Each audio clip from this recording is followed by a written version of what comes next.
Let me set the sound font.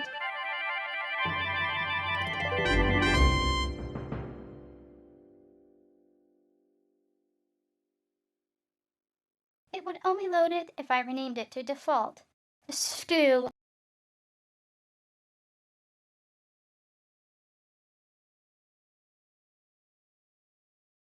Which is incredibly stupid.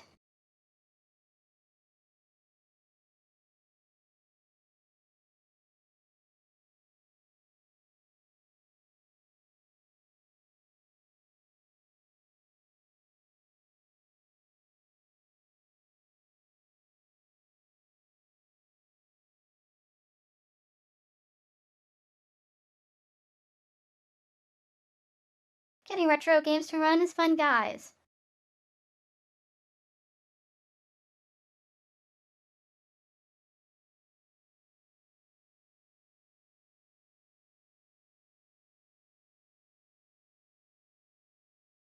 If only you could hear me hit the palm rest at that moment.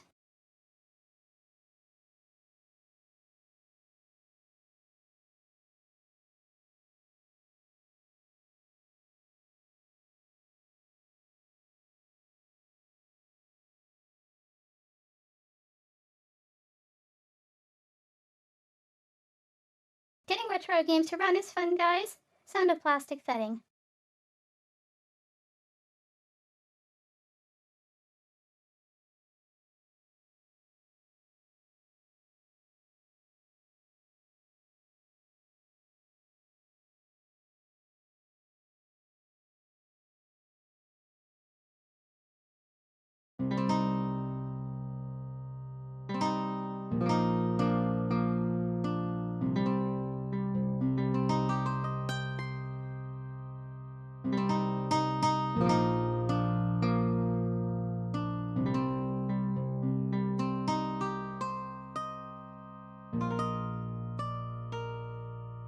Alexander, here you are.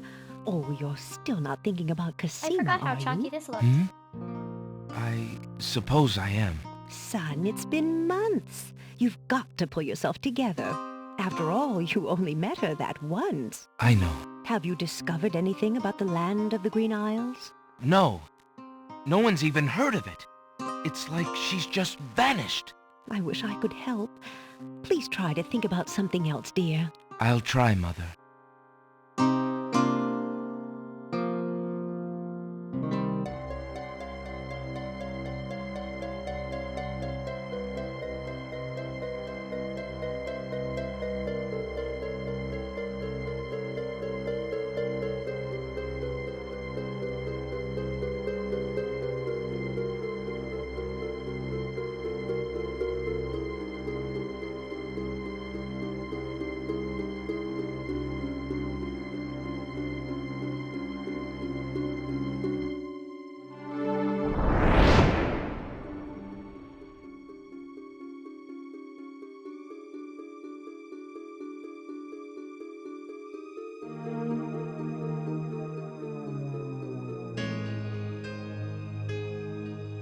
Hey, look, it's the magic MacGuffin mirror.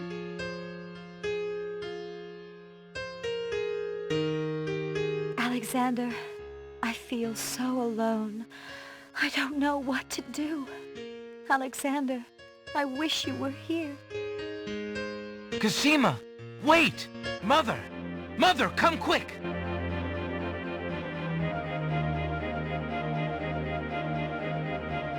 This game Alexander, is one of my what more on favorite earth? games.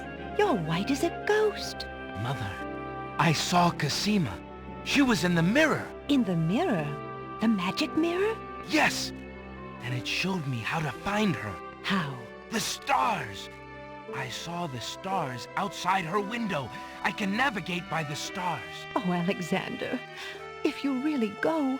It will be all right, Mother. I promise.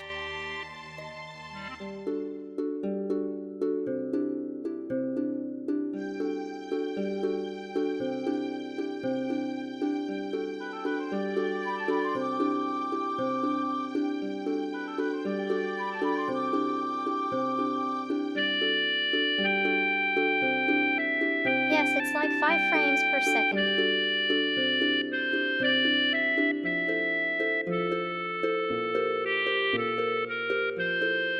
a vintage game.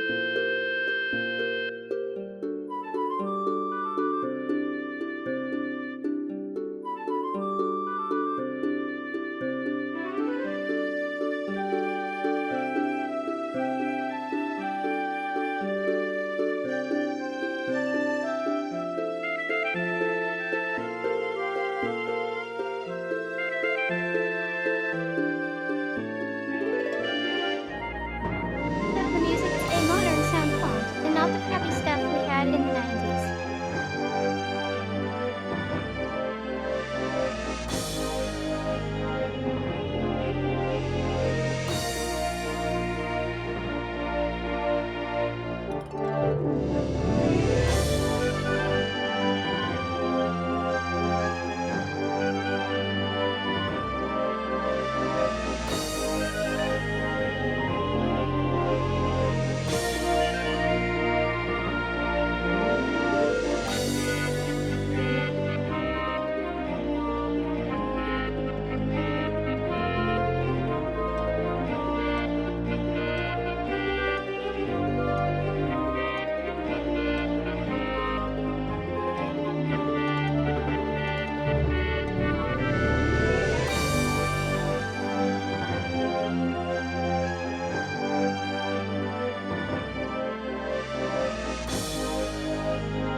Land ho! Land ho!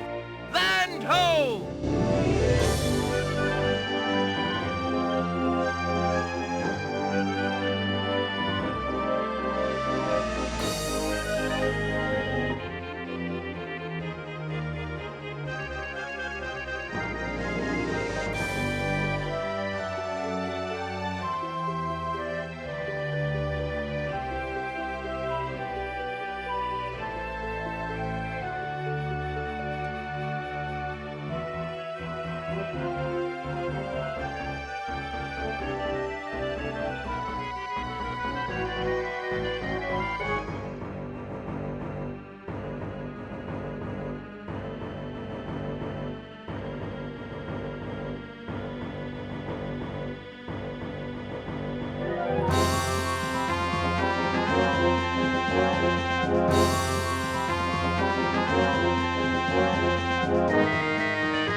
Well, I guess the animation was a bit faster than the music sequence.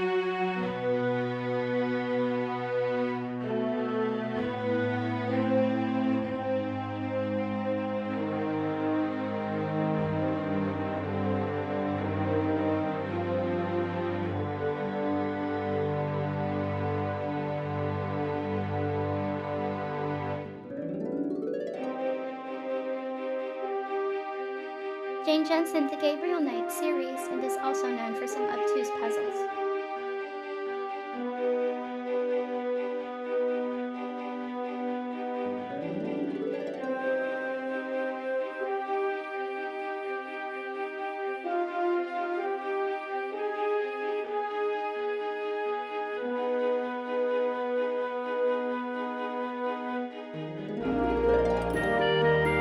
Though admittedly this game is written Alexander better than the previous awakens to 5. find himself on an unfamiliar beach. For a moment, he is too dazed to remember how he got here. Also, this narrator is much better. Then, he does remember. The shipwreck. The sea. Just as he had seen his men safely into the lifeboats, a gigantic wave picked him up and tossed him overboard into the churning sea. That was the last he'd seen of his crew.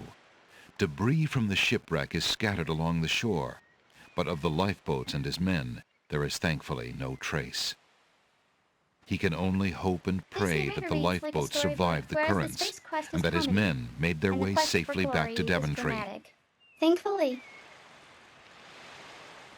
Really?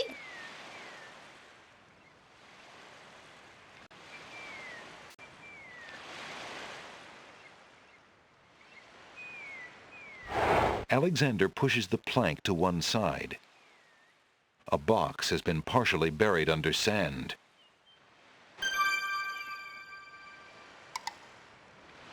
Alexander takes the coin and leaves the ruined box where it is.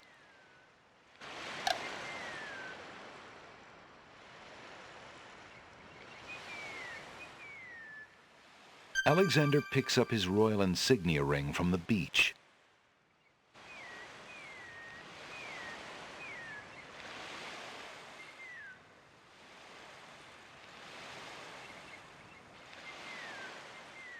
So this game I remember a lot less of.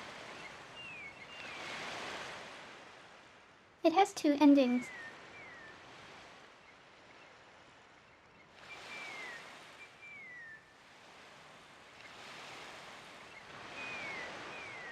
But do you really have to botch up the puzzles to get the bad ending?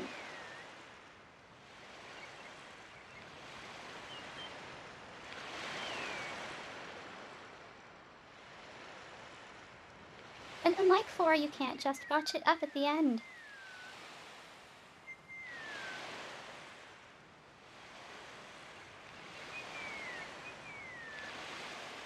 You have to basically ignore an entire sequence of puzzles.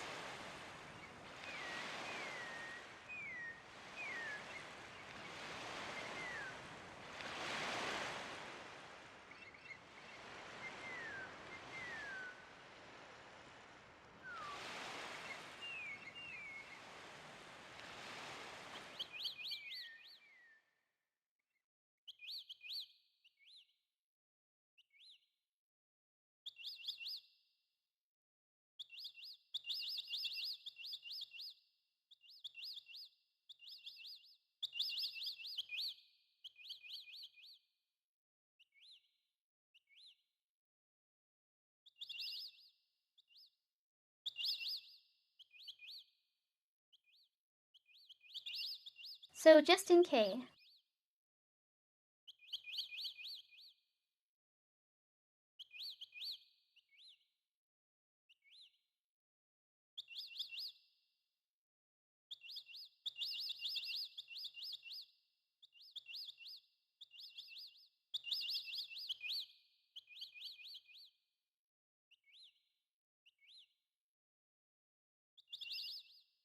I do know there is at least one map puzzle.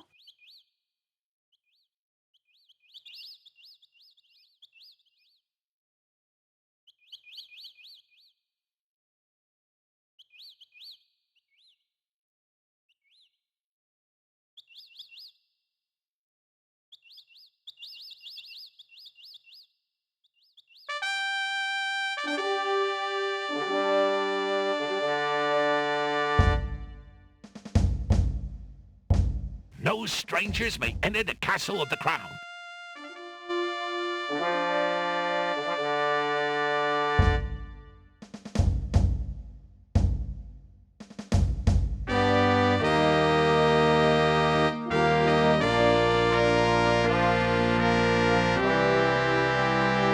What? I can't do text and speech.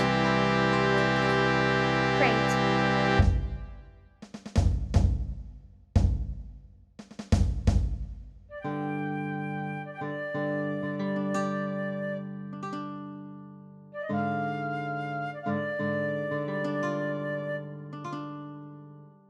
Maybe I used Strum last time I played. Oh well, it won't matter.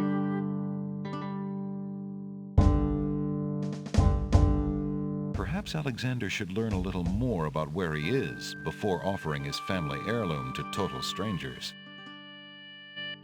Alexander is already wearing the ring.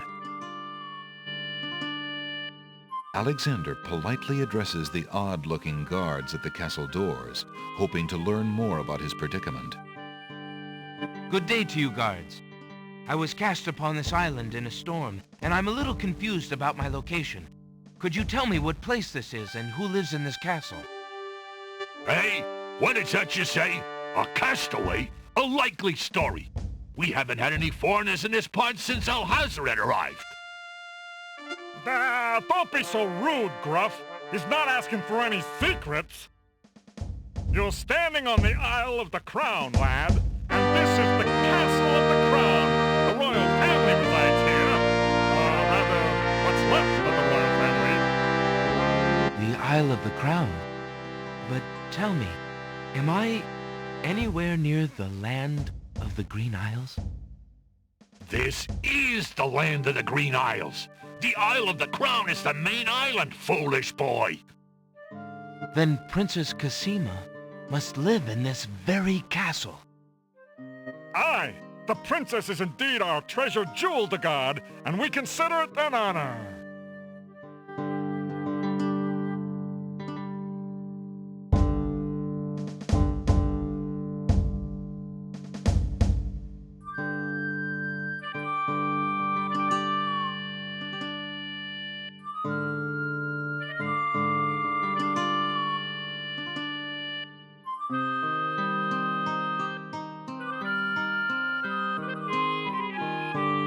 I'm gonna drop back to DOS Rabbit to turn the music down.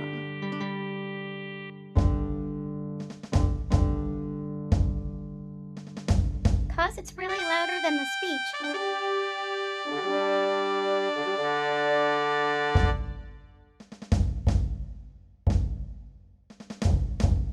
Taking off your adventure.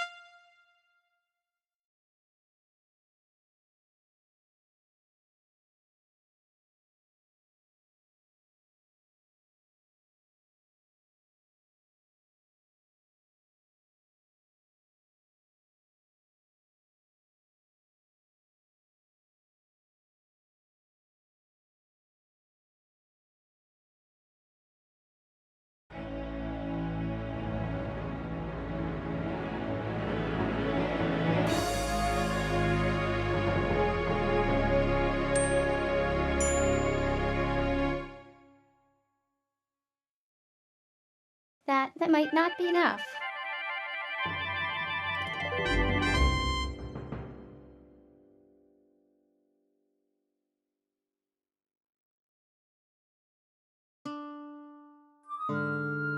Excuse me, guardsman. I'm sorry, but I really must.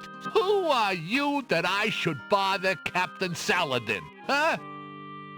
My name is Alexander. I am a prince of Daventry and a friend of the princess. A prince, is it? I see. Yeah, and I am lord of this dusty path. Step like this aside. story. You'll not be getting into this castle without some proof of your claims.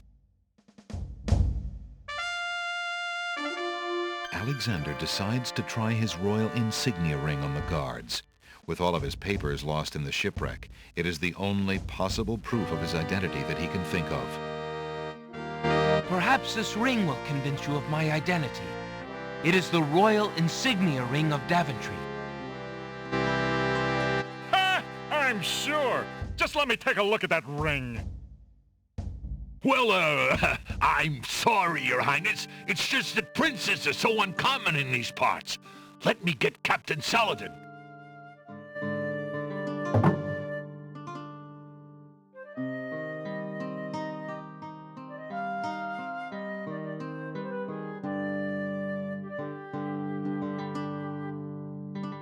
The guard returns a moment later with a majestic-looking creature.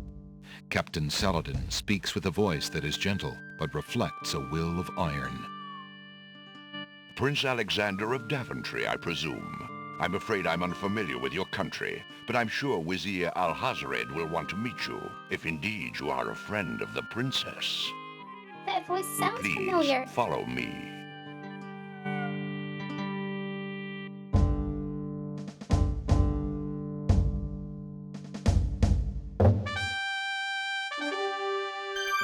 Lord Alhazred, a visitor to see you. Prince Alexander of Daventry. What is it that you seek, Prince Alexander? Pardon the intrusion, my lord, but I came to see Princess Cosima.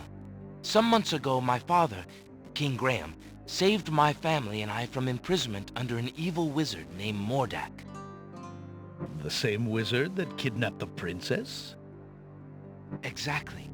When my father rescued us, he also liberated Kasima and sent her home. Then your father has my gratitude, and that of the entire kingdom.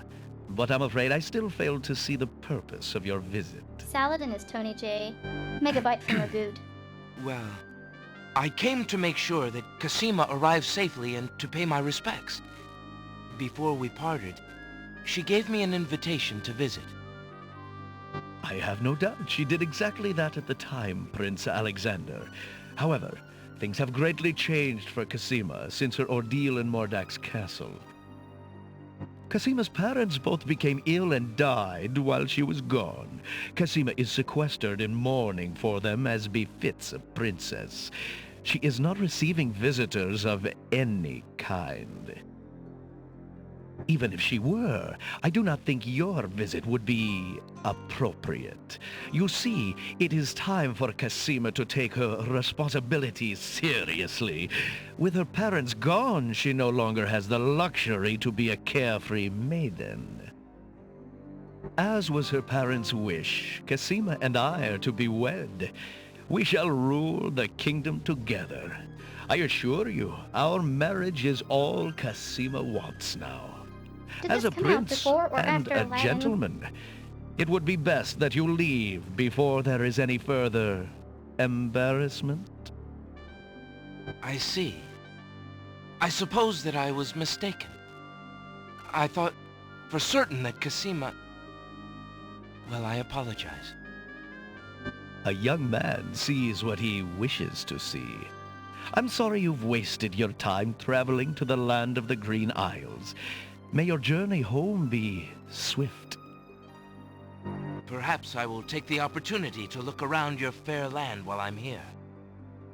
I would advise against that. The kingdom is rather, shall we say, inhospitable these days. But it is your neck. You may risk it if you please. Captain Saladin will escort you from the castle. Good day. King's Quest 6 is October 1992. Aladdin is November 1992.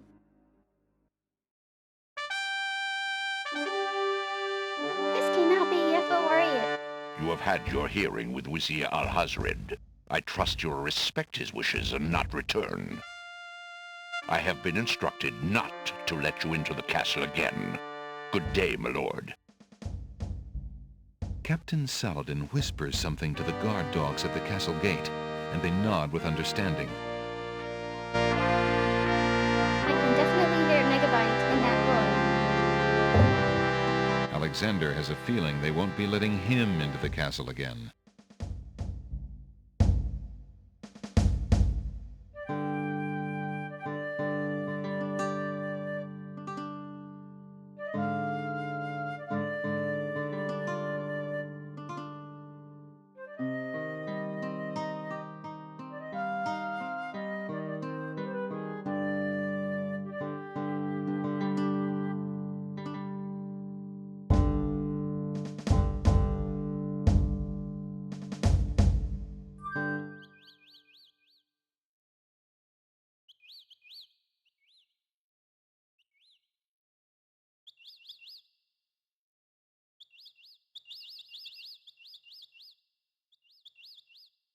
I think this might be the first game that used professional voice actors. Like literature.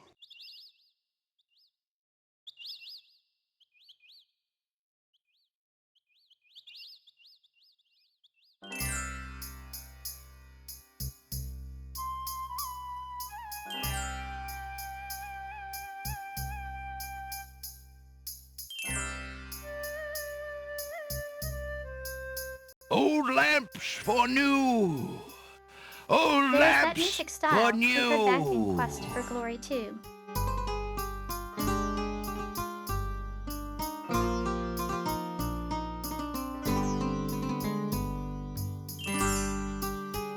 Good day, peddler. Good day, sir. If you would like to get one of my fine new lamps, I'll need an old lamp in trade. Isn't it a rather bad business? Taking old lamps and giving new lamps in exchange? Well, there's always a chance that I'll find a genie. If I had a Maybe genie, he wants a specific type I'd of a be lamp. richer than a king. Besides, there's always a roaring business in antique luminaries.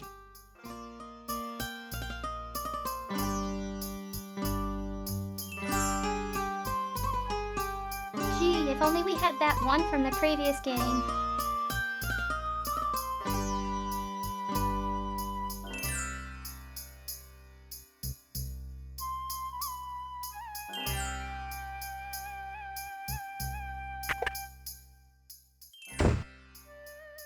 Good day.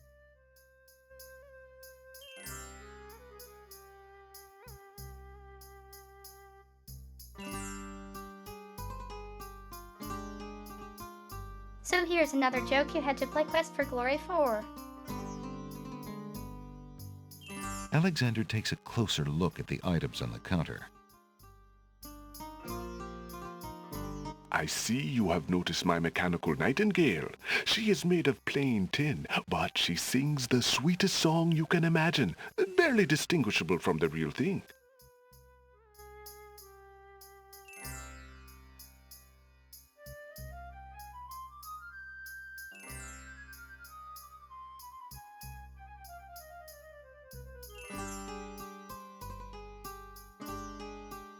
So, in order to advance the game,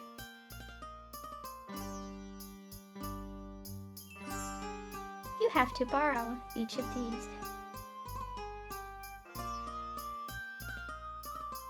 And know when you need it.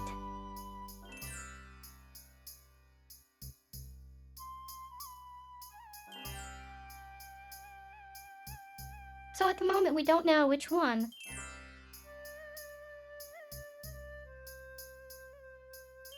Towering mightily over the other, the pawn shop owner. Good day, merchant. What can you tell me about the land of the Green Isles? I can tell you she is in a dark time. Without the ferry, communication between the islands has ground to a halt, and so nearly has my business. Why the long ages of peace have ended, and why the crown has not done something about it is beyond me. But then, I am a shopkeeper, not a politician, and can only hope for better days.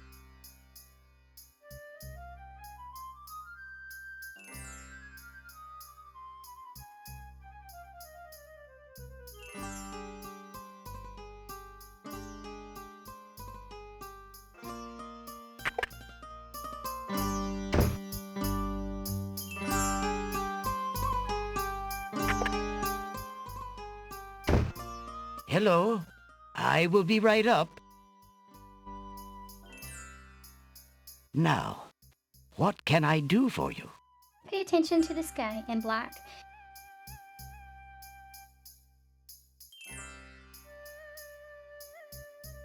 Notice that glint in the earth.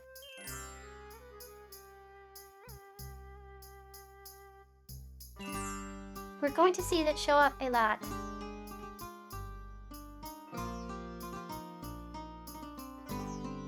Good day, sir. I'm a stranger in this land. What can you tell me about the land of the Green Isles? That is quite a question, young man. Who are you, and what would you have me tell you? My name is Alexander. I know I'm on the Isle of the Crown, but I'd like to know whatever you can tell me about this island, and if there are other islands nearby. You are indeed a stranger. Anxious is the man who knows not the customs of the land beneath his feet. This island is called the Isle of the Crown because the royal family's castle is here. Besides the castle, we also have this village and the docks over to the west. There are at least 3 other islands: the Isle of the Sacred Mountain, the Isle of the Beast, and the Isle of Wonder. At least 3? Does no one know for certain? This is no ordinary land, Alexander. The land of the Green Isles has always been a place of vague boundaries, as if islands come and go. Legend speaks of a fourth island, an isle shrouded in mists. I myself have never seen it. Then, too, the land of the Green Isles is said to exist on the boundaries of this world and the next. Even darker places are reputed to be closer here than anywhere else in the world. That's quite a claim. Gee, where have we heard that? Claim, yes, but probably just local superstition. We who live here Quest for on the Glory Isle 5. of the Crown, at least, sleep well enough at night. Those first 3 islands you mentioned, how might I learn more about them? Ideally, a young man seeking such knowledge would travel to their shores and learn about them firsthand. Meeting the leaders of each place would be helpful, naturally. Unfortunately, the ferry no longer runs between the islands. There has been much political unrest, and it has been too dangerous to travel for years. Perhaps the ferryman can tell you more. He has little enough to do these days. And if you haven't been there already, you might seek an audience at the castle. Thank you kindly, merchant, for all your good advice. Ah, but advice is free, Alexander. Making use of it costs much more. How fare you, merchant? Well, I would be better if I could only finish my manuscript. I am a budding novelist, you know.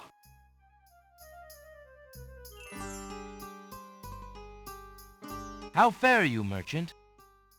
Well, I would be better if I could only finish my manuscript. I am a budding novelist, you know.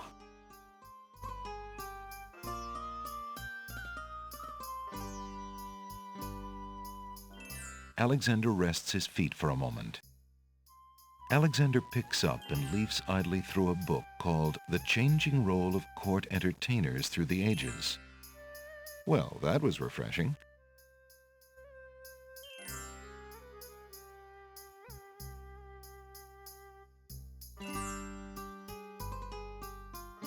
Well, time to put those dogs up. Alexander rests his feet for a moment.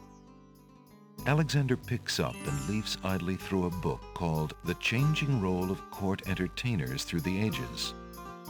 Well, that was refreshing.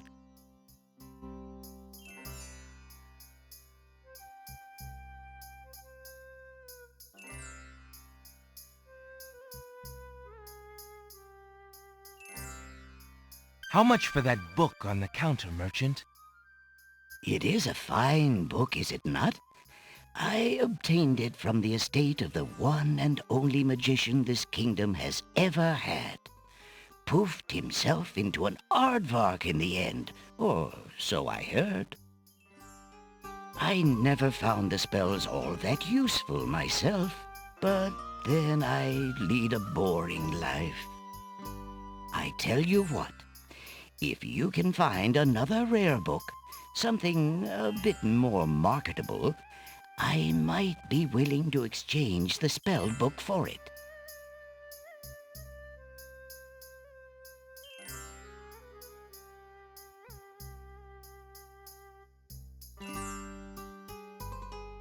Alexander Spills, don't you remember what happened last time?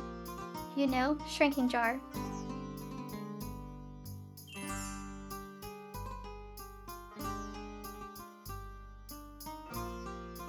Alexander picks up the book from the small table. Oh, yes, please, take that book. You have my most humble thanks for doing so, good sir. Really? Thanks.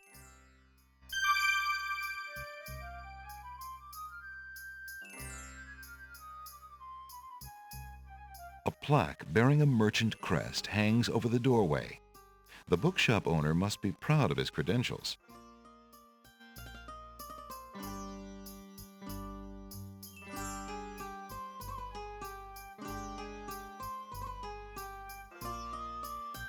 Alexander opens the bargain book and reads a paragraph at random. 2 dulcimers raised to the degree of 40 half-dulcimers, divided into equal parts by the third of a cackle of grouse geese, put over the result of 10 fine mackles, albeit small fine mackles, stretched over the total of Is it a 53 math and an textbook? eighth bottles of wild beast lard. Oh, it's a cookbook. Phew, what an incredibly boring book. No wonder the bookshop owner wanted to get rid of it so badly.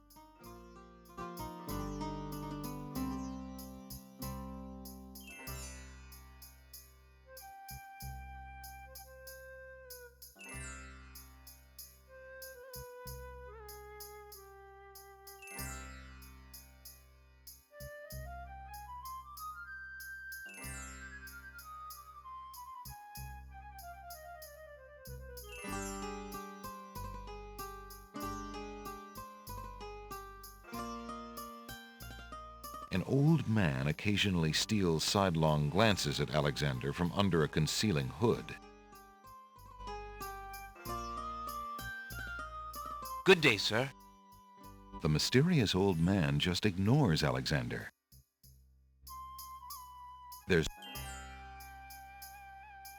These shelves hold a collection of oddly titled guidebooks. Alexander notices such books as How to Become King with Little or No Rupees Down, Finding the Right Girl with the Right Dowry, and Why Good Princesses Like Bad Wizards.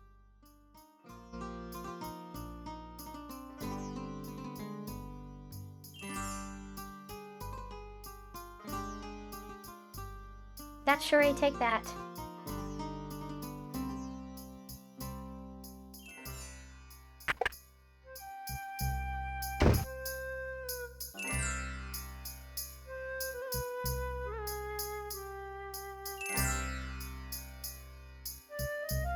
Old lamps!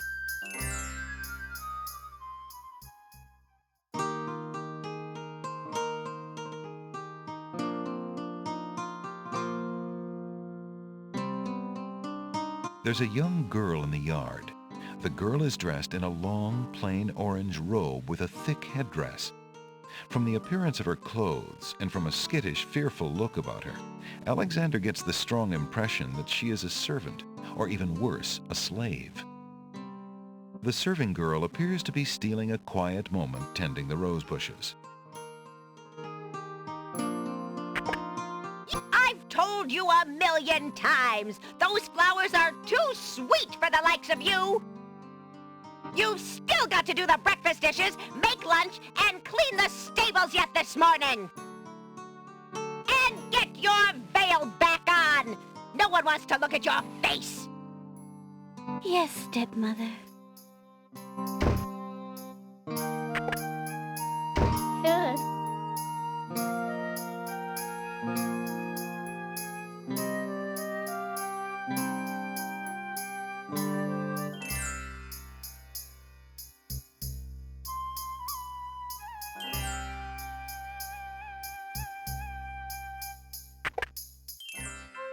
Good day again. How may I help you?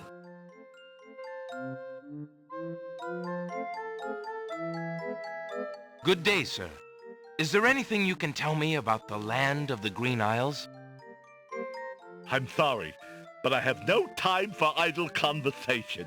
I'm too worried about the princess.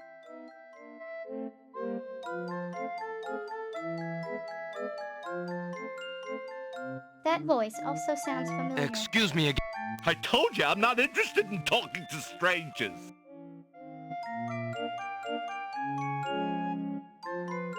Alexander is not interested in those self-help books. Alexander is a little old for those children's books. Alexander isn't interested in the cookbooks on that shelf. He's had an aversion to cooking ever since he experimented with a certain cookie recipe involving cat hair and fish oil.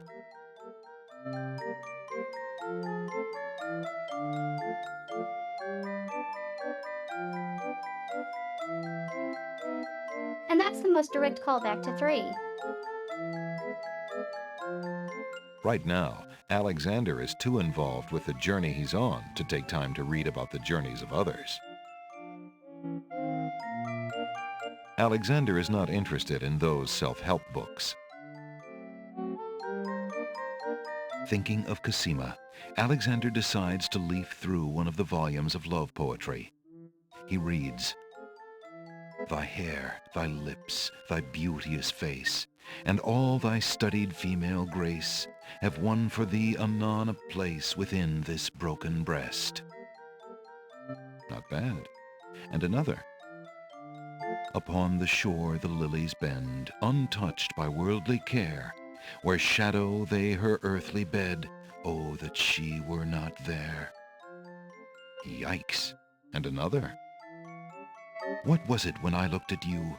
What power has chained me through and through, and binds my heart with links so tight, I cannot live without the sight of you? What nameless thing has captured me, and made me powerless to flee? What thing is it without a name, that brings my mind e'er back the same to thee? The name of love cannot apply. Its commonness does not decry the haunted, hunted, painful cry that my heart makes for you, that e'er my soul eternal makes for you." A little close to home, that one. Alexander returns the love poem book to the shelf.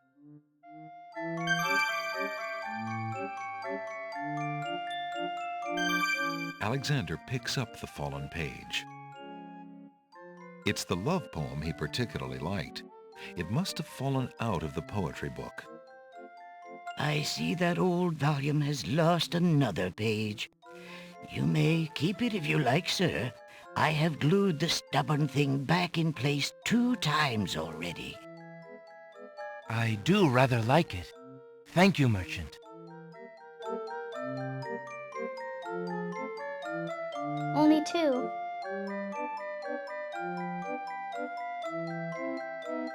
You selling defective books, man?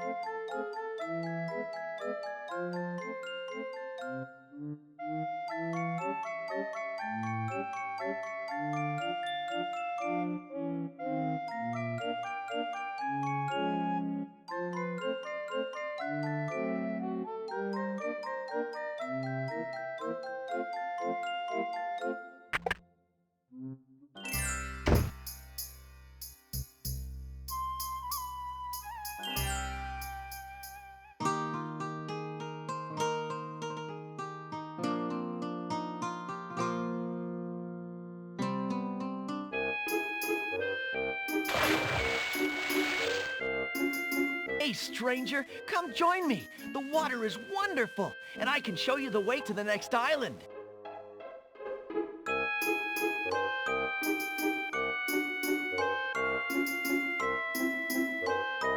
Come on, jump in. A little Notice the water sparkle won't in hurt you. you.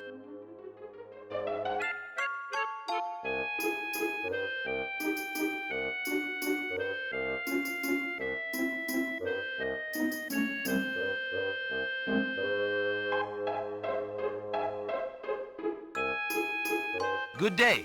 I'm Alexander. What are you doing in the sea? What does it look like I'm doing? I'm swimming. I mean, come join me. The water's wonderful. I can show you the way to the next island. Considering the poor condition of the shore, it looks like the easiest way to get into the water is just to jump off the pier.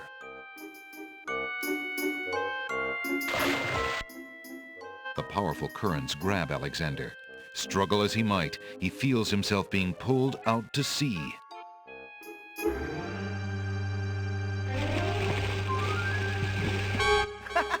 Not a very good swimmer, are you? Help me! Sorry, I think not. As his head submerges for the 3rd time, Alexander finds himself pondering the wisdom of going out on a limb for a stranger. I think this is the first time you can actually dive Next. Alexander couldn't handle those currents. That boy must be an unbelievably strong swimmer.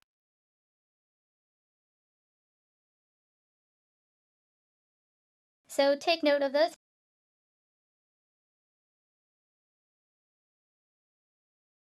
Where are we?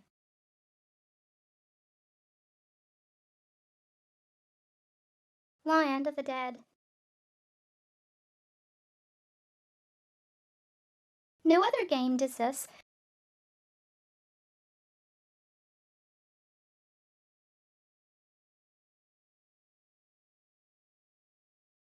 Except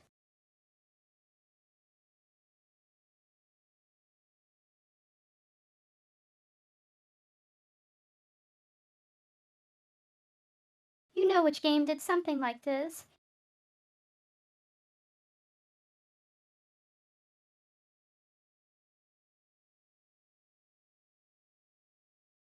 Quest for Glory 5 and Super Paper Mario.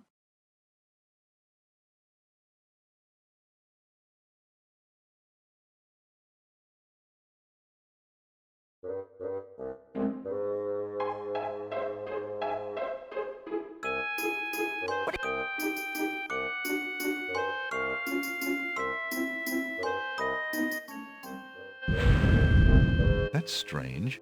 The young boy in the water just disappeared. Oh well, perhaps he just dove under the water.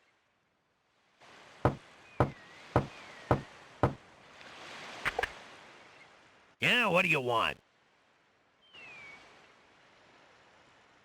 Alexander promises himself that he will not go home.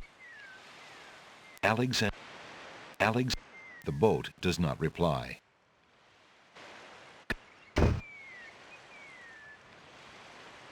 Alexander feels his pockets carefully to...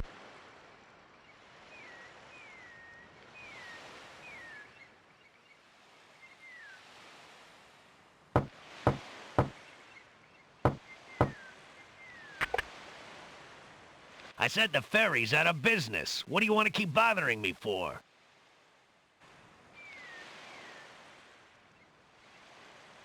Go away!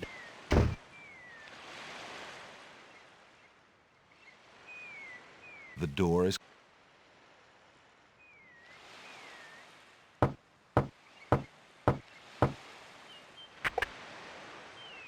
I said the ferry's out of business. What do you want to keep bothering me for?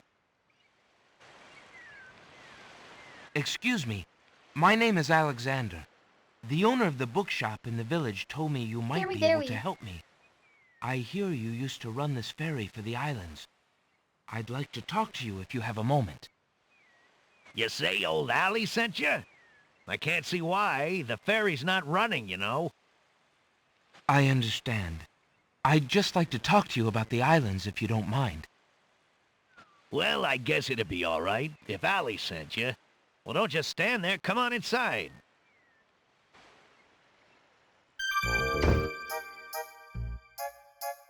What is it you wanted to talk about, young man?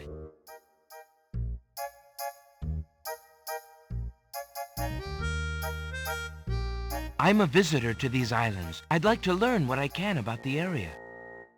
So you said outside. What is it you want to know? Well, for one thing, why Recognize has the it, too. island's only ferry been dry docked? Huh. It just ain't safe to sail these days. What with the islands feuding and all. Wazir Al-Hazred ordered the ferry closed till things settled down. Me, I don't think she'll ever see water again. But why are the islands feuding? You got me. Something about stolen property or some such thing. 'Tis a real shame. Things used to be so friendly. Then this unrest is recent. A few years is all, but it's been long enough. Perhaps if the ferry were repaired. This old thing? This ferry's been out of water so long she's no longer even seaworthy. Her boards have dry rot. She'd fall apart at the first taste of seawater. But there must be some way to get off this island. There's only one other way to travel that I know of. A magic map. The owner of the pawn shop can tell you more about that than I can, Alexander.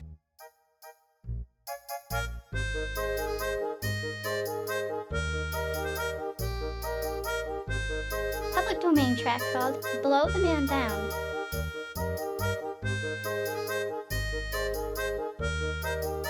The chair does not... Tell me more about the ferry. I remember when I used to ferry Queen Ilaria and Princess Kisima themselves. There was no thought of danger back then. They used to go visiting to care for the needy and to keep up the friendly relations between the islands. I remember their last trip. Things had started getting nasty by then, and when they came back aboard, I gathered that the Queen and the Princess had been received a bit coldly. Princess Kisima was such a pretty thing, and she was terribly upset. But who could be spreading these lies, she asked the Queen, but the Queen had no answer. What do you do now that the ferry no longer operates? Me? I'm out of a job. The job my ancestors have held for generations. I'm the only one trained to avoid the reef and the rocks. But that knowledge does me no good now. Is there no other boat on the island? One that might be more seaworthy? Boats don't last long on these shoals, as you may have found out if you got here by ship. You can be quite sure that this old ferry is, or was, the only craft on the island.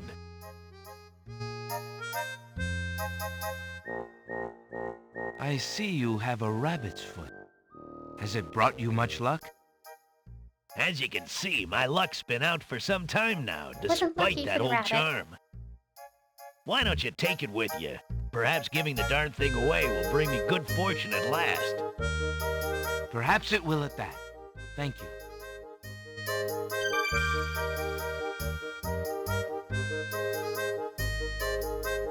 Tell me more about Princess Kisima. Ah, such a beautiful child, and so pure of heart. Why, a contrary thought has never crossed her mind. Her mother was the same. The king and queen, they served the islands, not the other way around, always thinking about the people. Ah, they are sorely missed. What else can you tell me about the land? Let's see. The Isle of Wonder's a lovely spot. A bit crazy, mind you. Gotta have a good sense of humor to enjoy a tour there.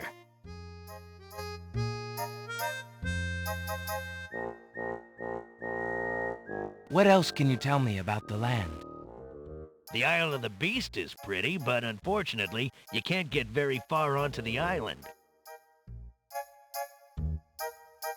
What else can you tell me about the land?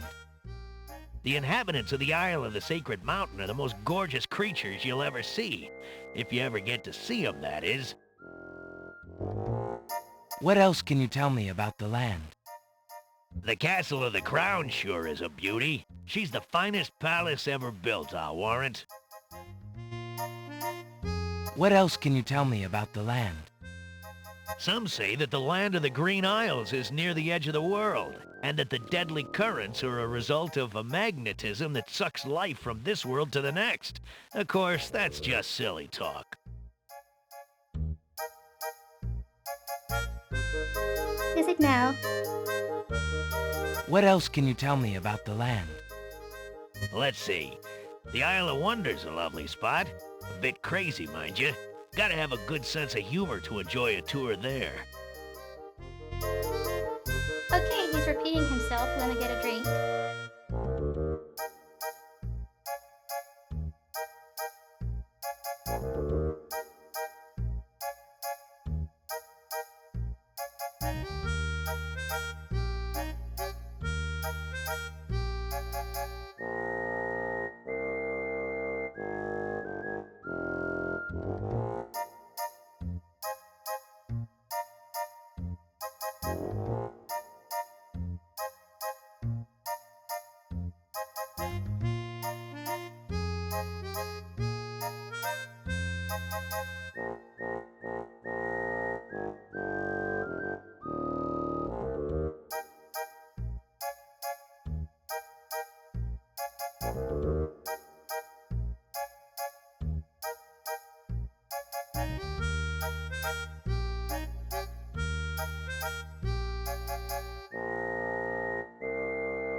So when I went grocery shopping,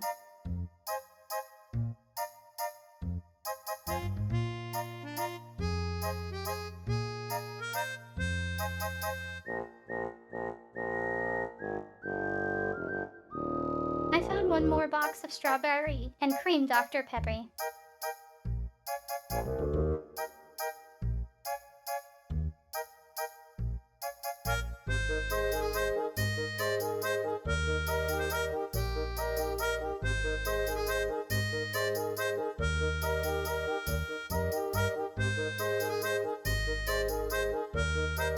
Well, I think I'll be going now. Thanks for allowing me into your home. Posh, not at all. It breaks the boredom, if you know what I mean.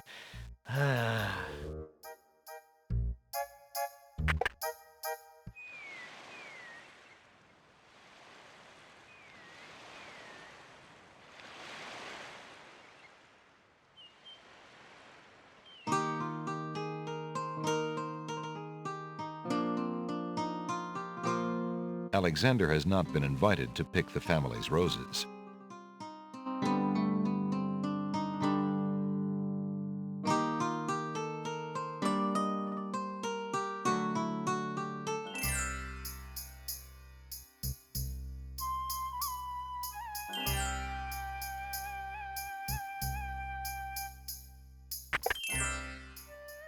Good day again.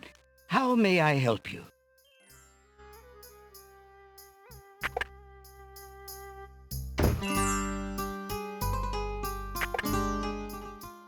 Good day.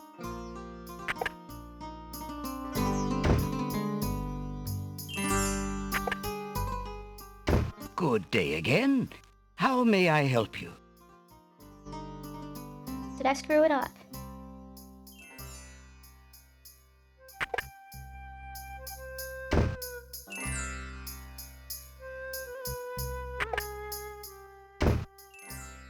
Good day.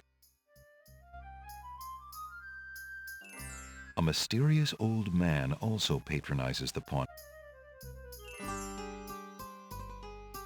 Excuse me, merchant, but the ferryman mentioned that you might have a magic map of the land of the Green Isles. Why, as a matter of fact, I do. I keep it under the counter. It's been Remember the gathering dust magic so map from the long third that I game? nearly forgot about it. It was quite a few years ago, you see. The estate of a wealthy wizard fell into my hands when he died. It was useless magical junk mostly, which reminds me, I've still got some things of his in the back that I need to dump out. Anyway, the magic map was the one true treasure in the lot. The wizard was quite old and feeble and had enchanted the map to aid in traveling. It is said that one need only desire to be on an island depicted on the map to find oneself there. It is a very valuable map, as you can imagine. Unfortunately, no one is interested in traveling these days. It is far too dangerous with the current state of the kingdom. What would you take for the map? I would normally want something magic in return, but since I am hardly overrun with prospective buyers, I would be willing to take anything of equal value in exchange.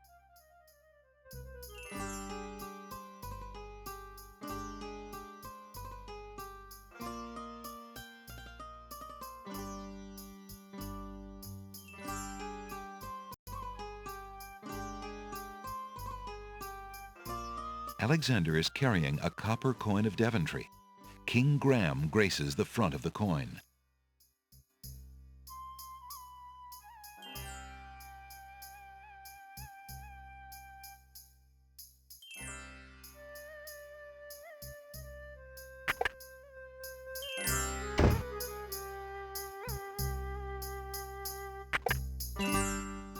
Good day again.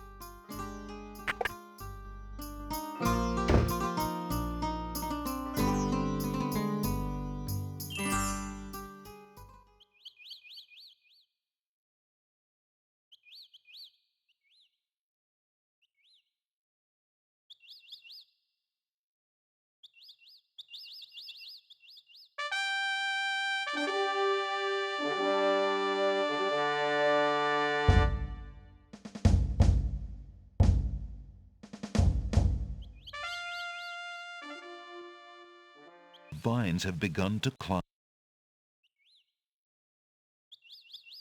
The vines are too flimsy to support Alexander.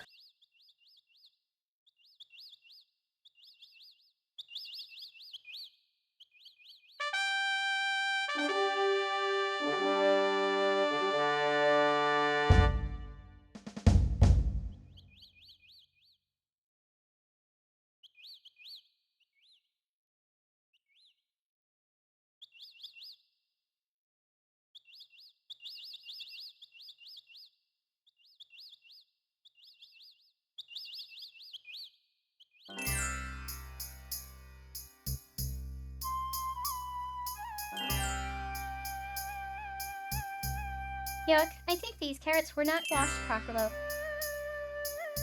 Old lamps for new! Old lamps for new!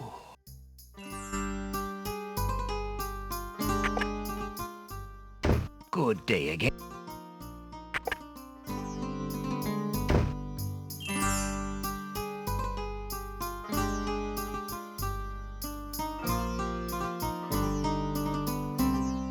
Old lamps for new!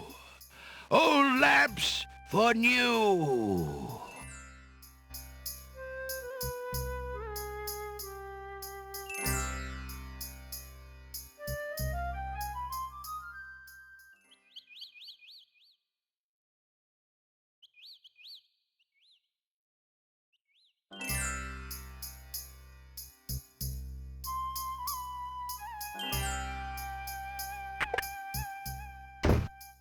Good day. Alexander takes a mint.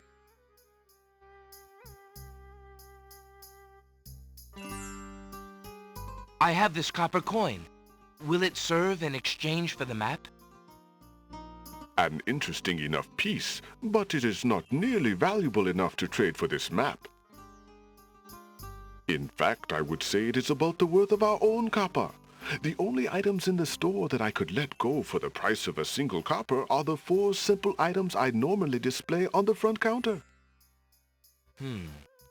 Well, if I can't have the map, then I suppose one of the counter items will do. As you wish. Alexander looks closely at the items on the counter near the map to make his selection.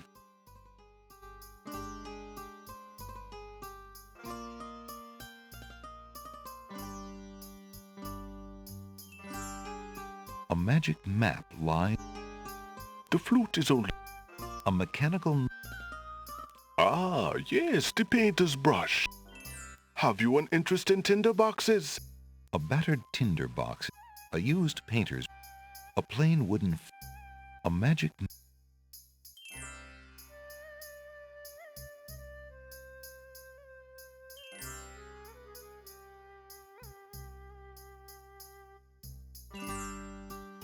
So the narrator just duplicates the actor's description. Why? That mechanical nightingale looks intriguing. I believe I'll take it. Very well. Your coin is well spent. Remember, this is a pawn shop. I am always willing to take back my own goods in trade. I'll remember. Thank you.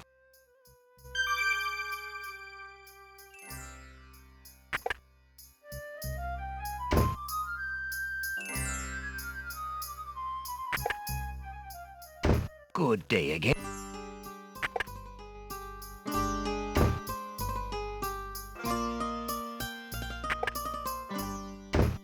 Good day.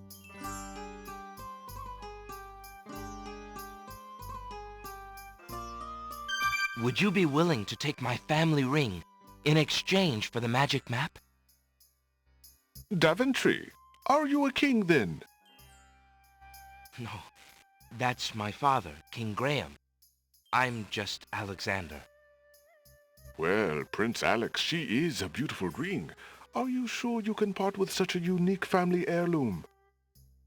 The ring does mean a lot to me. I didn't always have a family, you know. Still, it is only gold. There are more important things at stake now. Then you now own a magic map, Prince Alex. I will keep your ring out of sight for a few days. If you find anything else of great value in your travels, you can come back for your ring. I would hate to see it melted down for gold. Ah, and a warning about the map. It will only operate when you are out in the open and within sight of the sea. The limitation has something to do with the teleport spell ingredients. You might try the beach. Thank you. You are very kind. And I'll remember about the map.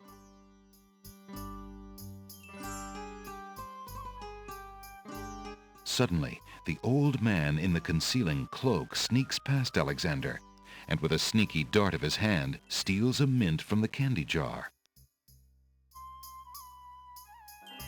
The old man stuffs the mint into his mouth and wobbles unsteadily out of the pawn shop.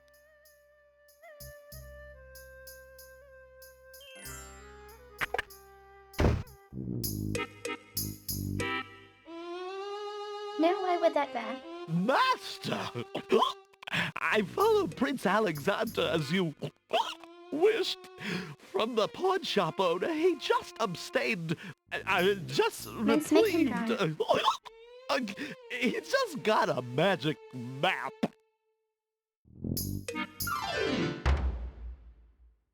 You fool! You've been eating those mints again. I ordered you to stop that. Yes, Master. Now, what is this about a magic map? With the map, Prince Alexander could travel anywhere as quickly as I can. I thought I took care of the only means of travel.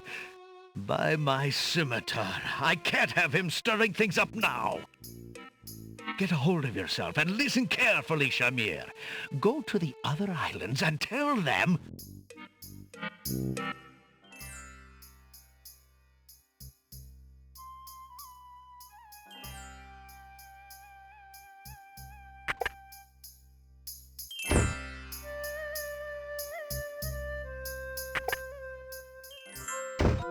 Hello? Now.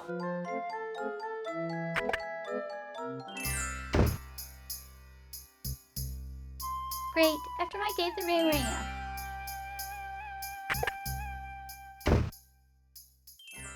Good.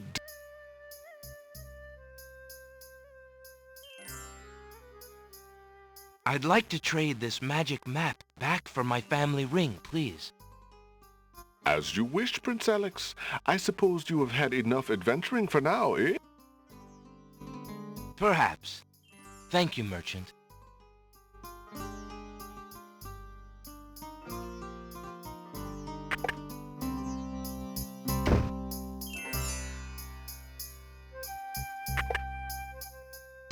Good day again.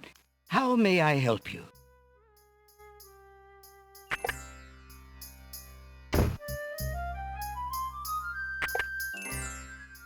Good day.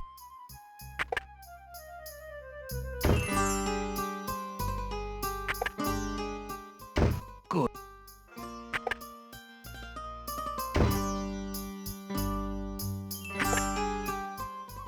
Good.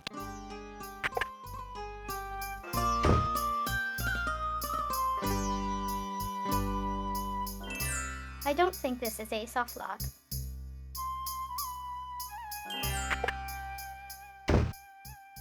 Good day. The counter...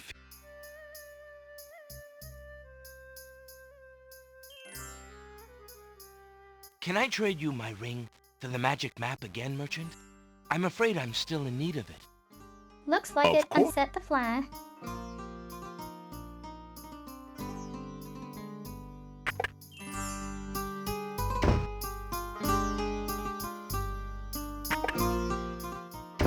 Good day.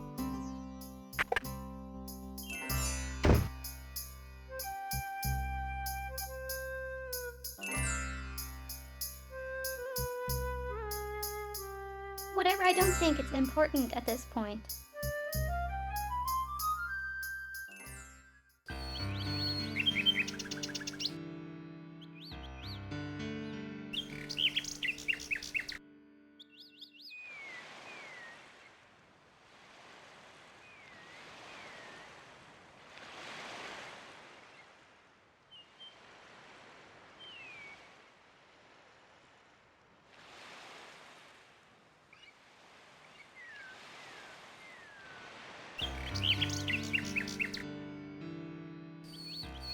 A nightingale perches on a high branch of the tree. She sings the most beautiful song Alexander has ever heard.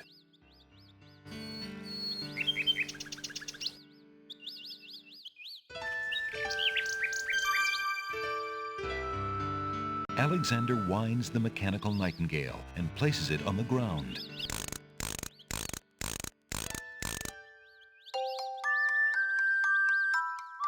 The mechanical nightingale sings a sweet, tinny tune. The real nightingale in the tree cocks her head and listens intently. The nightingale flies to a lower branch and looks at Alexander curiously, as if she were deciding that this human might not be so bad.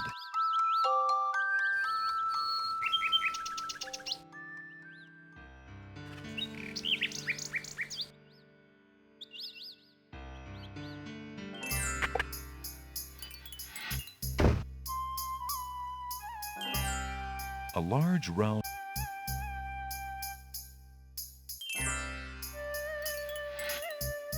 Alexander sorts through the odds and ends that the pawn shop owner dumped into the pot. Magic exploding gum wrappers, a shattered crystal ball, a cracked wand, a fake thumb. Near the bottom, Alexander finds a little glass bottle labeled ink. It appears to be empty, but Alexander decides to take it anyway. You never know when a small bottle will come in handy.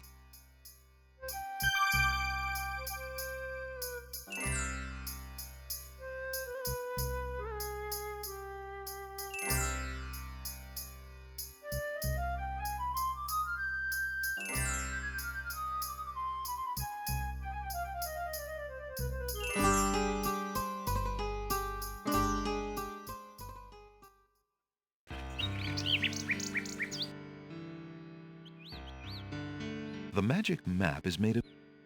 Alexander remembers what...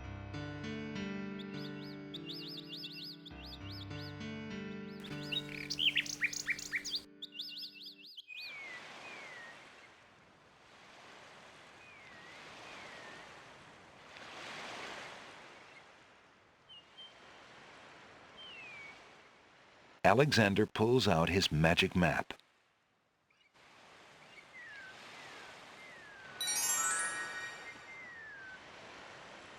Alexander feels a strange pulling sensation.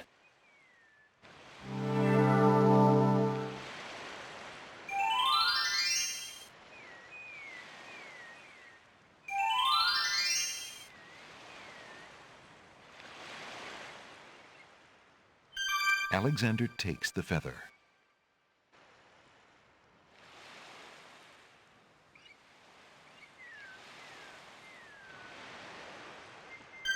Alexander picks the flower and is startled by its hideously strong skunk-like odor. For a moment, he can smell nothing else.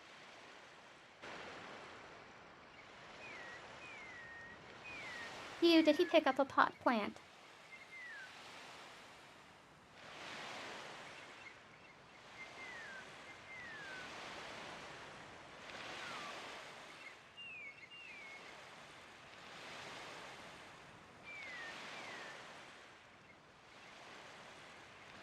Colors of flame burst from the center of the incredibly stinky flower and drip onto its petals.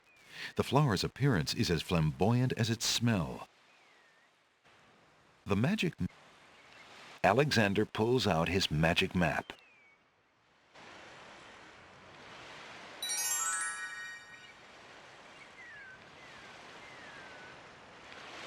Alexander feels a strange pulling sensation.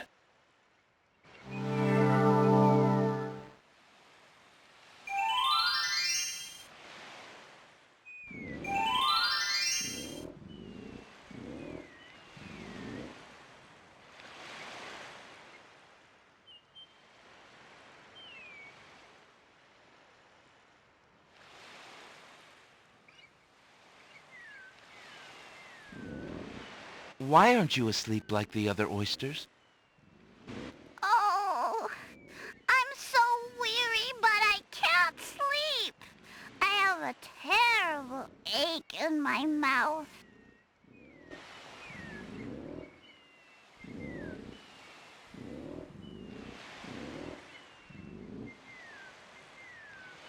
What's wrong with your mouth? No offense, but it hurts too much to talk.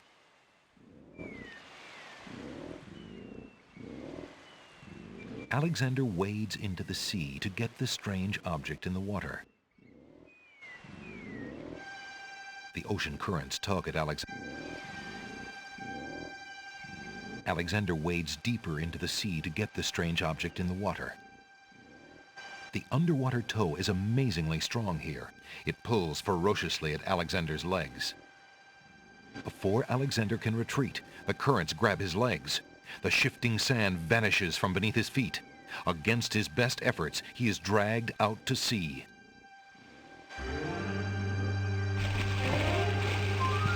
The currents around the island pull Alexander under. As Alexander struggles to the surface for the third and last time, he finds himself wishing he'd paid more attention to the warning signs of an undertow.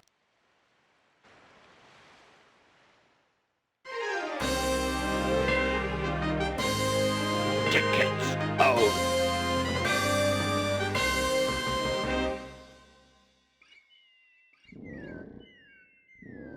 Why aren't you asleep like the other oysters? Oh, What's wrong? no offense.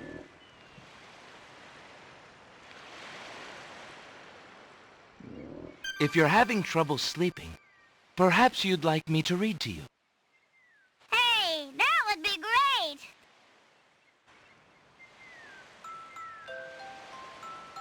Two dulcimers raised to the degree of 40 half-dulcimers, divided into equal parts by the third of a cackle of grouse geese, put over the result of 10 fine mackles, albeit small fine mackles, stretched over the total of 53 1/8 bottles of wild beast lard.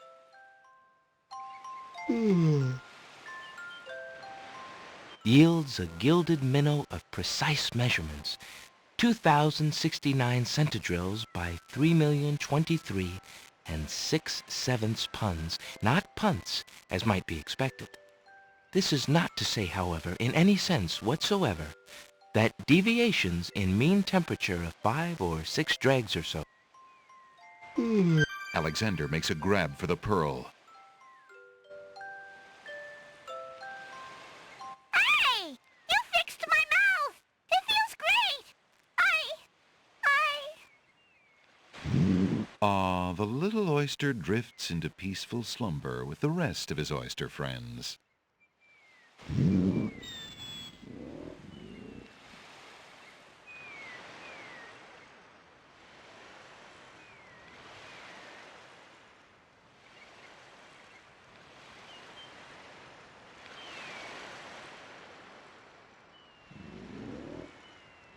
Get it, oyster bed.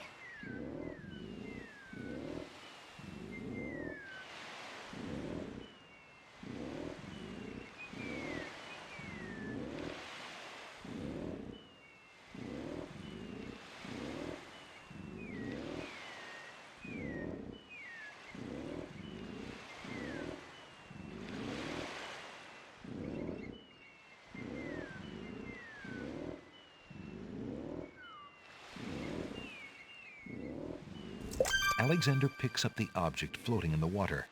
It appears to be a string of letters. They say, "Where are you going?" Alexander decides to keep the odd sentence, even though it is incomplete.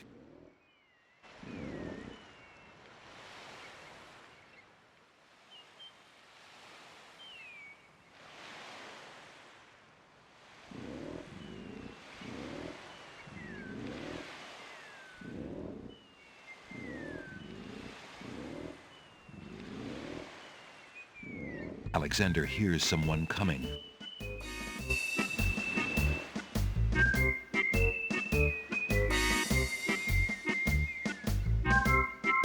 "5 fierce guards of the isle we be. Watch for a foreign man," said he, "with ears and nose, tongue, hands, and eyes. Its nature cannot be disguised. If mad it be, then mad it dies."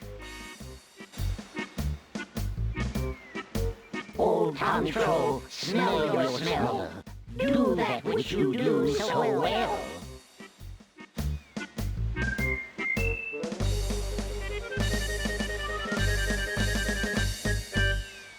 Alexander holds the flower of stench out to the gnome with the jumbo nose. Tom Trow I am, that's all I'll be. My nose knows all on land and sea. A flower of stench has washed ashore. A flower 'tis all, and nothing more.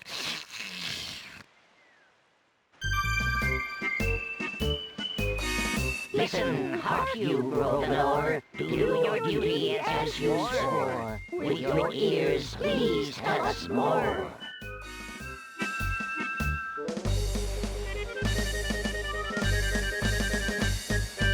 Alexander winds the tin nightingale and plays it for the gnome with the monumental ears.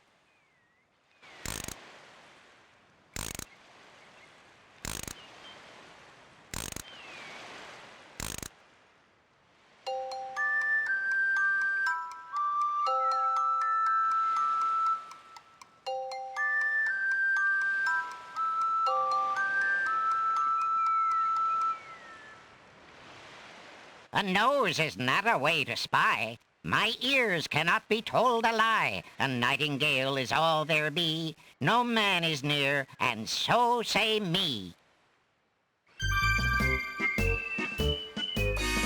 Taste, Grump Trump, that we might know whether friend or whether foe.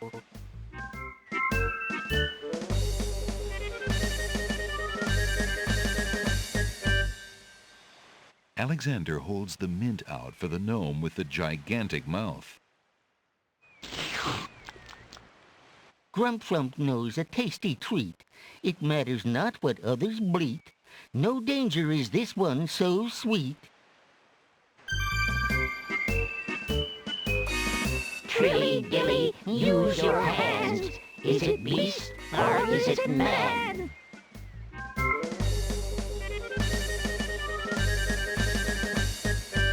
Alexander holds the rabbit foot out for the gnome with the huge hands.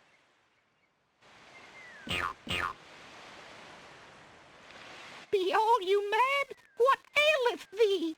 A bunny can't trill merrily. A hare does not at all taste sweet.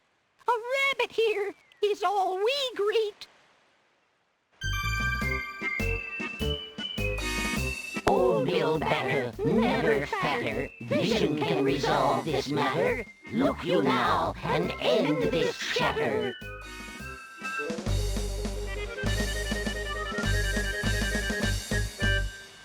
Alexander pours the contents of the empty-looking ink bottle over himself.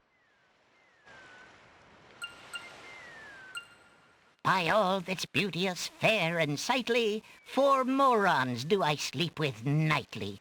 There's nothing there at all, I say. Enough of this. Let's now away. Get it. Invisible ink.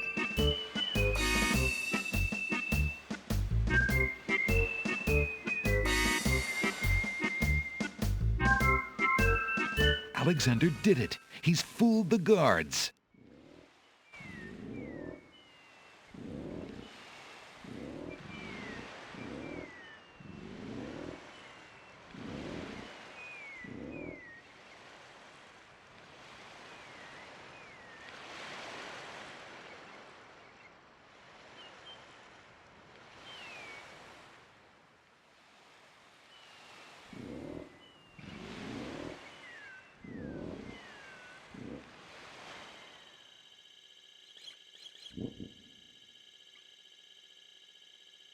A mushy swamp lies just off the path.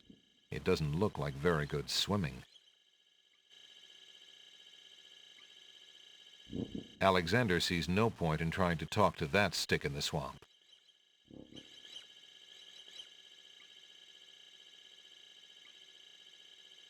It's a stick in the mud. My dear tree, is it true that your bark is worse than your bite? It's a dark wood.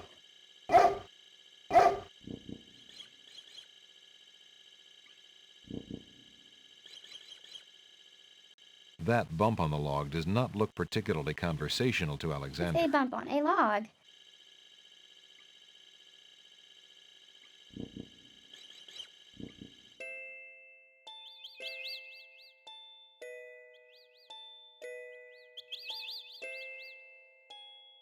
Unless Alexander is mistaken, those plants must be baby's tears.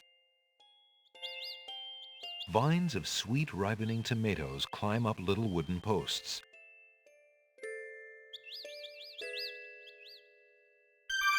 Hey, what do you think you're doing there? Get your hands off me! Hey!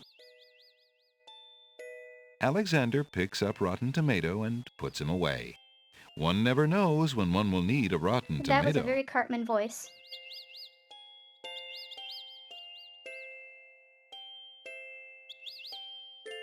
Good day, Snapdragons. The Snapdragons don't seem inclined to communicate with anyone. Greetings, ladies. How charming you look today.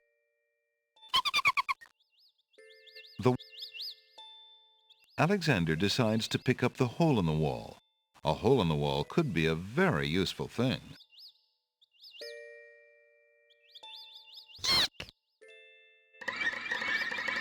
Alexander startled the poor thing. It's run off to hide behind the wallflowers.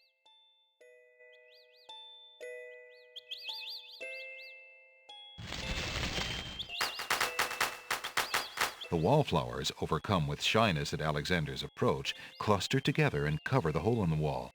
Alexander can't get it.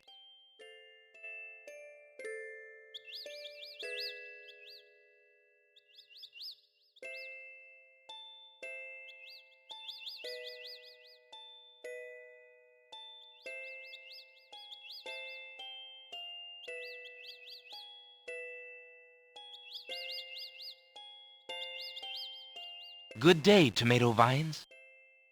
Good morning.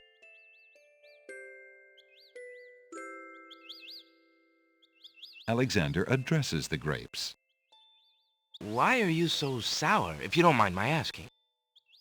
Well, we'll tell you. How would you like to have the possibility of being made into wine hanging over your head? And then there's our neighbors, the clinging vines. All they do all day is whine about the Ivy League social climbers that never call. It's really just no fun at all. That's too bad. Well, I hope things start looking up. Thanks a lot.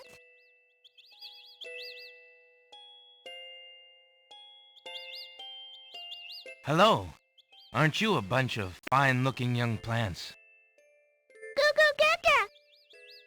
Apparently, the baby's tears haven't learned to talk yet.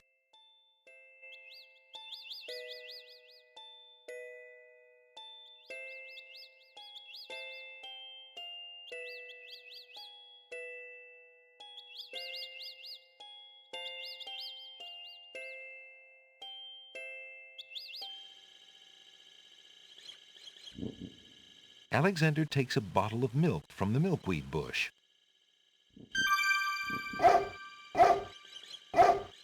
Apparently, the dogwood tree doesn't like Alexander standing that close.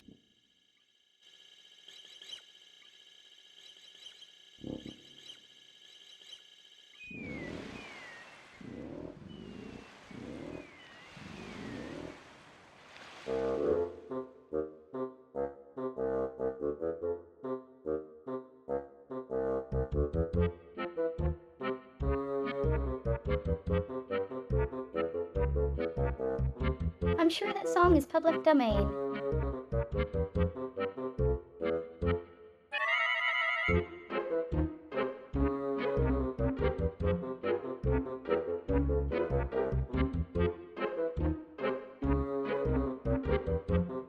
Y'all have definitely heard it before.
Wait, is this the Sorcerer's Apprentice?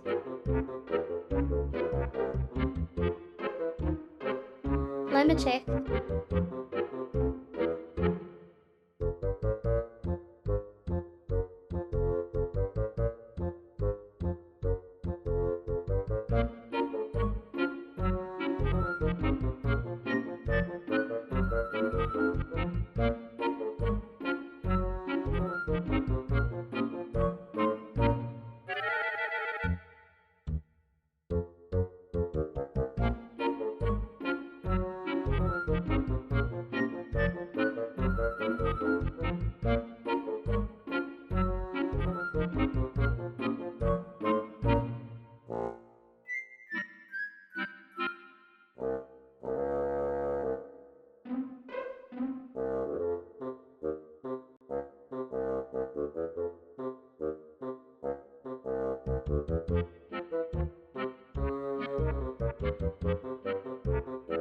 Piles of stacked books, looking ready to topple at any...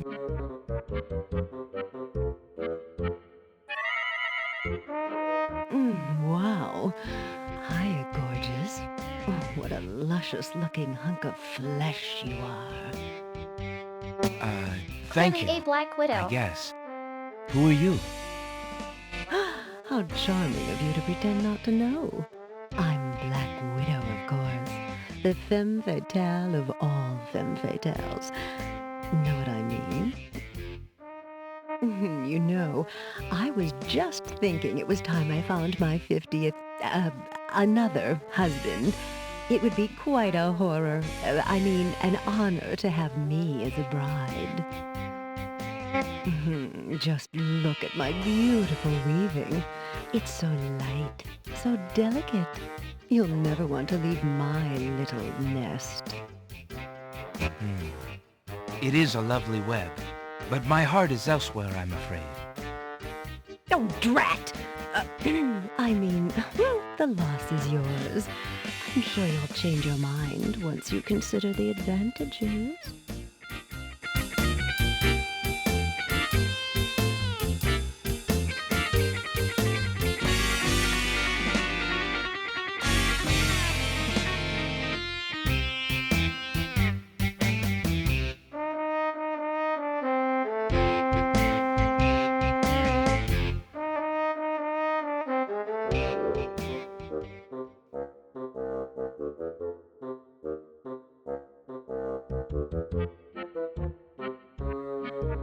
There's nothing to...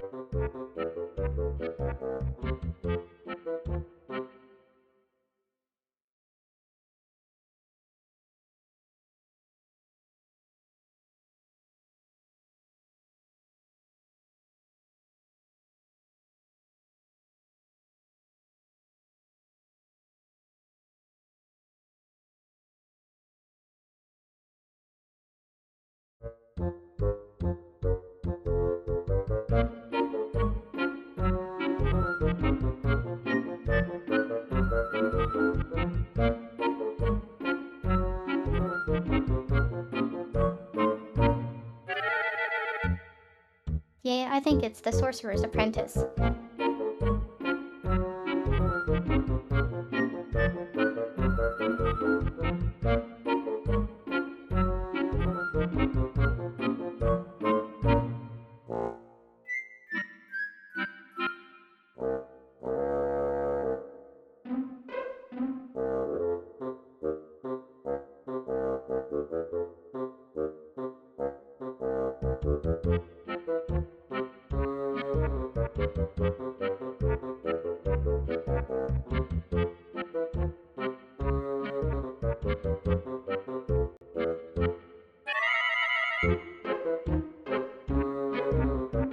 The tail end of this island.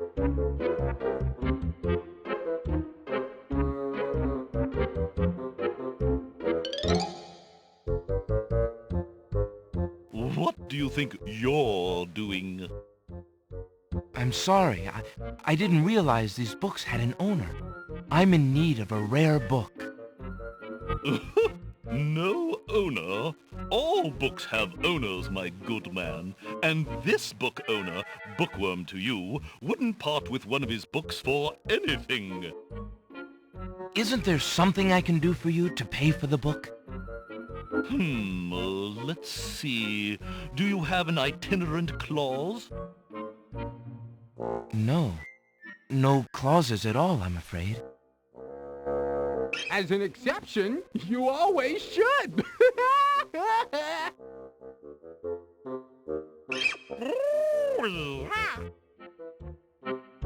Don't mind oxymoron and diphthong. They're fairly limited grammatical principles, you know. Let's see. A marsh pig that does Texas? Oxymoron and diphthong. No. I'm afraid not.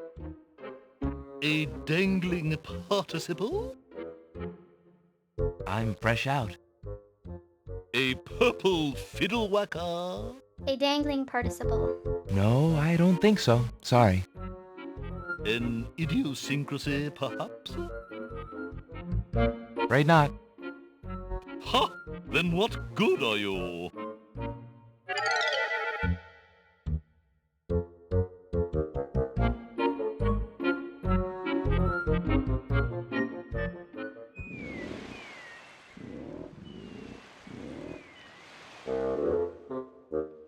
Alexander invests. The spider who lives there is not amused. Alexander feels the tiny pinprick of the spider's bite and the slow burning of her poison.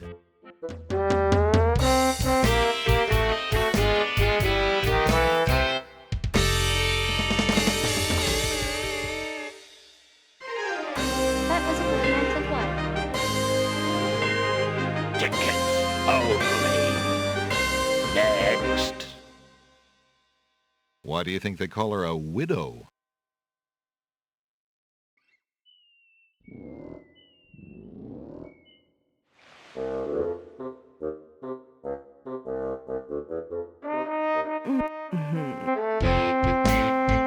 Hey, don't touch that thread!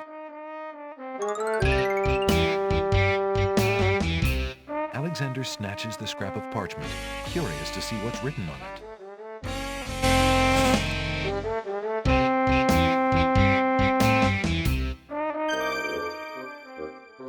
The wind blows the scrap of paper from Alexander's hand, but he remembers what it said well enough.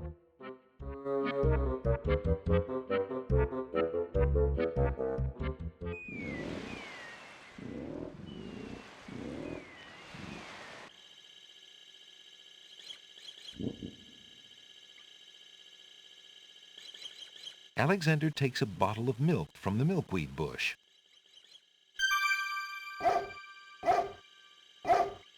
Apparently, the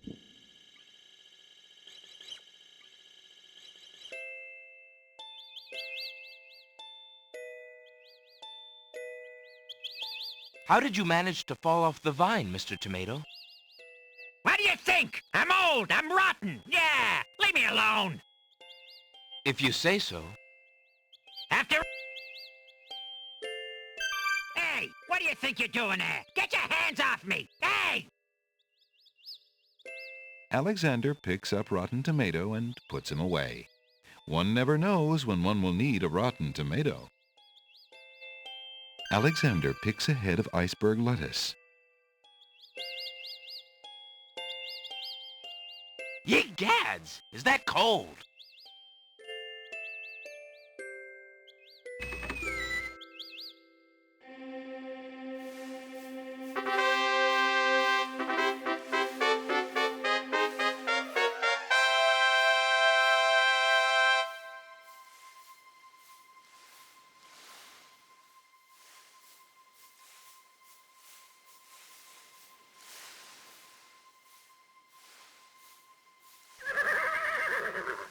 Excuse me, what land lies beyond? What land? Chessboard land, you knave! I see. And is Chessboard Land part of the land of the Green Isles? It is the home of the Red and White Queens, rulers of the Isle of Wonder, fairest of the islands that owe loyalty to the king of the land of the Green Isles.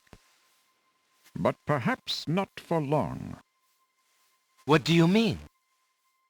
What is the purpose of unity with the great king and queen dead? The princess is worth serving, but the feud with the other isles is strong.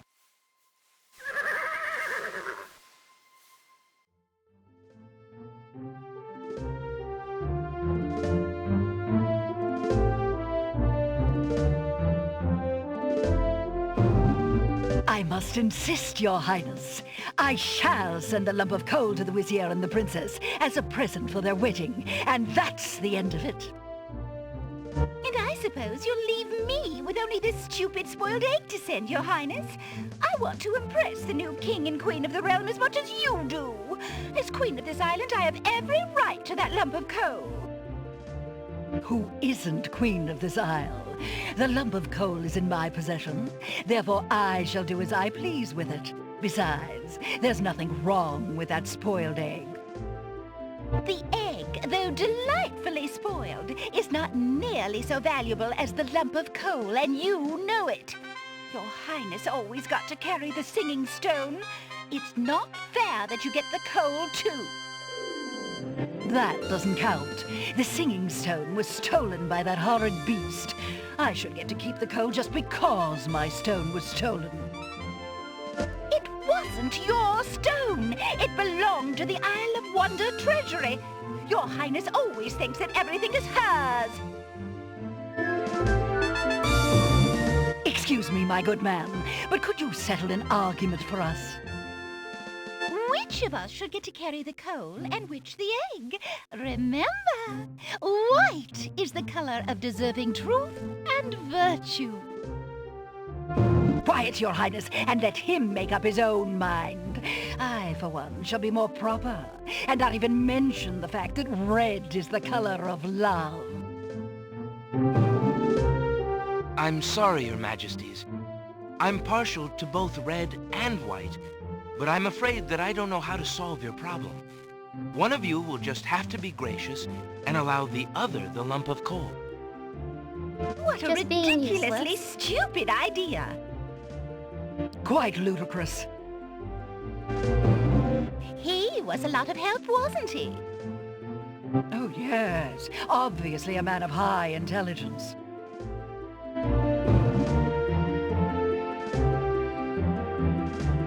The lump of coal goes much better with my gown anyway. Black and red are imperial colors. That's the silliest thing I ever heard. Red does not go with anything, being much too self-conscious. White is the perfect accompaniment to any color.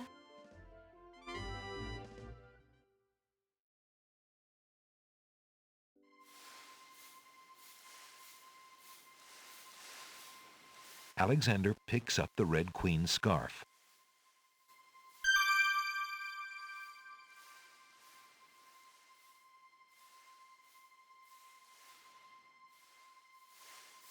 Free clothes. Woohoo.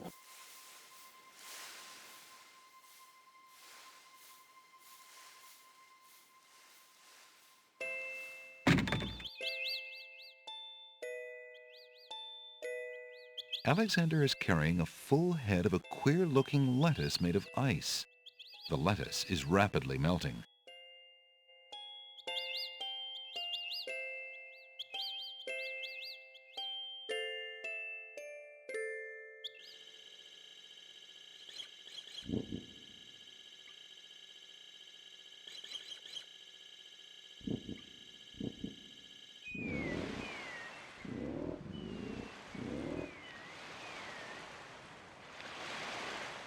Alexander pulls out his magic map.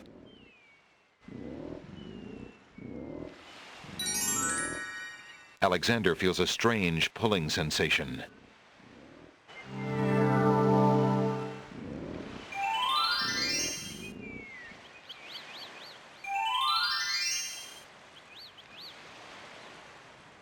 The denseness of the forest makes it inadvisable to stray from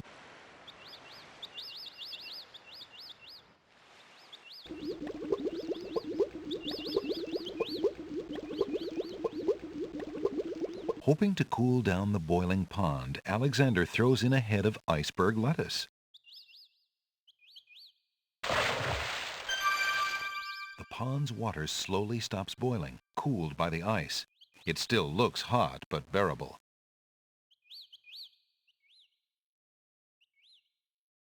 Disturbing the natural order of things.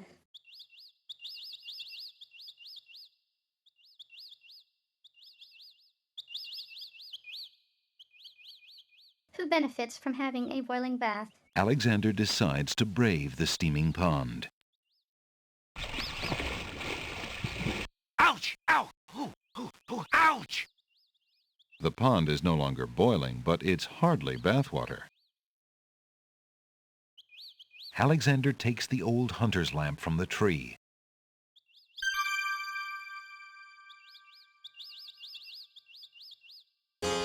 As Alexander continues down the path, he gets the strange feeling that he's being watched.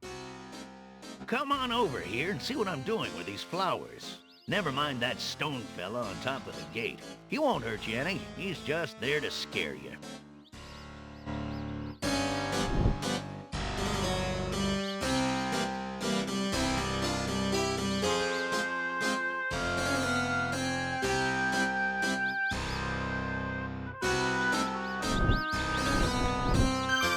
Alexander picks up the brick.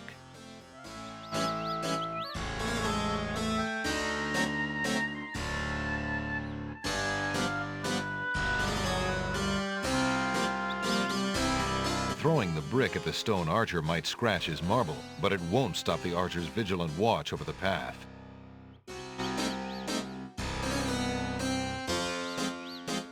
I'm Alexander of Daventry. Who are you?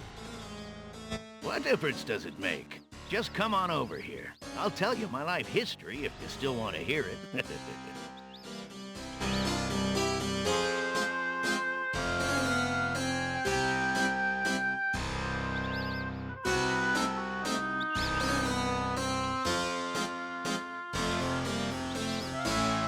Come on through, I say. I can show you a path through the forest.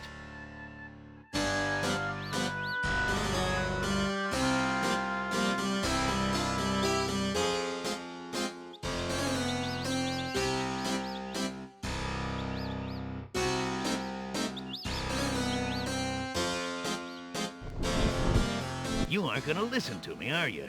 Well, we'll just see about that. That's odd. The gardener just disappeared.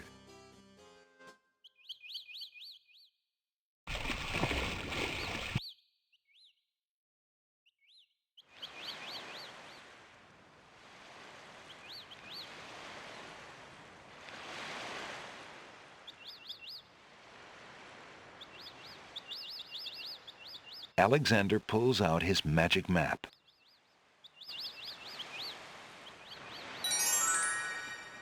Alexander feels a strange pulling sensation.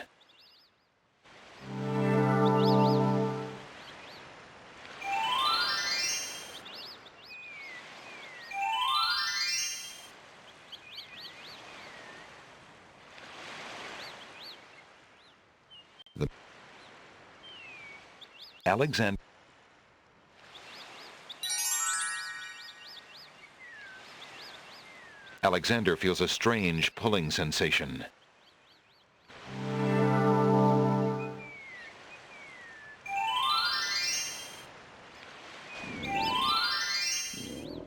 Isle of Wonder Echo Wonderland.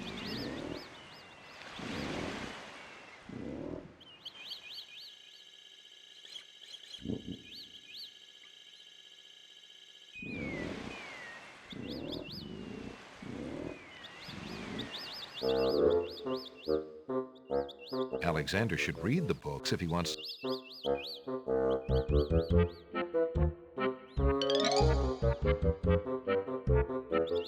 What do you think you're... I'm sorry. Isn't there something? No. As an exception, you always should.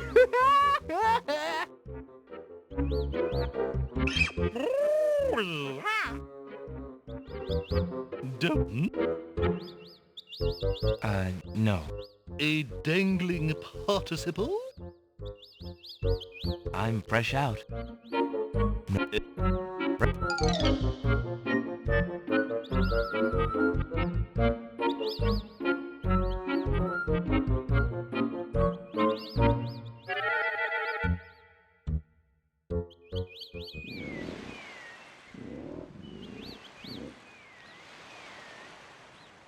Alexander pulls out his magic map.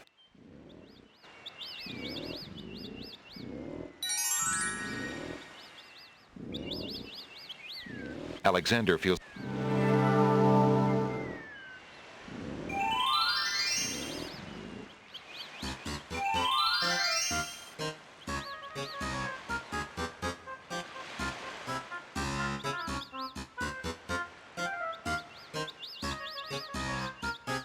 Take note of that leitmotif. Hello, friend. Aren't you an odd-looking little fellow? I'm not odd-looking, you are. Oh, I'm sorry. I didn't realize you could speak. Speak not. Funny is, speech I am and nothing but. It's a dangling participle.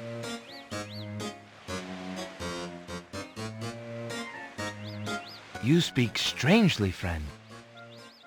Strange, my speech is not. Eloquence I speak with. But who are you? And why are you here? Away I fly my home from. Lost I am, therefore. As my name, too, can you guess not? It's what I do this branch with, and the way I speak of.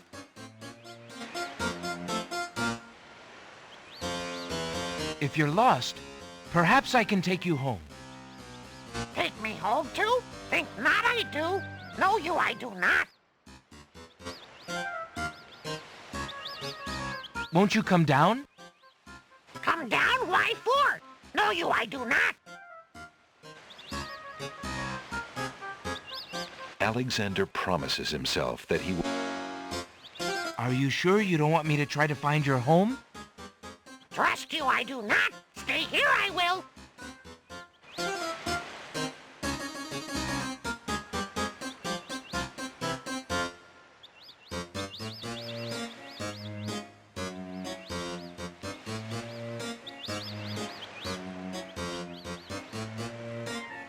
Would you be interested in this? That I like not. Take it away, do.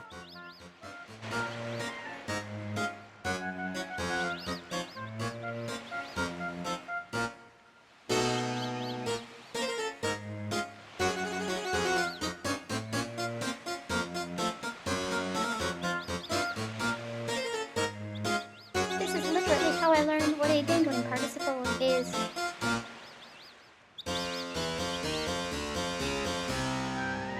Alexander holds... This sentence seems in need of an ending. Perhaps you could finish it? Where are you going? Where are you going? Know what I do? Where are you going to? Like you I do. Go I with you?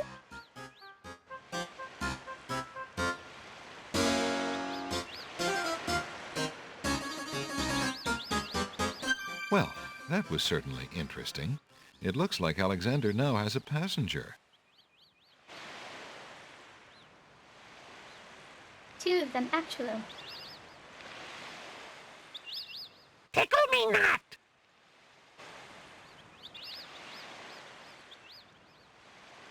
Hands off, you! Tickle me not. The mechanical nightingale's hard tin body doesn't feel any...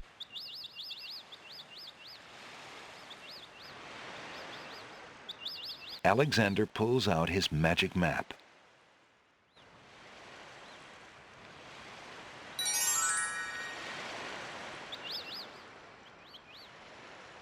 Alexander feels a strange pulling sensation.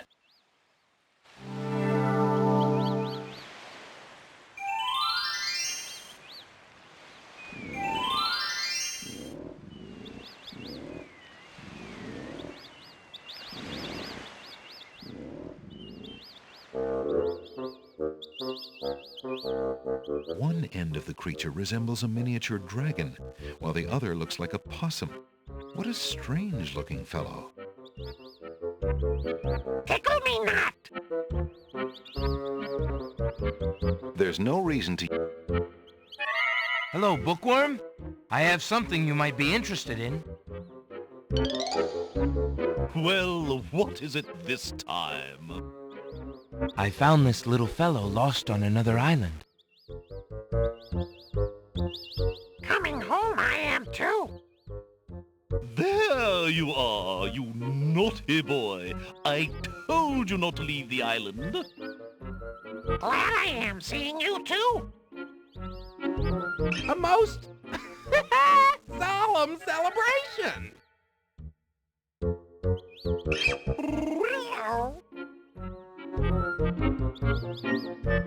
So, you found my dangling participle. I suppose I'll have to give you something. Let's see now. Was it a rare book you wanted? Yes, sir. Well, then none of these will do. They've been sitting in the sun far too long and must be well cooked by now. This one is far more rare. A delicious little tidbit. Thanks.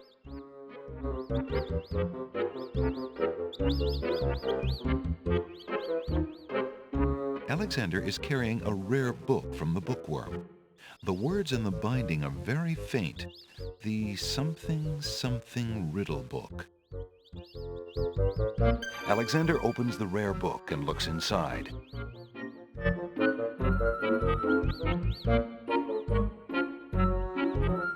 The book contains riddles and has a page missing. Alexander glances at a few of the conundrums, but finds himself more curious about the one that is missing. What was the riddle, he wonders? More importantly, what was the answer?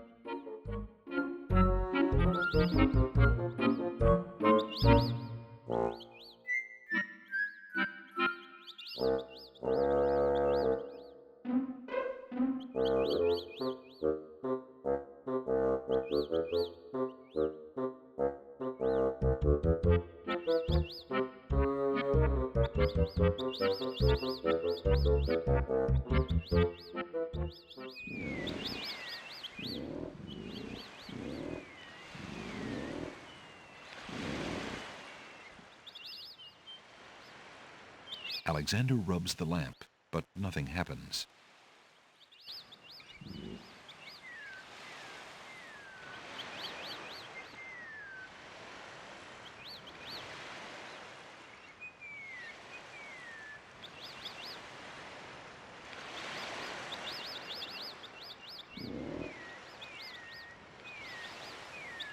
Alexander pulls out his magic map.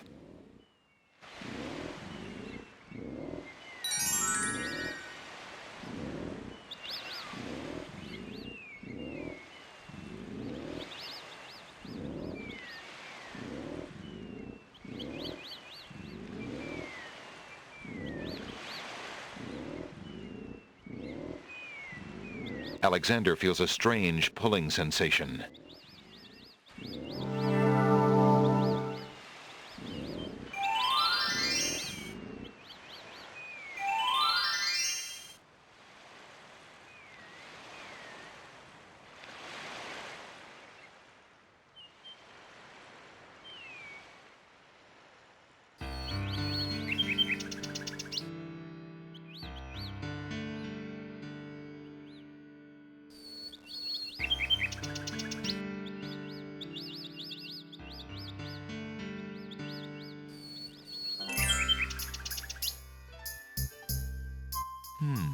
Alexander doesn't remember that sign being on the wall before. He decides to take a closer look. It's a proclamation. It reads, "Citizens rejoice," announcing the royal wedding and coronation of Wazir Abdul al-Hazred and Princess Kasima. For reasons of security, the wedding will not be open to the public. Long live the new king and queen of the land of the Green Isles. Alexander feels his stomach turn at the thought of the dread event. If he doesn't do something soon, Cosima will be another man's wife.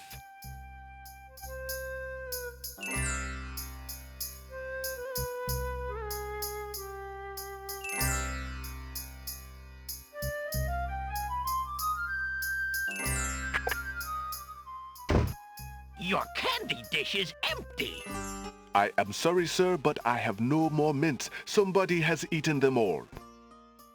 Well, get some more then. I fear that is impossible.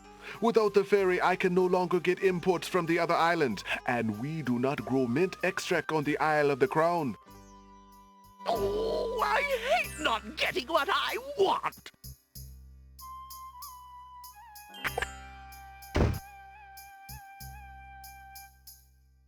How fare you, good merchant? Thankfully, I fare better than my business. My shop is as silent as the moon these days.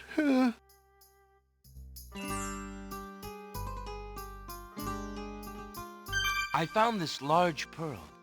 Might it be valuable enough to ransom back my family ring? I have never seen such a perfect pearl. Certainly you can have your ring back. Oh, I'm glad you didn't sell it. I'm a bit attached to it, I'm afraid. Of course you are. You would be cold-hearted if you felt any differently. I am happy to see a family heirloom back with its rightful owner.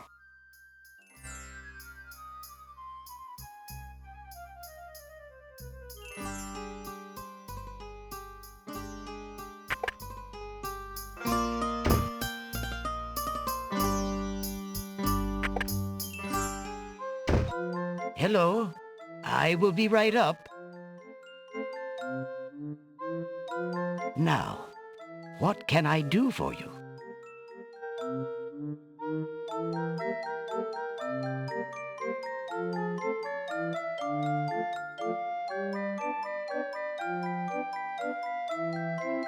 Determined to learn more about the strange man's relationship with the princess, Alexander shows the man his insignia ring and formally introduces himself. I'm sorry to insist, but my name is Alexander of Daventry, and... I appreciate the offer of the ring, Alexander, but I'm afraid I'm already spoken. Daventry? Where have I heard of Daventry? Flying flit mice. You must be Prince Alexander. Cosima told me about you when she arrived home. How came you here? Why, by a ship, now wrecked upon the sand. But you know Cosima? She truly spoke of me? Yes, I saw her briefly when she first returned home. She mentioned a prince to me, Prince Alexander of Daventry. I'm afraid that was before she was told about her parents' deaths. You see, she arrived home a few weeks too late. The king and queen thought they'd never see her again. It is said they died of heartbreak. I'm afraid she's blamed herself. What a terrible homecoming. If we had only known. Terrible indeed, poor thing.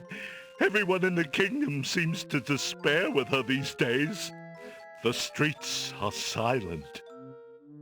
Where is she now? The princess is sequestered in mourning. It's a rather dated tradition, and not required, but the Wazir says she insisted out of respect.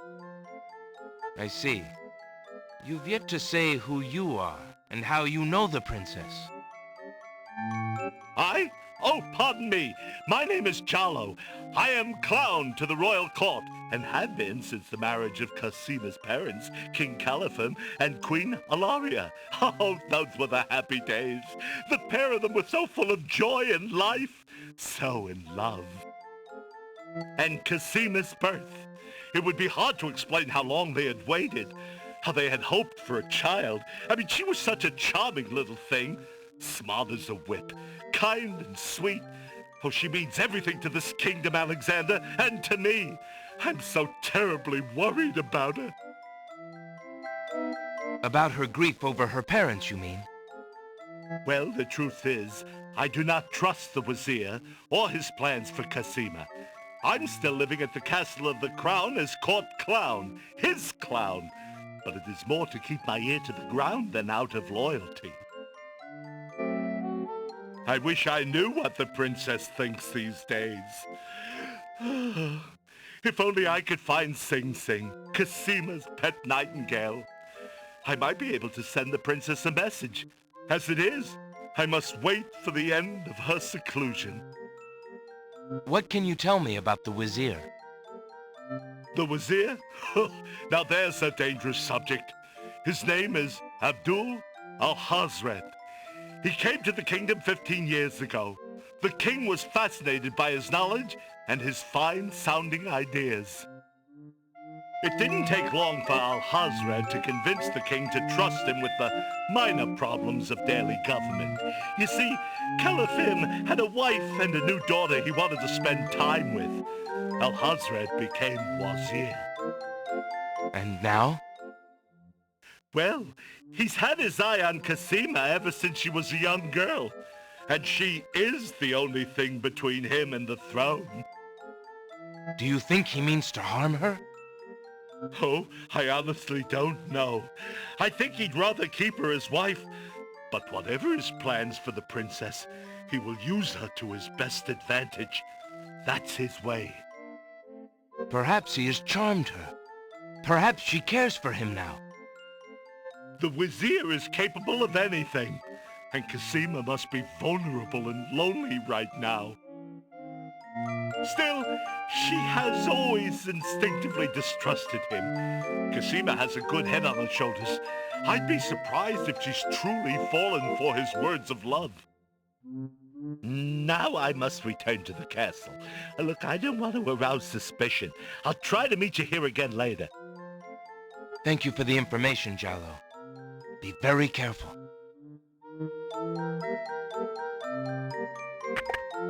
So the narrator voice you've heard before.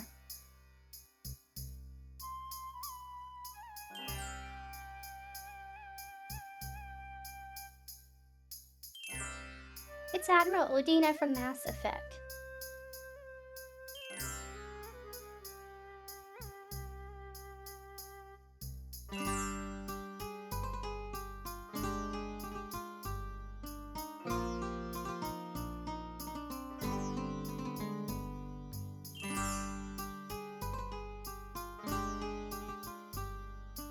Also, you heard him in Grand Theft Auto 5 as one of the cartoon voices.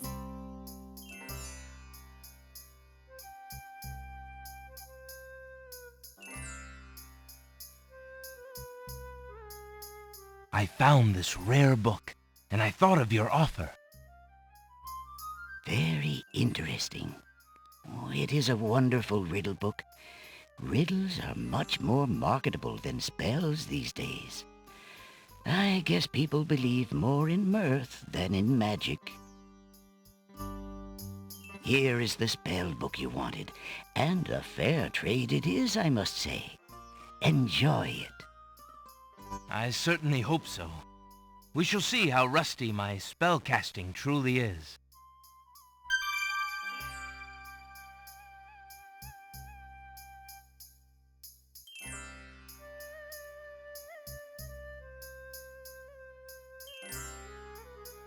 The narrator is Bill Ratner.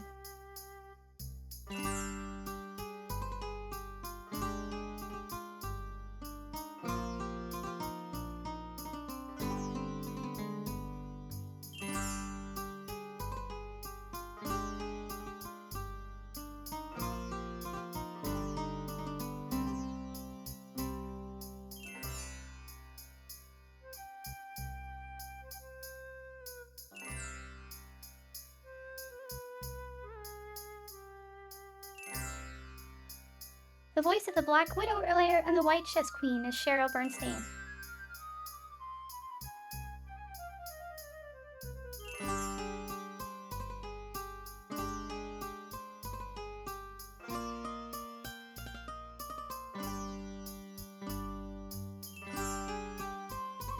She was also in the Aladdin TV series for 2 episodes of Parents' Day.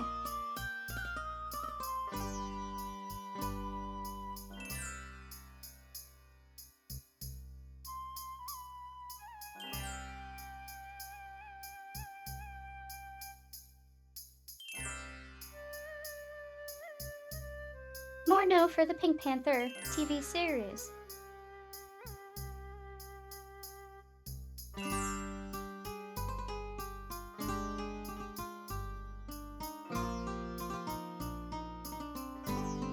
She's also been Demi Moore in Leisure Suit Larry's.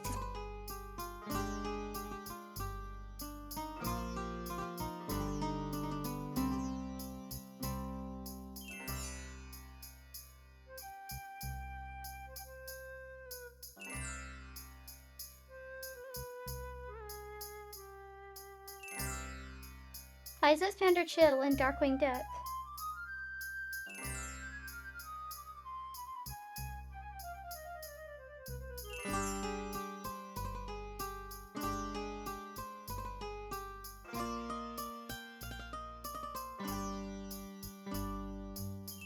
She has a lot of credits, but a lot of them are one-off.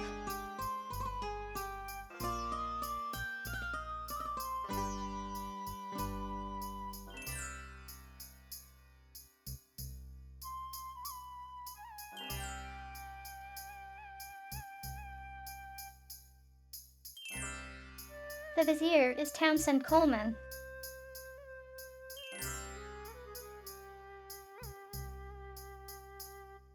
The Tick.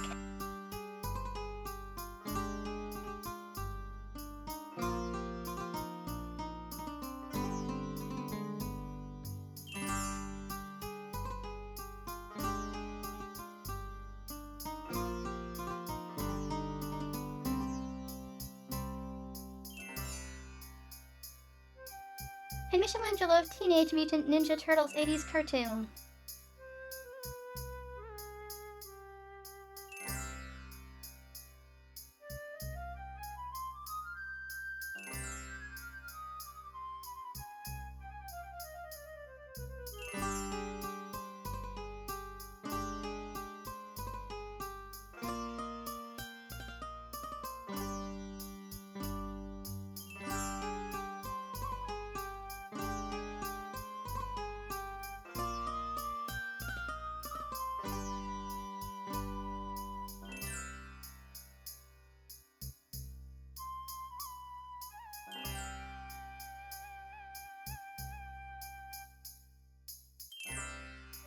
And was also in Mass Effect Lord Darius.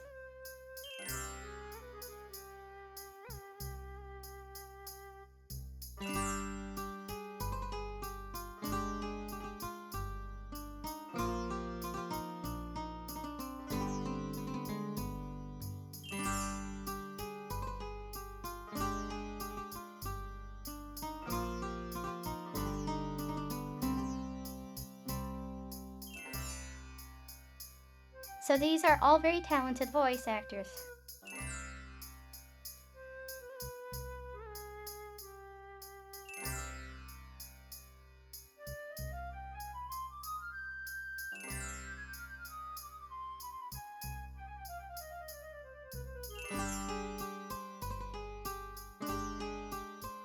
I actually didn't expect to see Tony Jay in the list.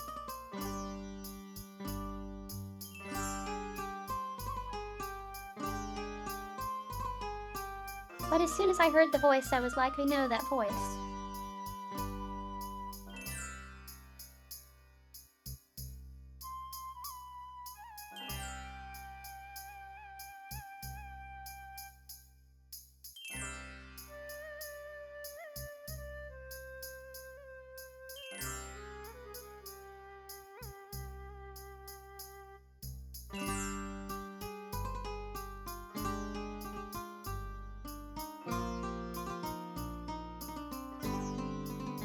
Pawn shop guy is Dave Fenno.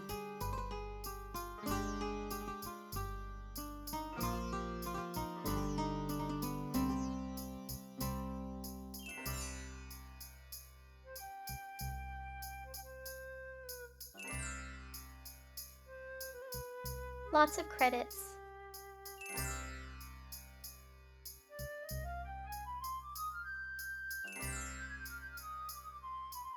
He was recently in Starfield.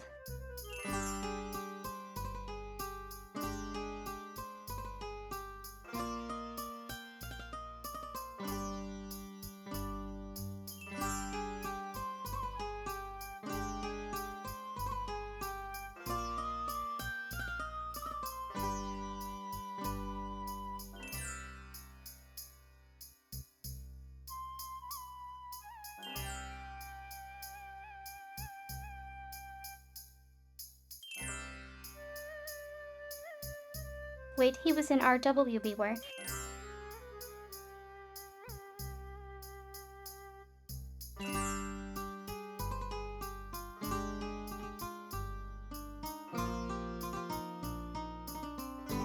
Oh, you know my opinions on that shit.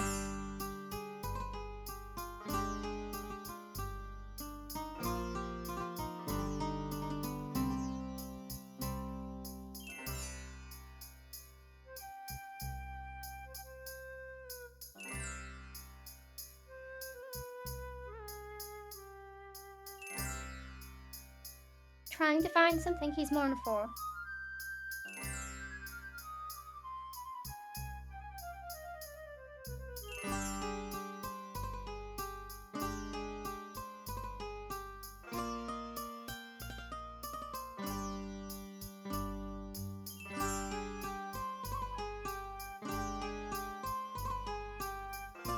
Final Fantasy 15 Westcom Armagh.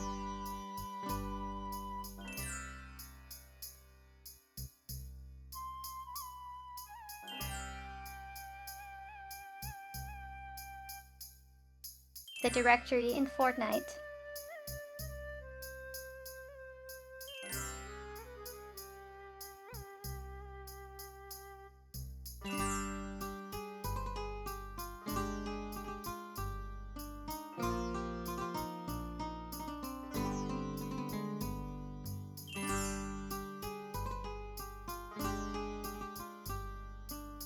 Oh haha, I'm only halfway down the page.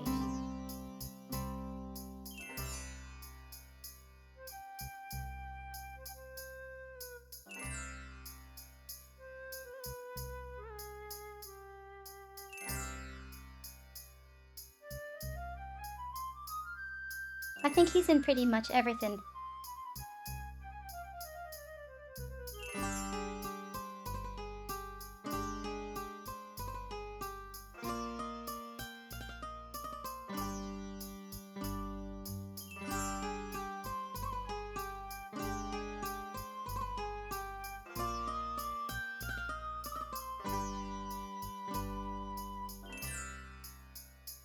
He's in the Fallout games.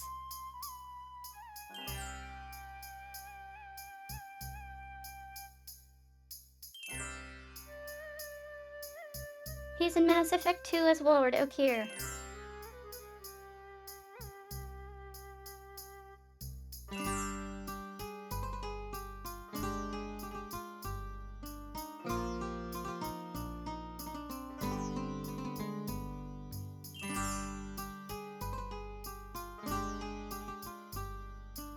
Multiple times for World of Warcraft.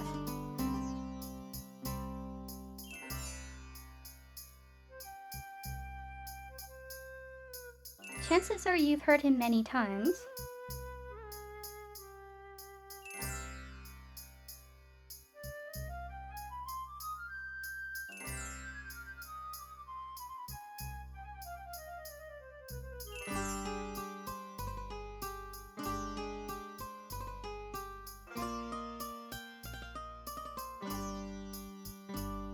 Also in Darkwing Duck as Warden Waddlesworth.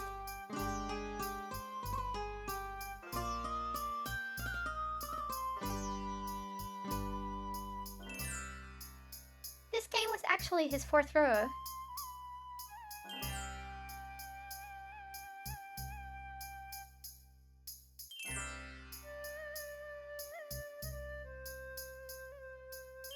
How fare you, merchant? Well, I would be better if I could only finish my manuscript. I am a budding novelist, you know.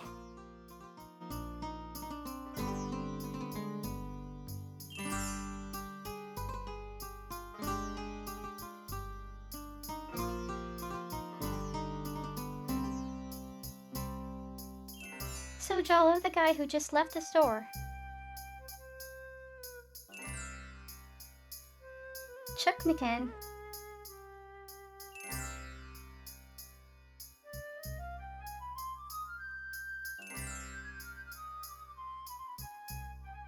Also with DuckTales voice acting.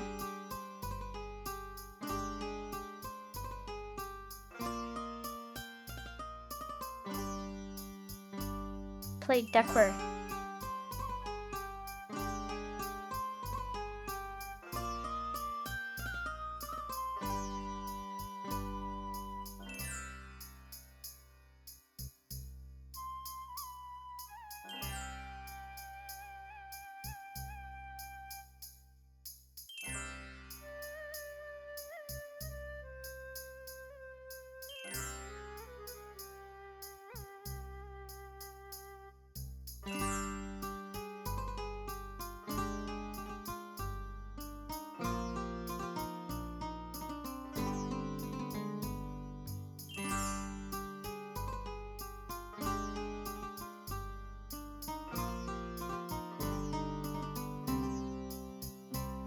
Yeah, that's actually his most well-known role.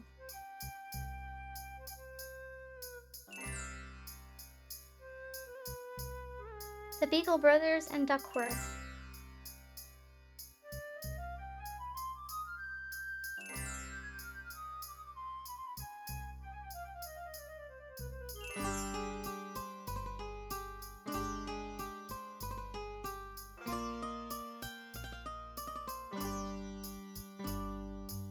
Let me find the bookstore. Oh no.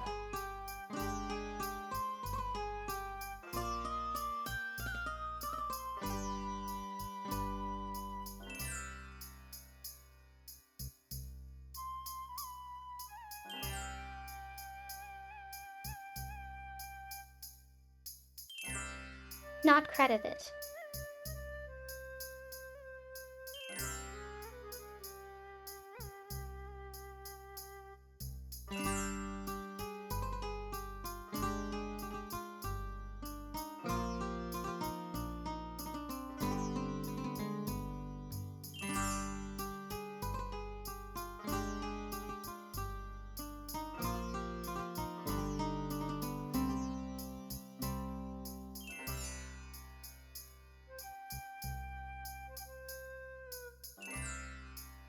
Really?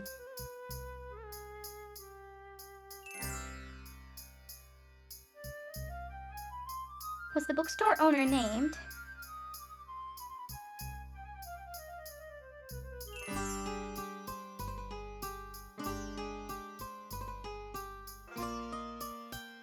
How fare you, merchant? I have been reading too much love poetry lately. It is rather depressing to an old bachelor like me.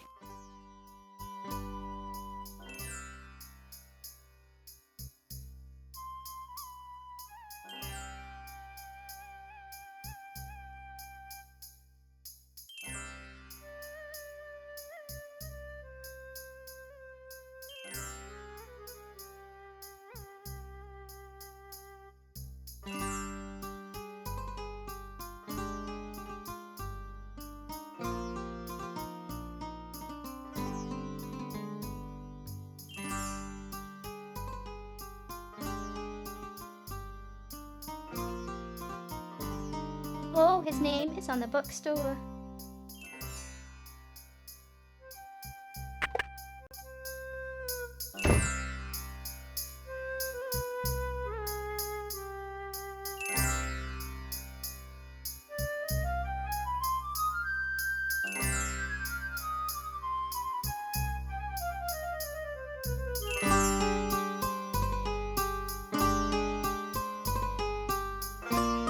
Sally, and the gnomes are voiced by Don Messick.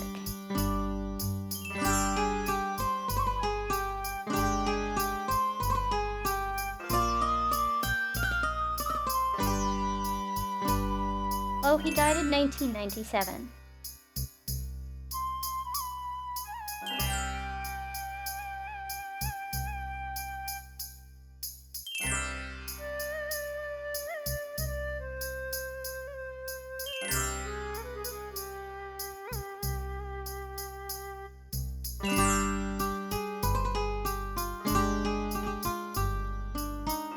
Looks like he's a lot of voice roles.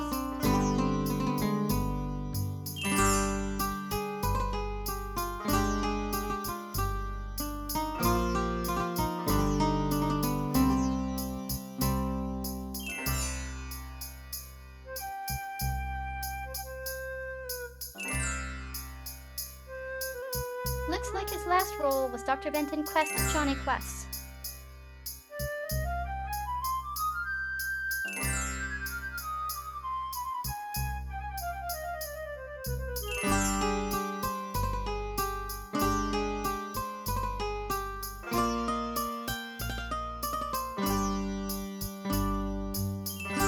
He voiced Scooby-Doo in several Scooby cartoons.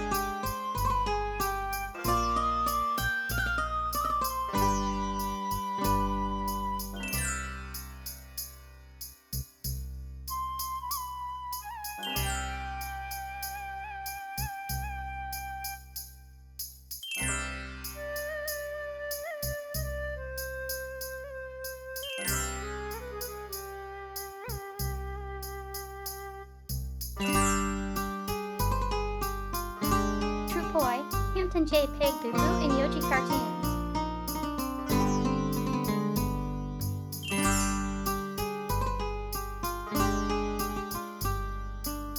Oh, I hear it now.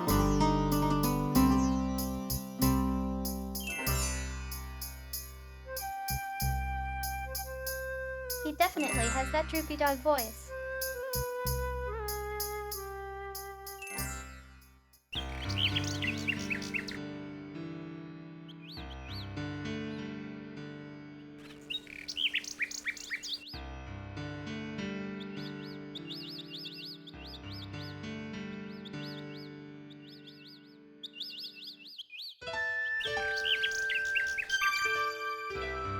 Alexander holds out his insignia ring to the Nightingale, hoping she perhaps is the Nightingale that Jalo spoke of, and that she might be able to take the ring to Cosima. The ring is the one thing he has that might alert Cosima to his presence on the Isles. The Nightingale swoops down and grabs the ring. She flies off towards the castle, perhaps to Cosima. Sing Sing, what have you got in your mouth, my pretty? A gold ring? Sing Sing, where did you get this? Realm of Daventry. But this is Alexander's ring. Oh, my soul, he must be here. Sing Sing, I wish you could tell me what you've seen. Is he really here then, on this very island? Oh, if only I could leave this castle as easily as you. Take this ribbon, Sing Sing. If you know where he is, return it to him. Please be careful, Alexander. It is so dangerous, and yet I could not wish you away.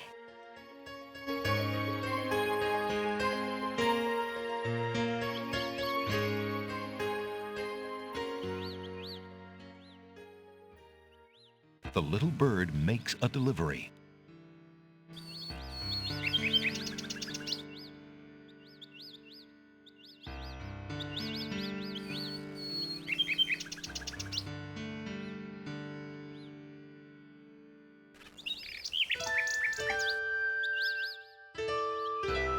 Would you believe that Cosima is voiced by Gladys of Totally Spies? The end.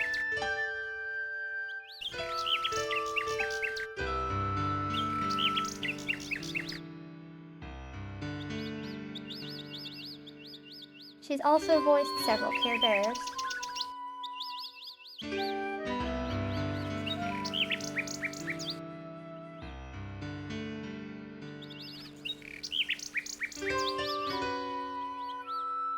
Oh, she was Mouse in her boots.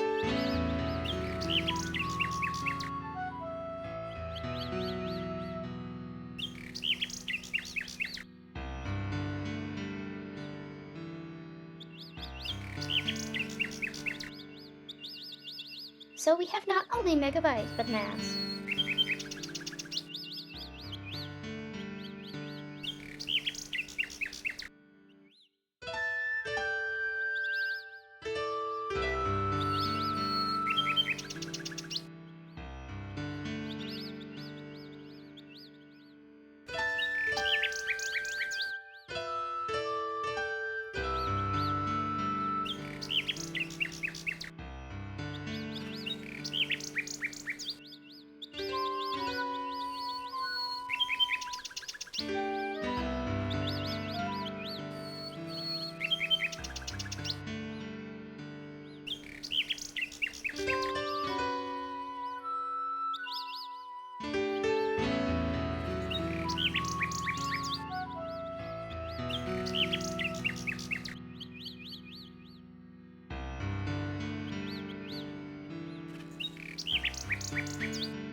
Oh, she was also the voice of several Popples in the Popples cartoon.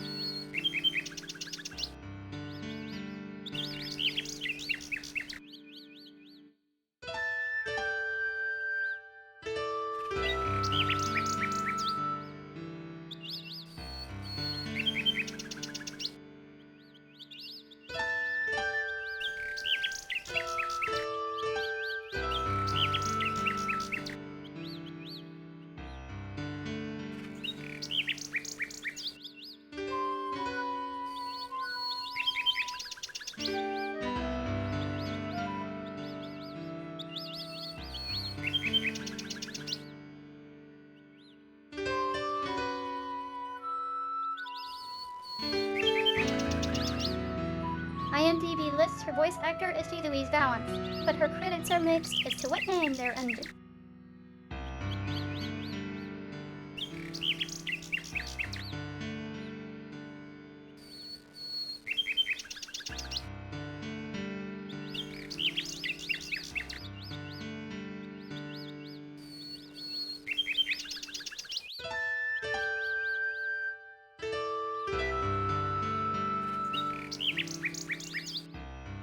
And she's Canadian.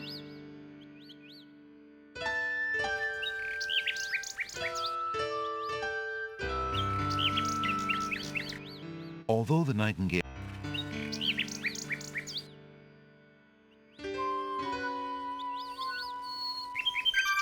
It's a red velvet hair ribbon. Could it be? Could it possibly belong to Cosima herself? Or am I merely wishing it were so? Oh.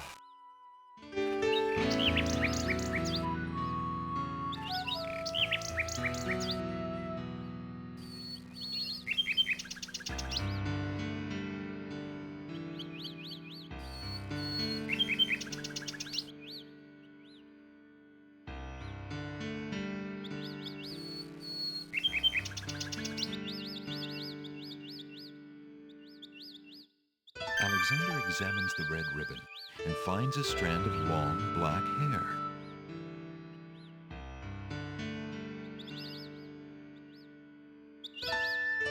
Alexander is carrying a book from the bookshop. The cover says, Ye Old Spell Book.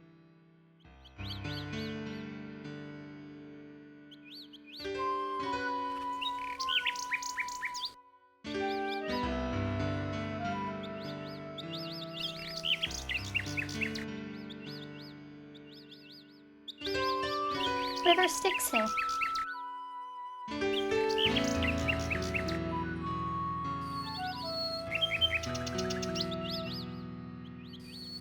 Quest for Glory 5, let us go there.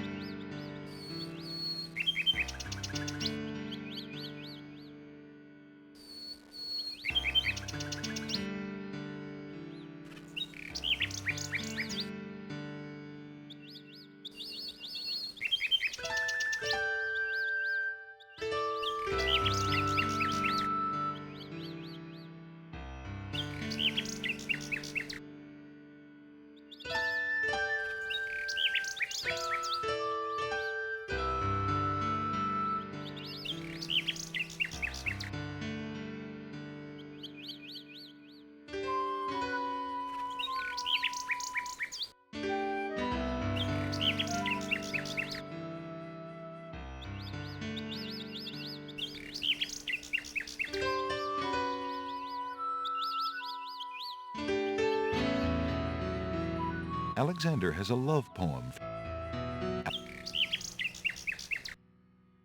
What was it when I looked at you? What power has chained me through and through, and binds my heart with links so tight I cannot live without the sight of you? What nameless thing has captured me, and made me powerless to flee? What thing is it without a name that brings my mind ever back the same to thee? The name of love cannot apply. Its commonness does not decry the haunted, hunted, painful cry that my heart makes for you, that ever my soul eternal makes for you.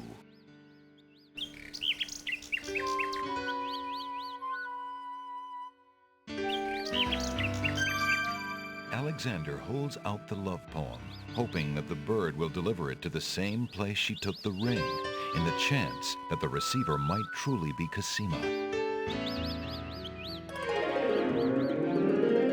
The nightingale swoops down, grabs the love poem, and takes it towards the castle. Sing, sing, my sweet. You bring another present. Let me see. It is a poem, Sing Sing. What was it when I looked at you? What power has chained me through and through, and binds my heart with links so tight, I cannot live without the sight of you? Oh, Alexander. I was hoping he'd return to you. Take this to him while he waits. Hurry, my fleet one.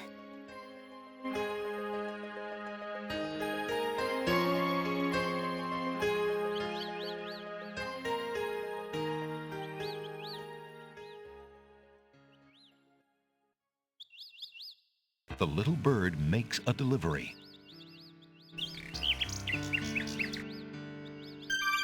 It's a note. Dearest Alexander, I cannot believe you are here, my friend. Please, please be careful.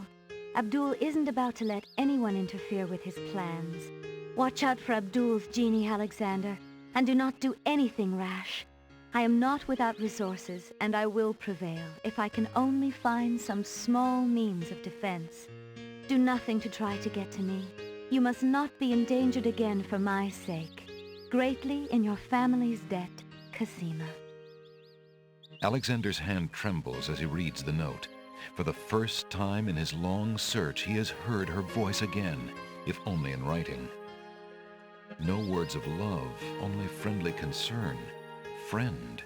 Is the maiden merely shy, or does she regard him only as a brother?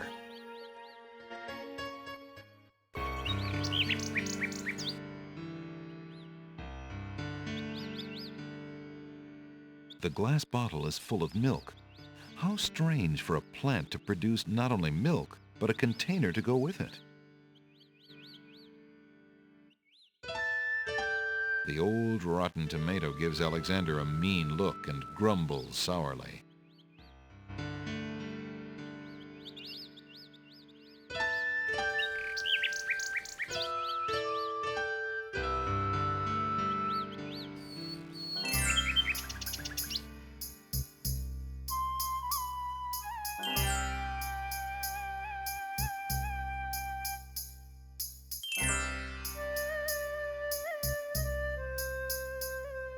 Okay, I think we're done with the mechanical nightingale.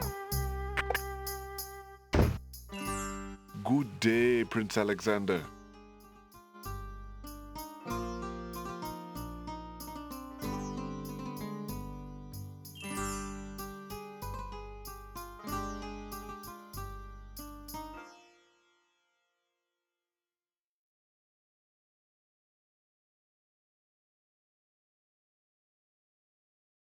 Gosh darn it.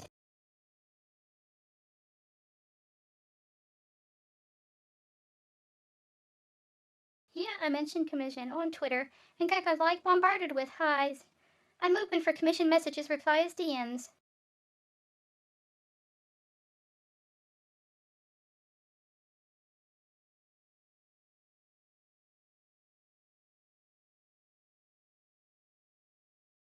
I've not been noticed on Twitter since before Ellen took over.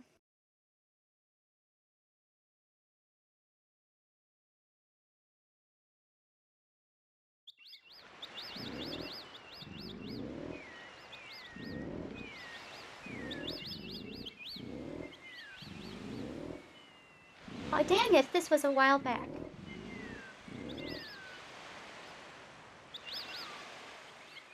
Alexander pulls out his magic map.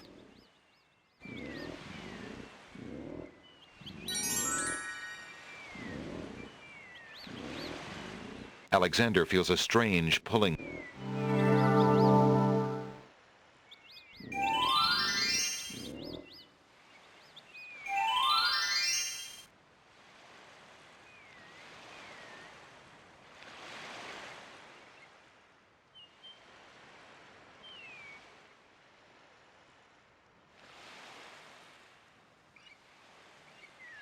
Alexander opens the rare book and looks inside.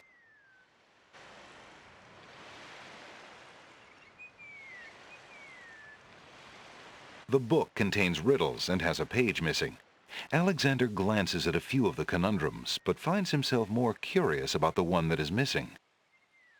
What was the riddle, he wonders? More importantly, what was the answer?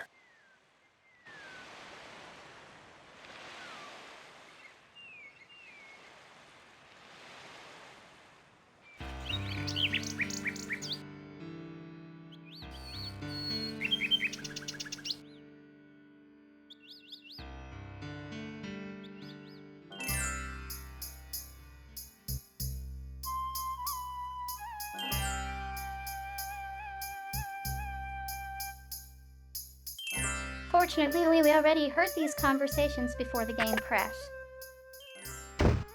Yuck.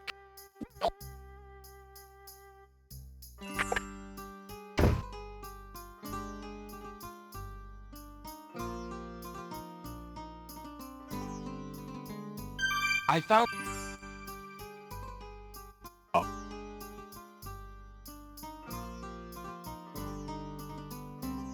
Would you mind? Of course. Alexander looks close.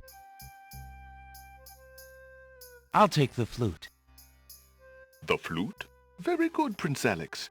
May its music always be sweet. Feel free to trade it back at any time. Thank My you. favorite King's Quest is 4.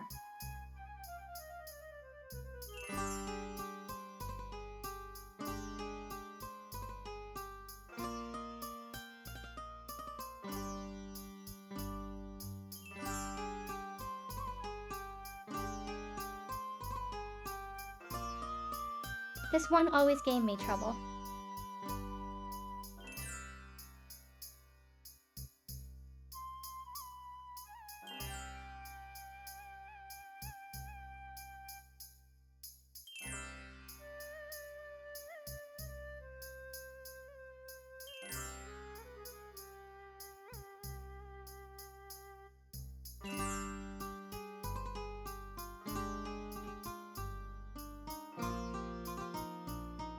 Though this one is probably less buggy than 5 and 7.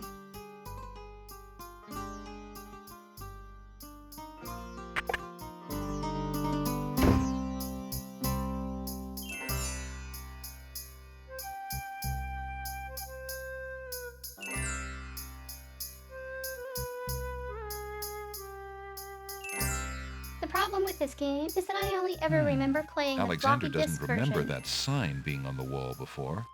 He decides to take a closer look. It's a proclamation.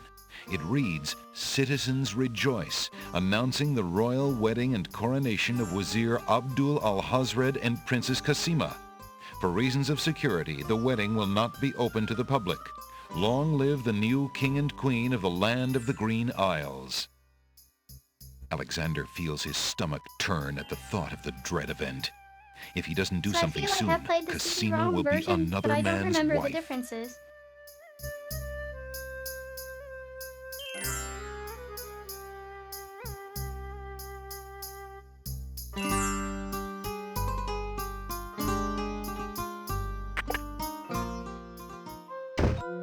Hello?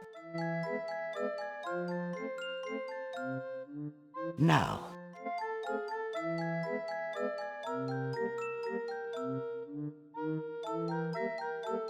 Determined to learn more about the strange man's relationship with the princess, Alexander shows the man his insignia ring and formally introduces himself.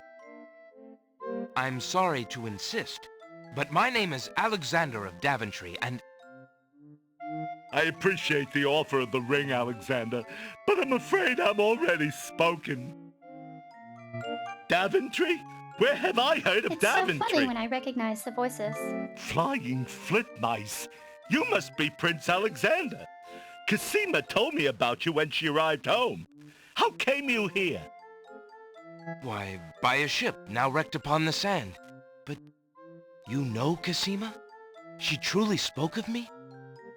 Yes, I saw her briefly when she first returned home. She mentioned a prince to me. Prince Alexander of Daventry. I'm afraid that was before she was told about her parents' deaths. You see, she arrived home a few weeks too late. The king and queen thought they'd never see her again. It is said they died of heartbreak. I'm afraid she's blamed herself. What a terrible homecoming. If we had only known. Terrible indeed, poor thing. Everyone in the kingdom seems to despair with her these days. The streets are silent. Where is she now? The princess is sequestered in mourning. It's a rather dated tradition, and not required, but the Wazir says she insisted out of respect. I see. You've yet to say who you are, and how you know the princess. I? Oh, pardon me. My name is Jalo. I am clown to the royal court, and had been since the marriage of Casima's parents, King Caliphim and Queen Alaria. Oh, those were the happy days. The pair of them were so full of joy and life. So in love. See, if this game didn't come out the same year And as Aladdin, Casima's I would be like, this was inspired It would be hard by to Aladdin. explain how long they had waited, how they had hoped for a child. I mean, she was such a charming little thing, smart as a whip, kind and sweet. Oh, she means everything to this kingdom, Alexander, and to me. I'm so terribly worried about her. About her grief over her parents, you mean? Well, the truth is, I do not trust the Wazir or his plans for Casima. I'm still living at the Castle of the Crown as court clown, his clown. But it is more to keep my ear to the ground than out of loyalty. I wish I knew what the princess The thinks evil these vizier, days. just an Arabian Nights trope. If only I could find Sing Sing, Casima's pet nightingale. I might be able to send the princess a message. As it is, I must wait for the end of her seclusion. What can you tell me about the Wazir? The Wazir? Now there's a dangerous subject. His name is Cause it Abdul seems to come up a lot in Al-Hazred. Western tellings of He those came to stories. the kingdom 15 years ago. The king was fascinated by his knowledge and his fine-sounding ideas. It didn't take long for Al-Hazred to convince the king to Wait. trust him with the minor problems of daily government. You see, Caliphim had a wife and a new daughter he wanted to spend time with. Al-Hazred became Wazir. And now? Well, he's had his eye on I Casima wonder ever if since she evil was a vizier young is girl. based on Rasputin. And she is the only thing between him and the throne. Do you think he means to harm her? Oh, I honestly don't know. I think he'd rather keep her as wife. But whatever his plans for the princess, he will use her to his best advantage. That's his way. Perhaps he has charmed her. Perhaps she cares for him now. The Wazir is capable of anything. And Casima must be vulnerable and lonely right now. Still, she has always instinctively distrusted Oh, wait me. a sec. Casima has a good head on her shoulders. I'd be surprised if she's truly fallen for his words of love. Now I must return to the castle. Look, I don't want to arouse suspicion. I'll try to meet you here again later. Thank you for the information, Jalo. Be very careful.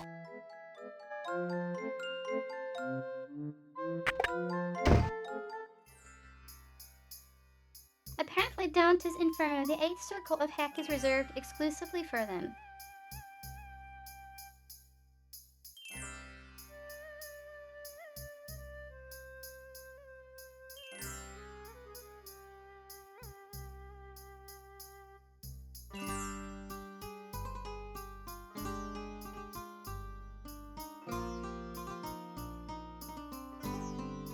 Also wanted war and peace, so that has to predate Rasputin.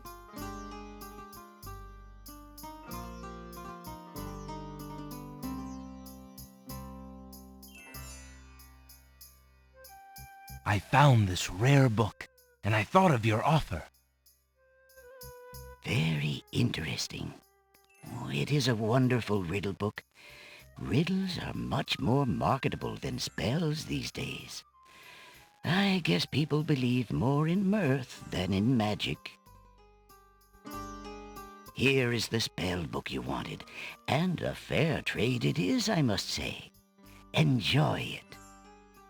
I certainly hope so. We shall see how rusty my spellcasting truly is.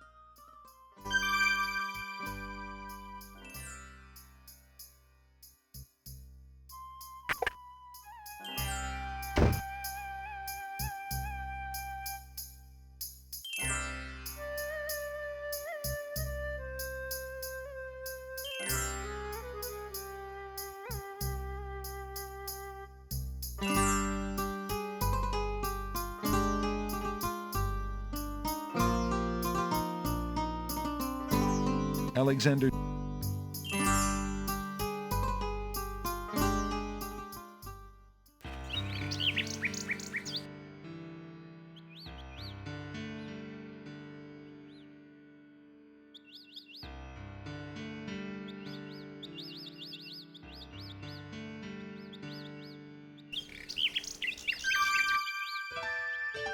Alexander.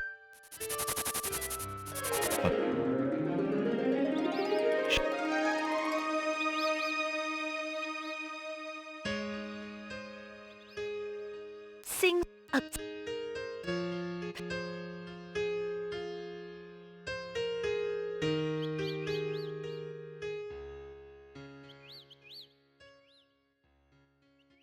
The little bird. Alexander. It's a red. Or am I?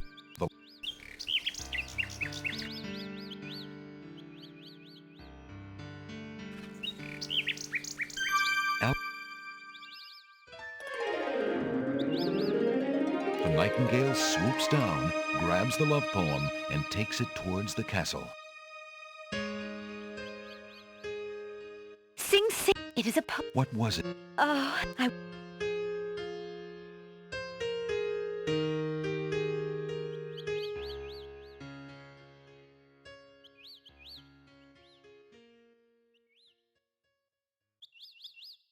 The little bird makes a delivery.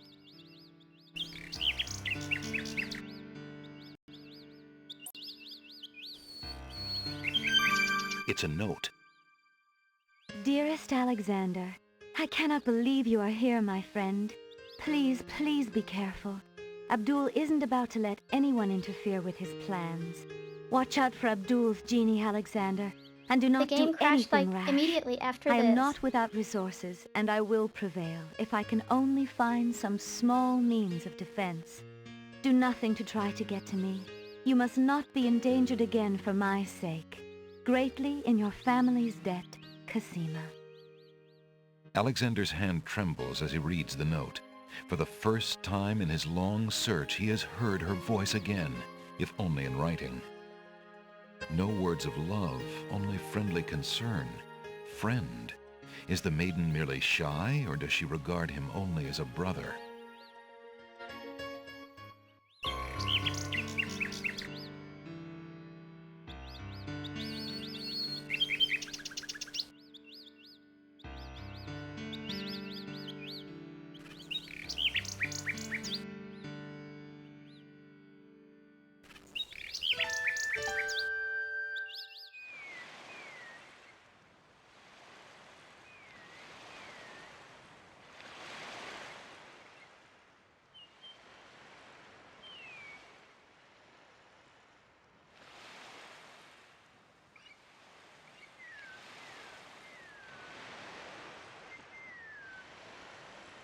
Alexander pulls out his magic map.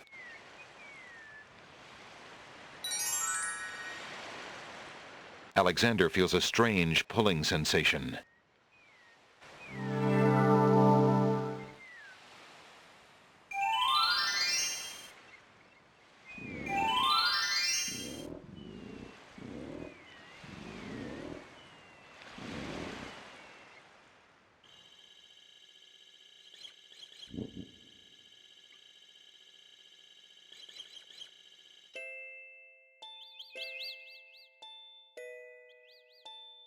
A delicate china teacup is occupying the chair at the moment. there appears to be a hole in the garden wall.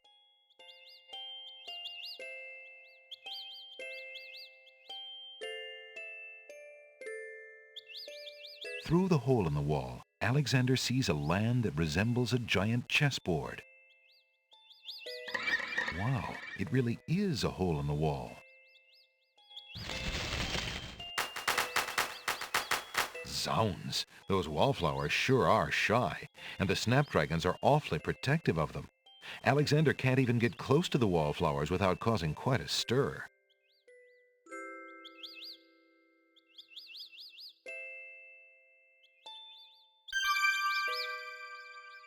Alexander takes the teacup.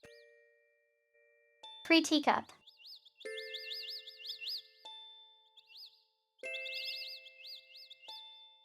Alexander decides to pick up the hole in the wall. A hole in the wall could be a very useful thing.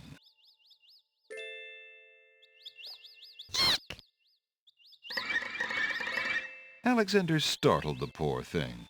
It's run off to hide behind the wallflowers.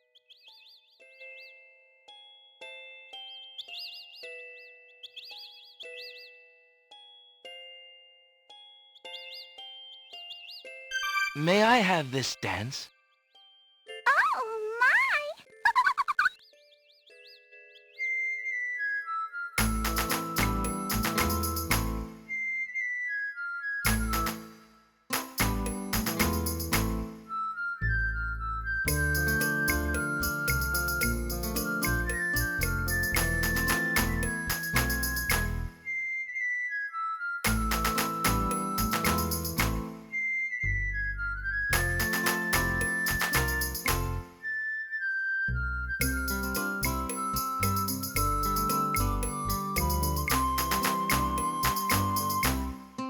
Alexander stops playing the flute, but the wallflowers and snapdragons continue to dance, caught up in the music and oblivious to everything around them. The dancing wallflowers are oblivious to Alexander.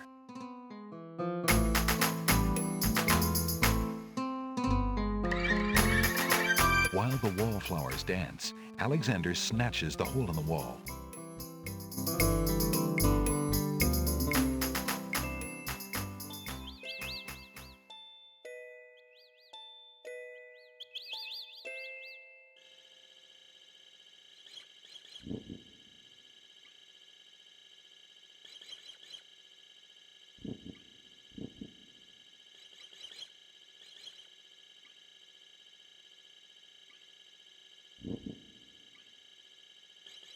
That bump on the log does not look particularly conversational to Alexander.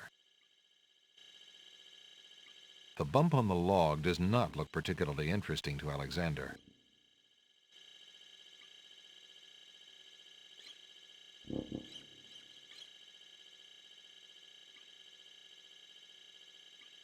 Alexander sees no point in trying to talk to that stick in the swamp.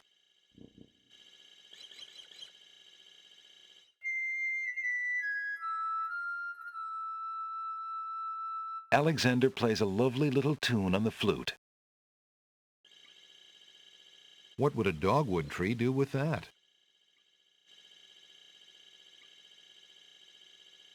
It done.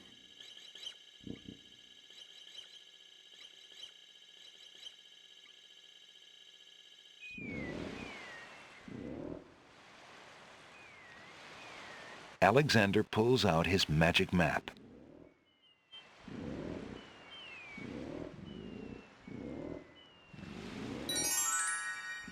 Alexander feels a strange pulling sensation.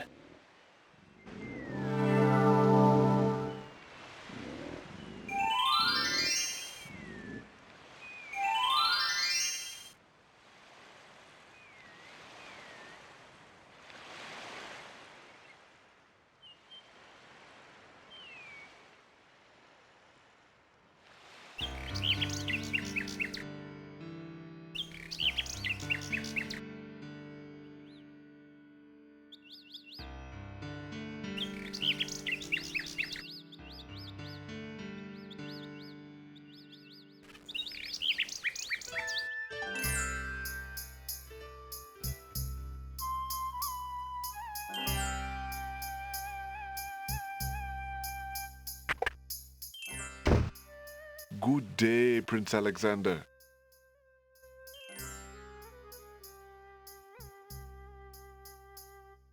Would you mind if I traded this in? Of course, Prince Alex. Please choose something in exchange for the items on the counter. Alexander looks closely at the items on the counter to make his selection. I believe I'll take the tinderbox. Very good, Prince Alex. Enjoy your tinderbox and bring it back anytime. Thank you.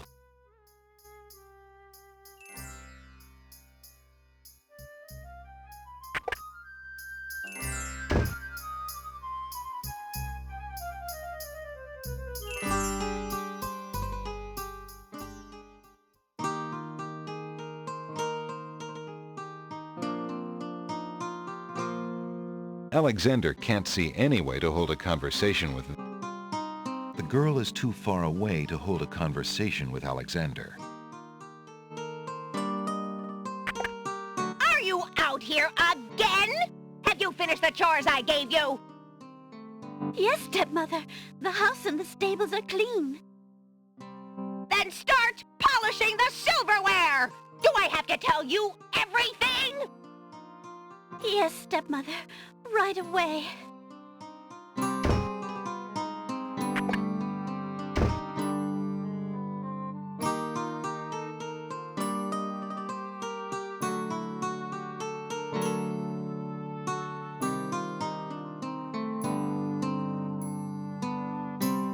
So I recently started watching 7th Time Loop.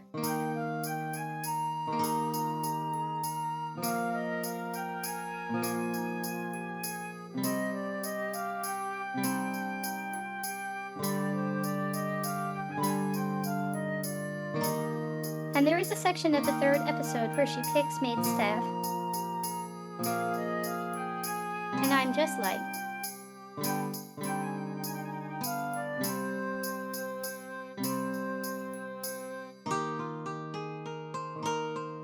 Are these ladies oblivious?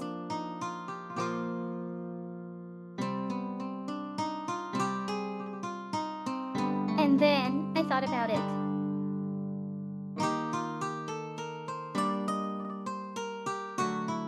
They don't know how to read or write.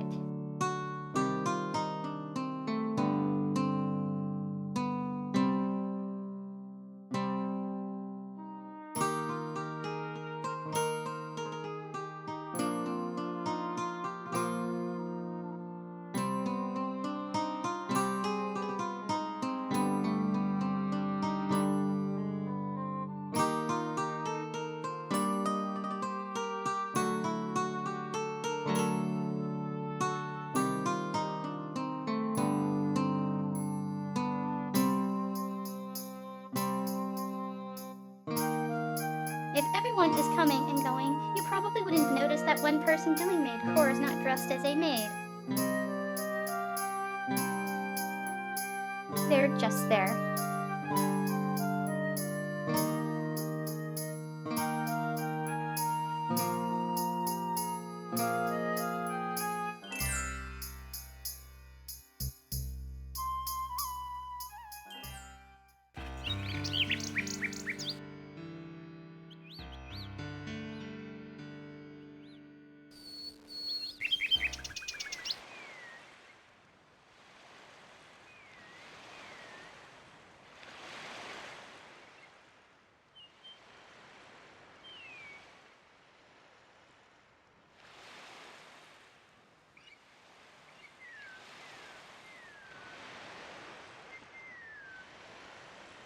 Alexander pulls out his magic map.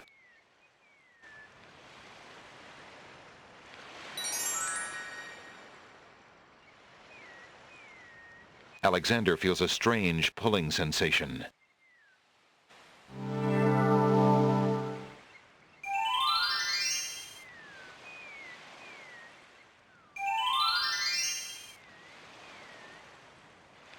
There appears to be something etched into the face of the cliff. Alexander decides to get closer.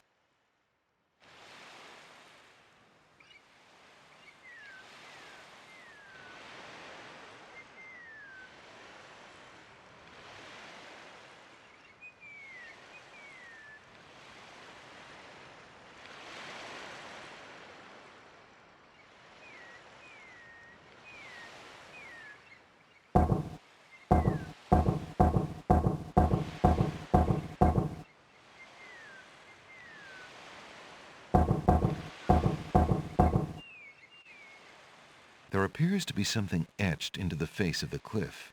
Alexander decides to get closer.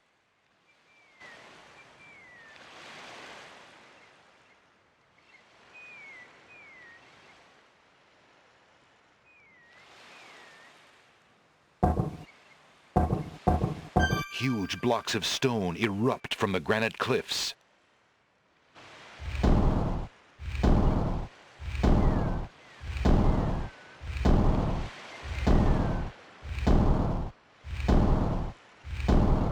Alexander stares with wonder.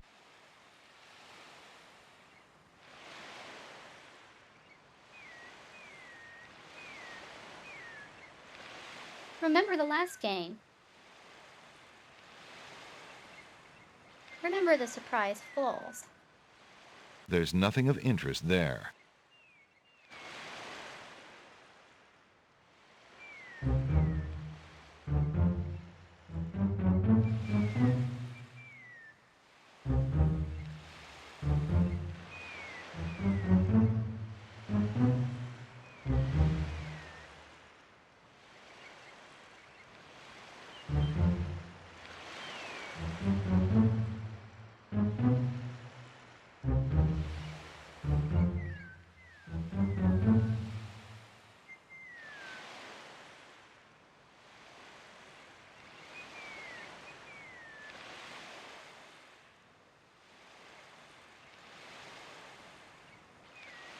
Alexander examines the strange etchings in the face of the cliff.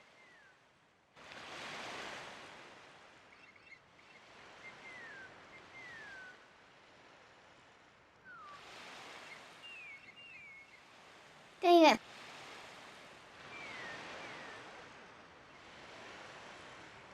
Let me load the manual. The stone beneath Alexander's feet trembles as more steps emerge from the granite cliffs.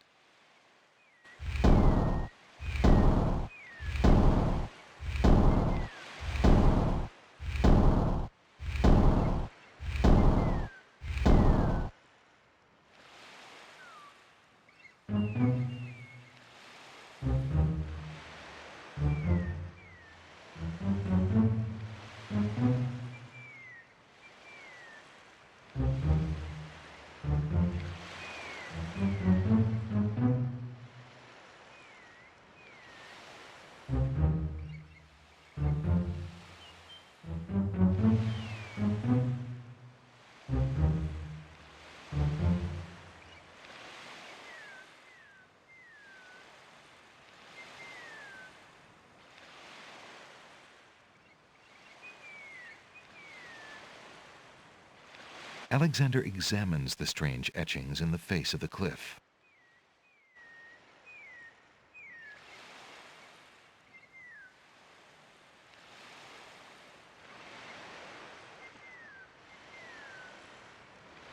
Nanny.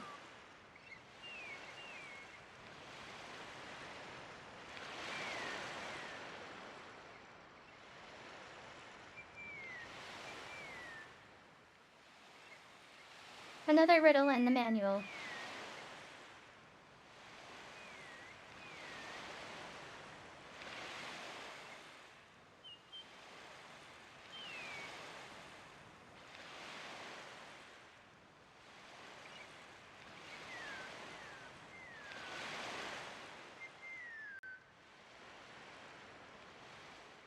Alexander gets the feeling that was the wrong button. Oops!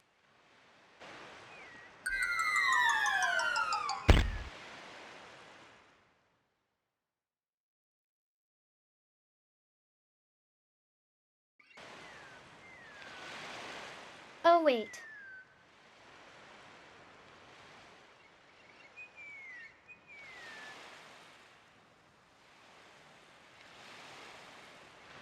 It means down the other way.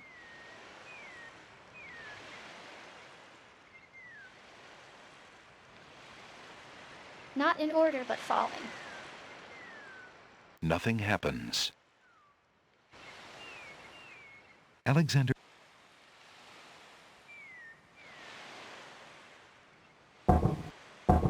The stone beneath Alexander's feet trembles as more steps emerge from the granite cliffs.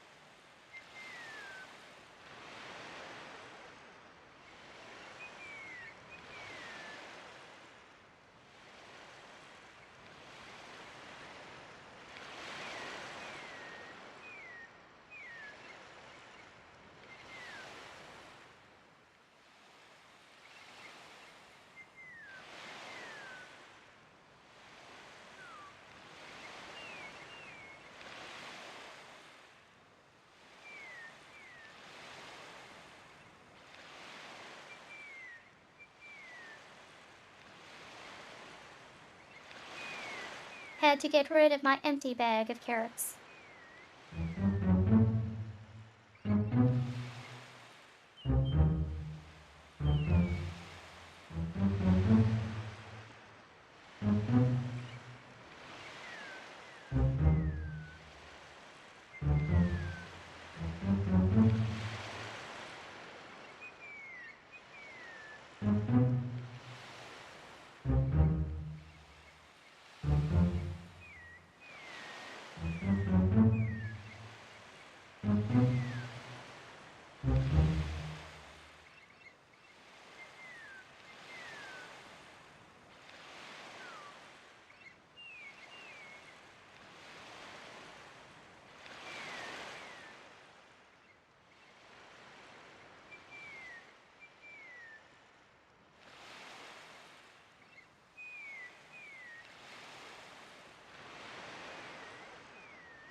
Alexander examines the strange etchings in the face of the cliff.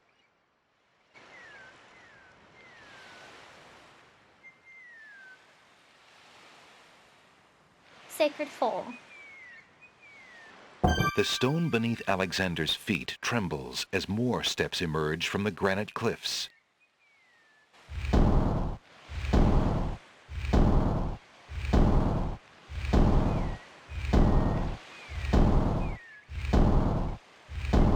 I like this type of copy protection for the fact I can't control the PDF file.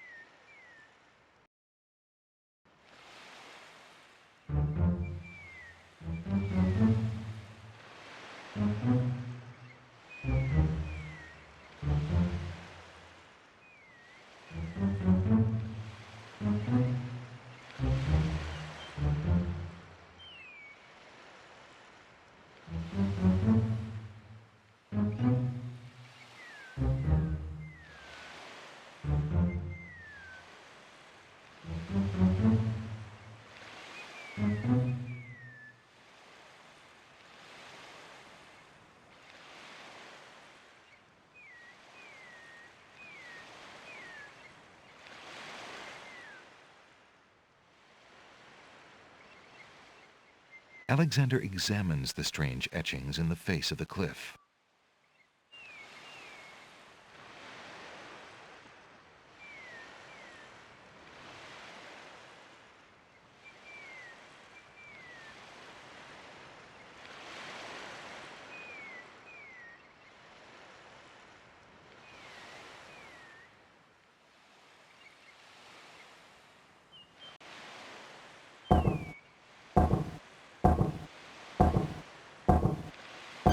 The stone beneath Alexander's feet trembles as more steps emerge from the granite cliffs.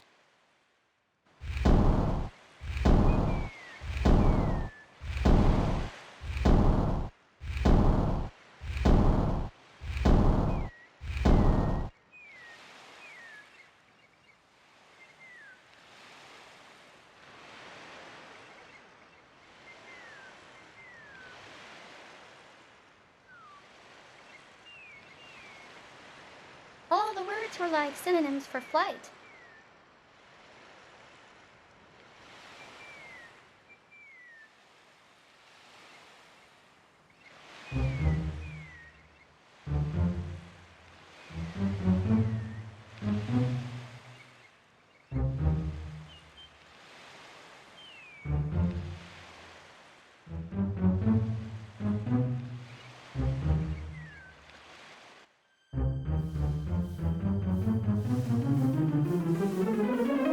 Alexander finds himself, finally, at the top of the cliffs. Exhausted, Really? he steps over the lip Again. of the plateau and stands. Why do you make such an effort to climb the cliffs, young man? The winged ones who live on this island have the power of flight. You could have it too, if you'd only eat a berry from this magical flying nightshade bush. Nightshade. See? The sweet berries You know will make you nightshade is deadly float right. like a petal on the wind. Try some.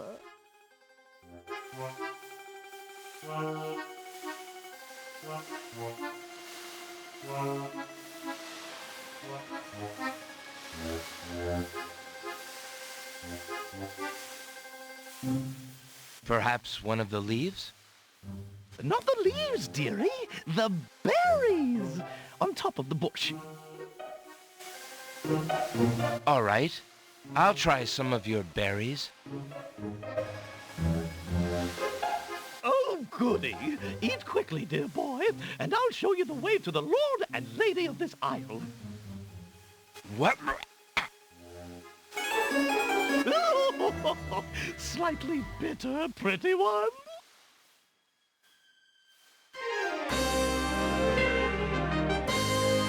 Tickets out.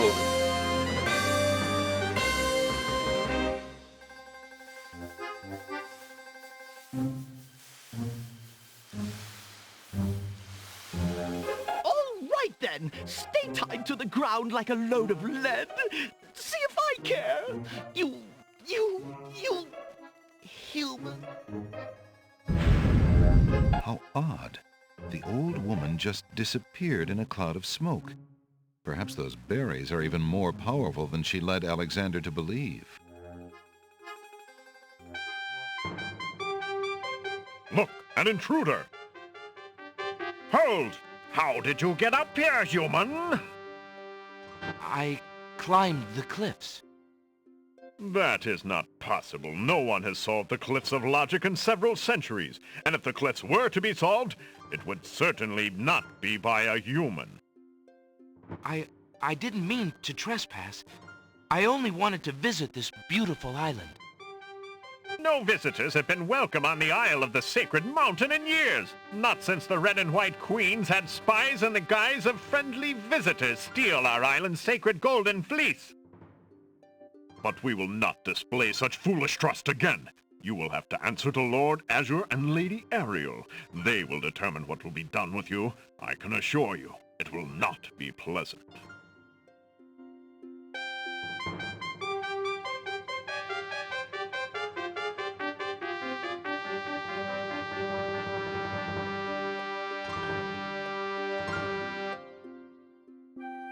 With what trickery did you master the cliffs of logic and reach the city of the winged ones? Only the magic of clear thought, my lord. I meant no harm. The cliffs of logic. It is the sacred oracle's prophecy, Azure. Yes, Ariel. It is lucky for you, human, that climbing the cliffs of logic is part of a prophecy that I cannot ignore. We have just been ordered by Wazir Al-Hazred himself to dispose of any strangers that might land on our fair isle. But the prophecy would have a different fate befall you. The prophecy predicts that whosoever climbs the cliffs of logic will defeat the Minotaur. The Minotaur has violated our sacred catacombs and eats our young in sacrifice. Our own daughter, Lady Celeste, was taken there only this morning as his most recently demanded offering. A dilemma, then. Whom shall I obey in regards to your fate? The oracle or the crown? But since Al-Hazred did not dictate how I was to dispose of intruders, and since you cannot possibly survive the catacombs, your imprisonment there should serve both purposes quite admirably. I will not resist you in this, my lord. I shall do my best to save your daughter. First, I must tell you that the catacombs are a labyrinth of rooms, a place of exceeding danger. You will need many tools and clear wits to survive it. So I am heard ready. about the story of the Minotaur Very like in well. grade 8 or something. My guards will take you there figured now. out what to do You seem in the courageous catacombs. enough, but the catacombs will determine how brave you really are.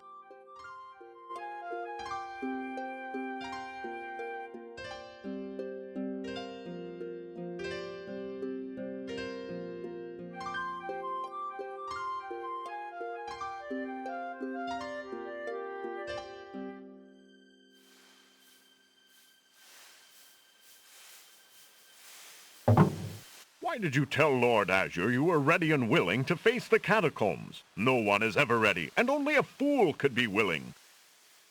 And you are far wiser, I suppose, to leave a maiden to die? To not fight this plague on your own people? Bravery and suicide are two different things, human. You will have a chance to renounce your choice soon enough, when you lay trembling under the Minotaur's hooves. We shall see. Thanks for the escort. We only escort you to your death. May the fates make it quick so that you do not have to scream long.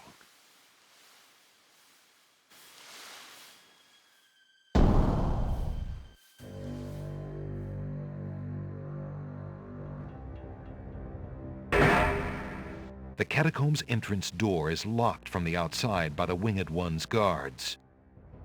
It seems that leaving the catacombs by that door is not an option.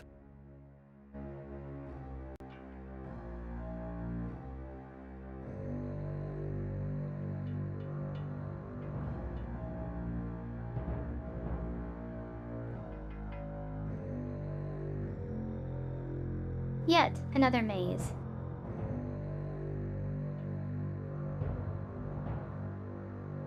Alexander examines the stone shelf and the ancient bones, but finds nothing except the dust of the grave.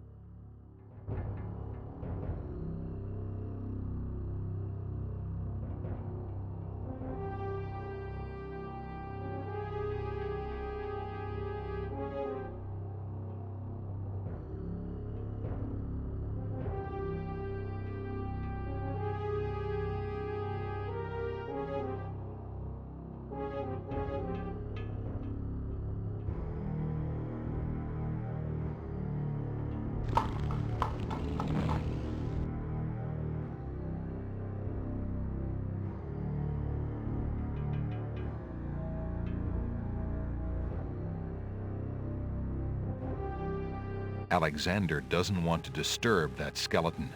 He seems to have all his bones intact, and it'd be a shame to break up the set.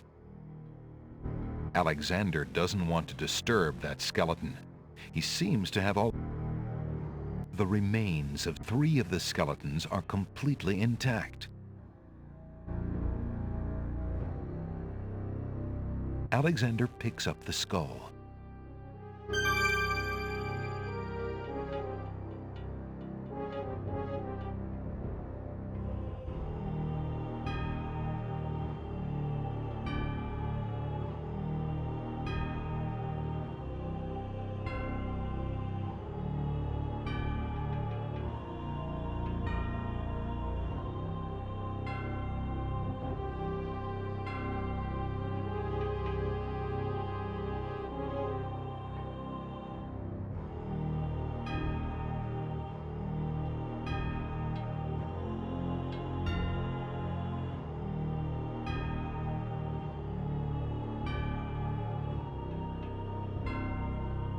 Hey, remember Indiana Jones in the search for the Holy Grail?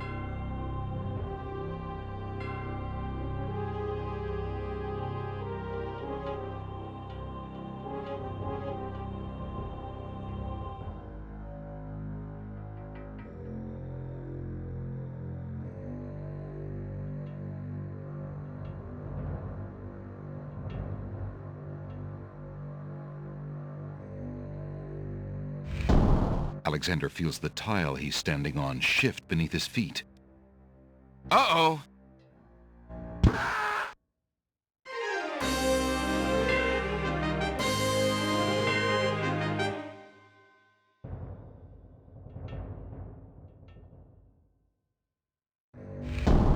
Alexander feels the tile he's standing on shift beneath his feet. Uh-oh!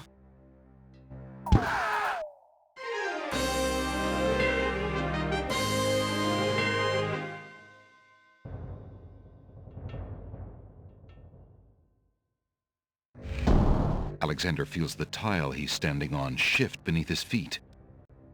Uh-oh!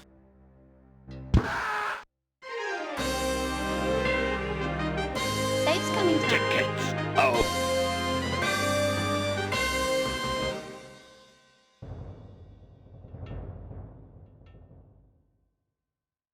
Or is this more copy production?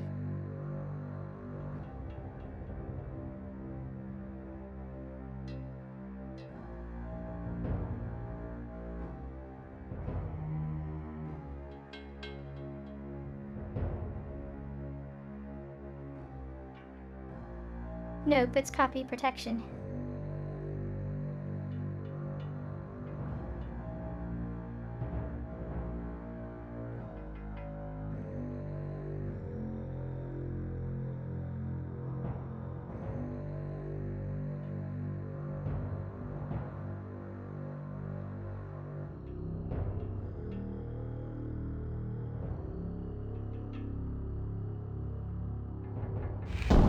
Alexander feels the tile he's standing on shift beneath his feet. Uh-oh!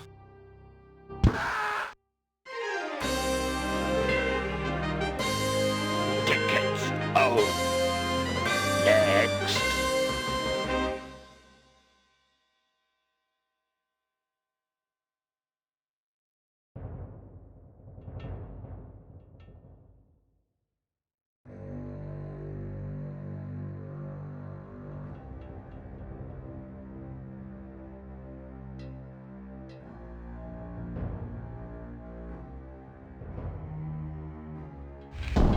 Alexander feels the tile he's standing on shift beneath his feet. Uh-oh!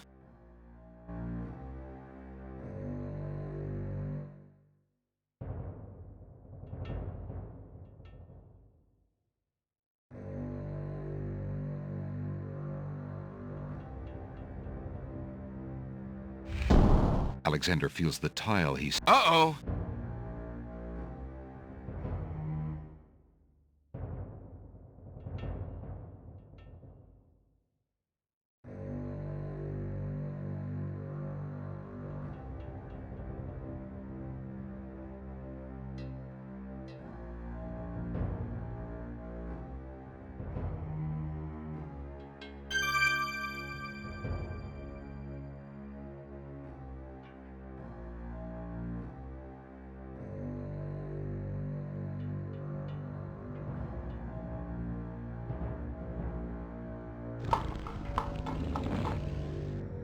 Alexander hears the distant sounds of a wild animal somewhere in the maze of rooms.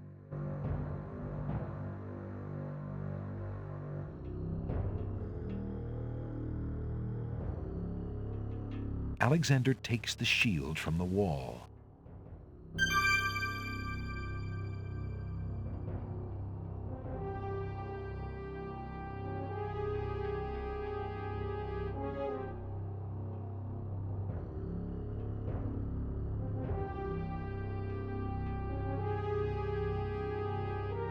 The doorway.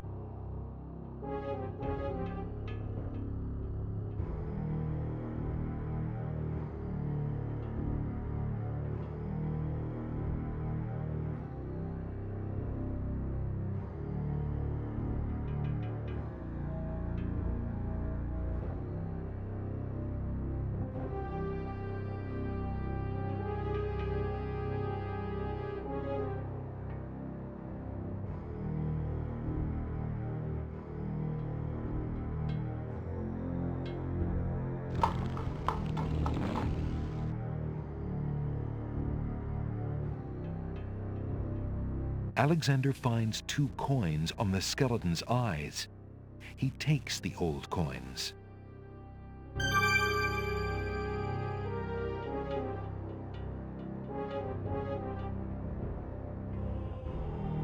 Great Robin Roll.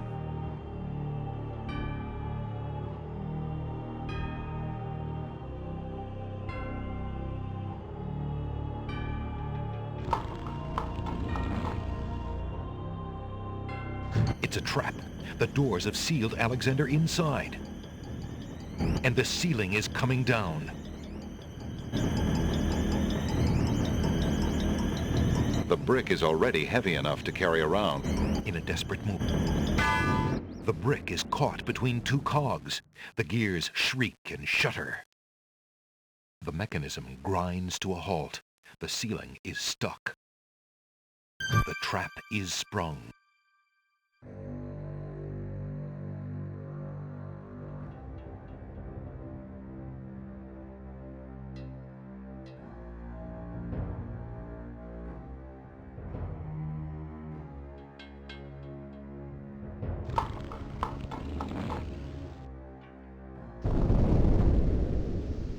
Sounds! A trap floor!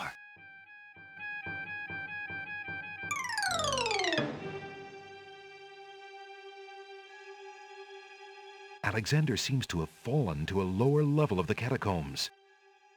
Wherever he is, the place sure is dark. Alexander can't even see his hand in front of his face.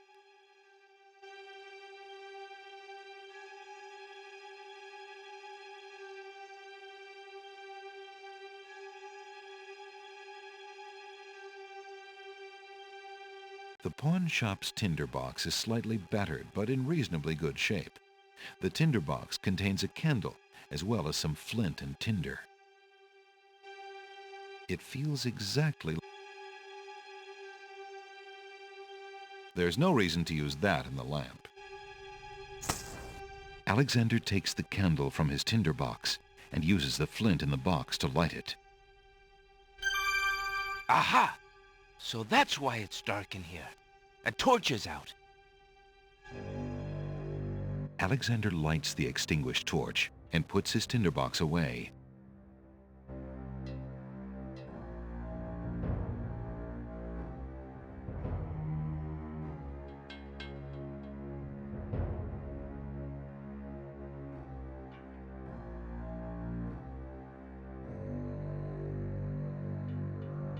Still wandering around the maze.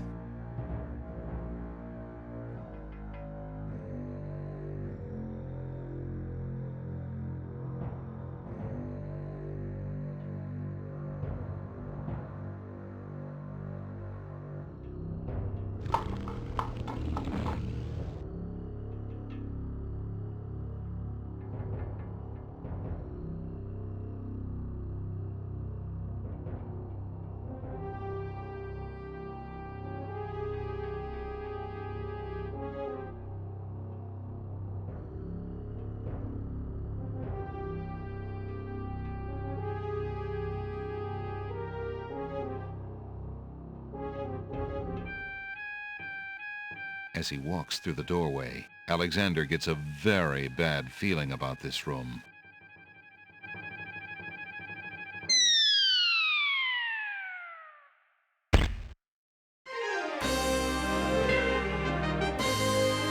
Tickets up. Next. Don't just whole wander, movie Alexander. Coolio to Let my your life. conscience be your guide.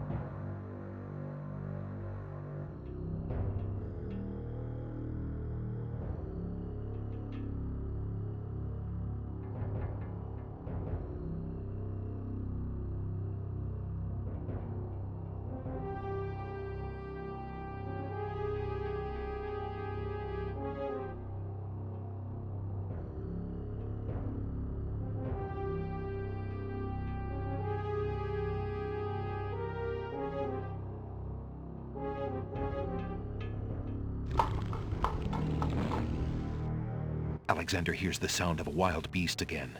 This time, so loud that the creature itself seems to be in the same room with him.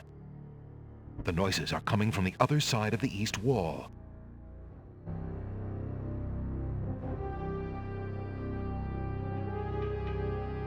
Alexander puts the hole in the wall on the east wall.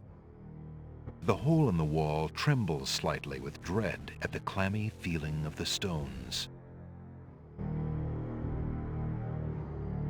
Alexander peers through the hole in the wall and sees just another room in the catacombs.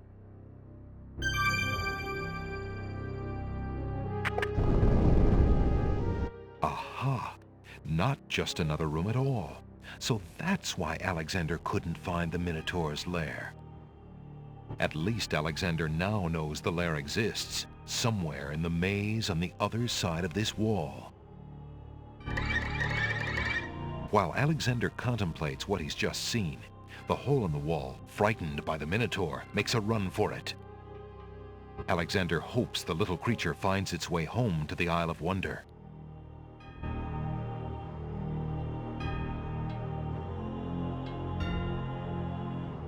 Hope you like the catacombs hole.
A very beautiful, very dusty tapestry hangs on the wall.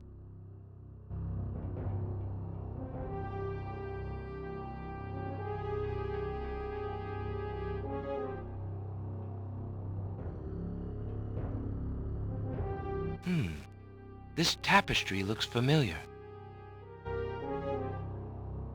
Now let's see. I don't feel anything. Aha! A hidden latch. Alexander triggers the little latch. A secret door rolls open.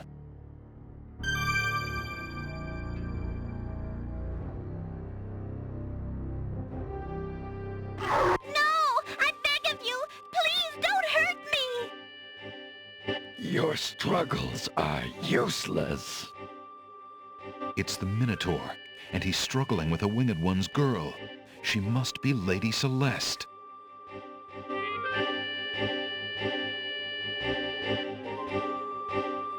Alexander steps forward, determined to use anything at hand to save the girl. But before he can do anything...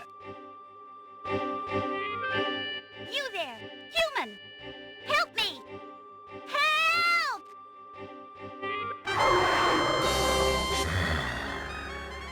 Who dares enter my lair? I ask you to release your captive or suffer the consequences.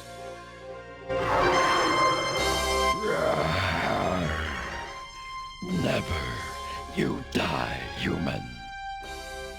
As the Minotaur advances in attack, Alexander slowly backs away. Until he can back away no more. Now where to, little man?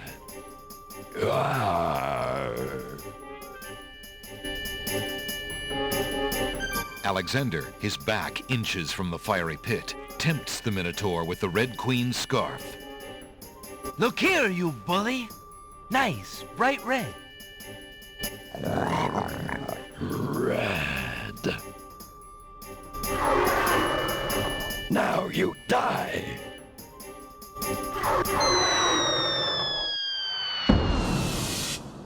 The Minotaur drops from sight amidst the consuming flames. Slowly, his scream fades as well. Have you been harmed, Lady Celeste? Are you all right?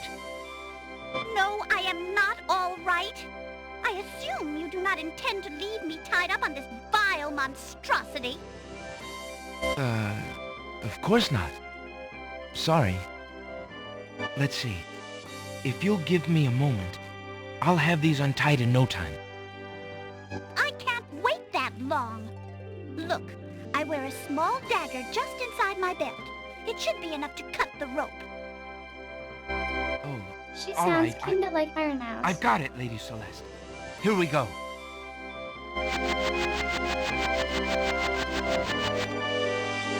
Thank you.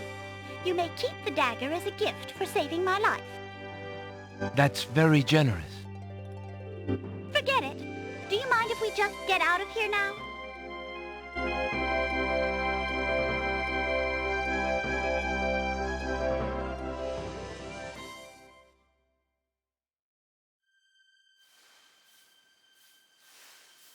The Winged One's guards, bored with the pointless waiting, are startled by the sound of rock moving against rock.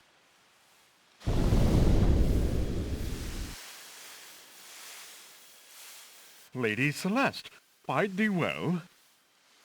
I'm quite well, thanks to the bravery of a mere human. So much for your superior intellect. Yes, milady. Now bring him along. I'm going home.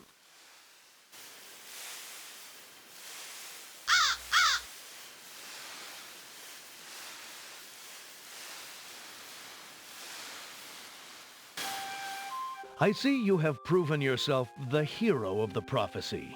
Well, I am expected to thank you for saving my daughter's life, so I thank you. I am obliged to thank you for the restoration of our sacred catacombs. It means much to our people. We have already begun the process of clearing the deadly traps from its rooms. It is also my duty to grant you a visit with the Oracle, so this I do. I will grant you the freedom to leave here unharmed, despite my orders to the contrary from the Crown. But there, my obligations to you end. I have no love for Alhazred, but he is my liege, and if Princess Cassima trusts him and wishes to wed him, my guards will take you to the Oracle now. When your time with her is through, I want you to leave the City of the Winged Ones and never return. I don't know who you are or what you want here, but I will not disobey my crown further. I thank you, Lord Azure. I will respect your wishes.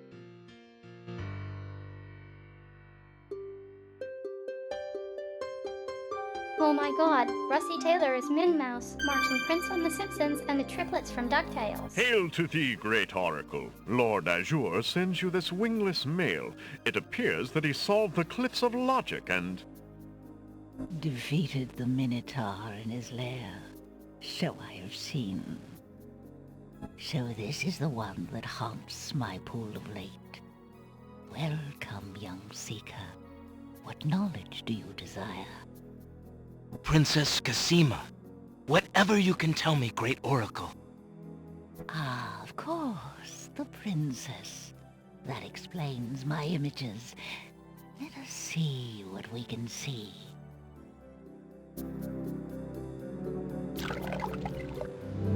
I see a maiden, lovely and pure, but surrounded by evil.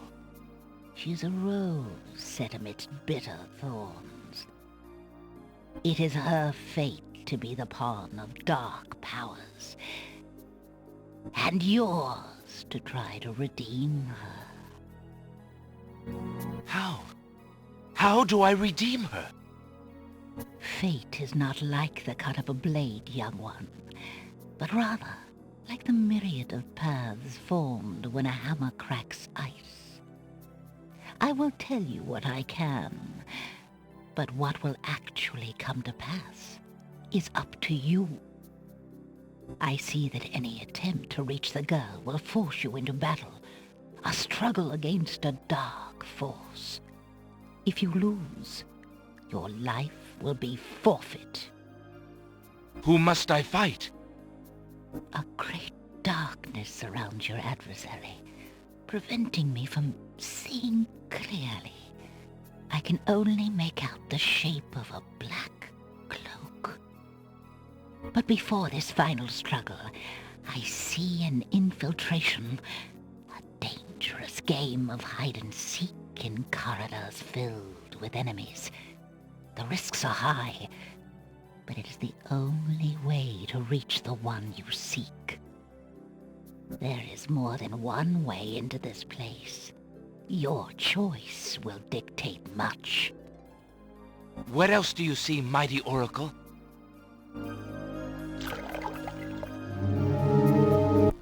Oh, such pain. I see two restless spirits crying out for revenge. These shades could help you destroy the dark force if they were to be brought back from their spiritual form. Yet this is only one possible path to your destiny. I'm afraid this is getting beyond me. I know very little about the afterlife. I can only advise getting counsel from the druids. Be warned. The druids are reclusive and dangerous. They might aid you, or they might destroy you. Like their island, the druid's nature is hidden in the mists. There is nothing more I can do for you, except to give you this. It is water from the sacred pool. That and my blessing go with you. Thank you, great Oracle.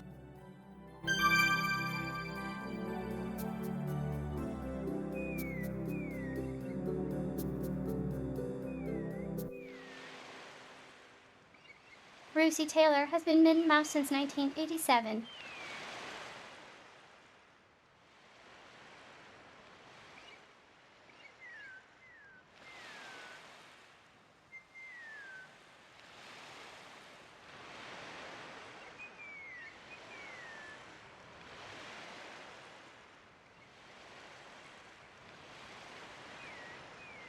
It had never dawned on me these Disney connections.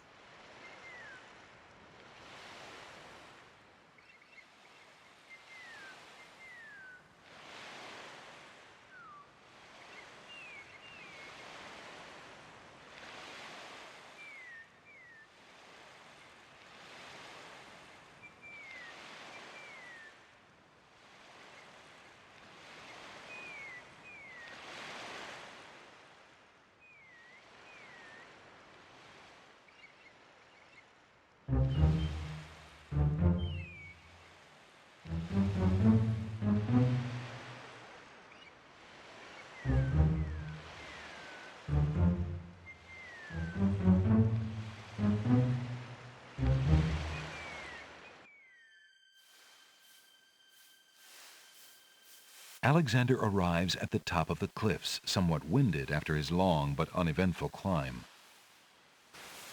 Oh good, we didn't have to do all that again. Alexander feels his pockets carefully to make sure he hasn't lost anything. Alexander crawls through the small opening in the rock.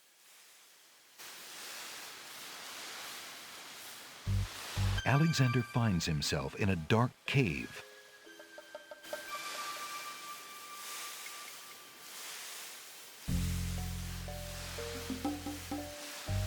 Alexander takes the candle from his tinderbox and uses the flint in the box to light it.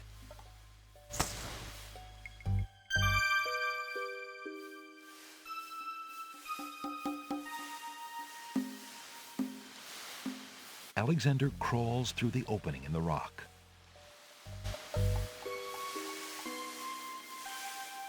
The lighting in this part of the cave is better.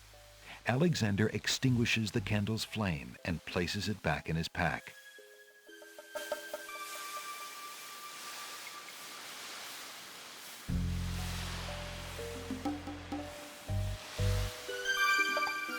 Alexander takes a few leaves from the plant. As he does so, a strong smell of peppermint is released. Ah! Yummy peppermints.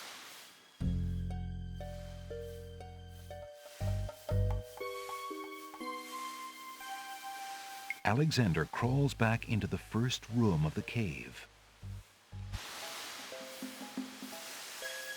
Alexander can't see a thing. Alexander takes the candle from his tinderbox and uses the flint in the box to light it.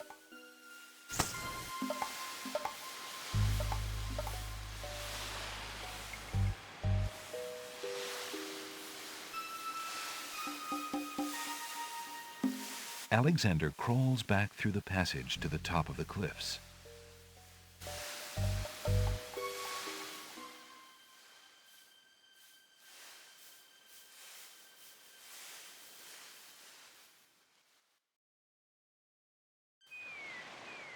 Alexander climbs carefully down the long face of the Logic Cliffs.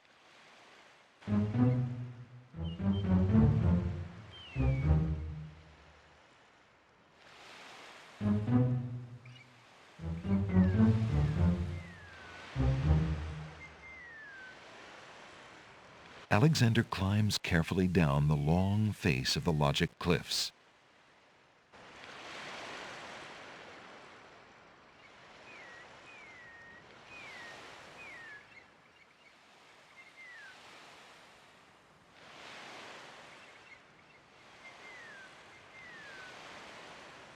Alexander pulls out his magic map.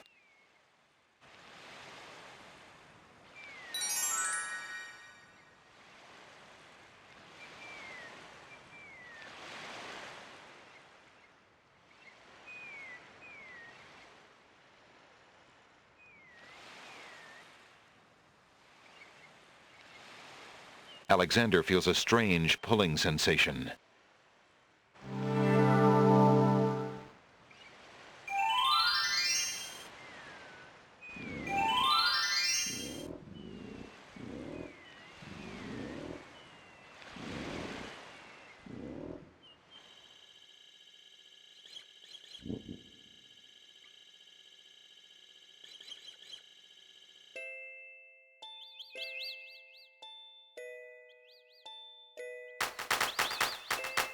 Those snapdragons don't like Alexander getting so close.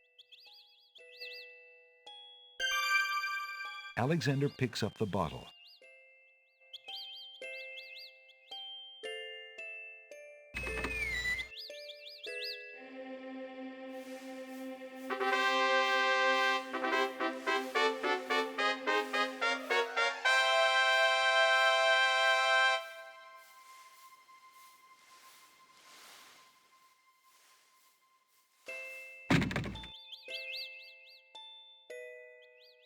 Alexander picks a head of iceberg lettuce. Ye gads! Is that cold? Alexander gets closer to the sour grapes.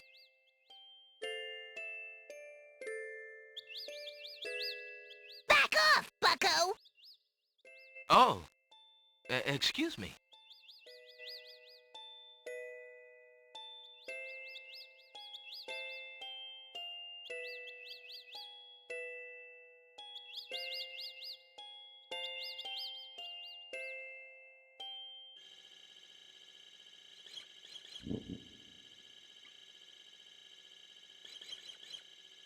Why would Alexander want to throw that in the swamp?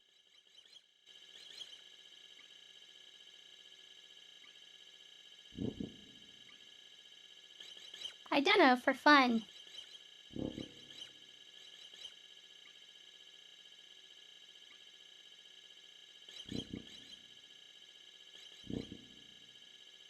The swampy bog sinks beneath Alexander's weight. He feels himself being sucked slowly but firmly down into the muck.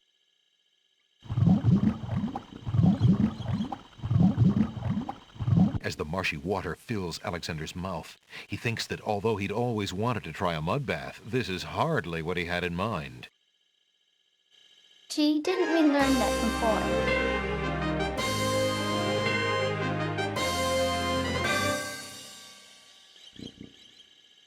Alexander can't reach. The bump on the log does not look particularly interesting to Alexander. A tough old log. That bump on the log does not look particularly conversational to Alexander.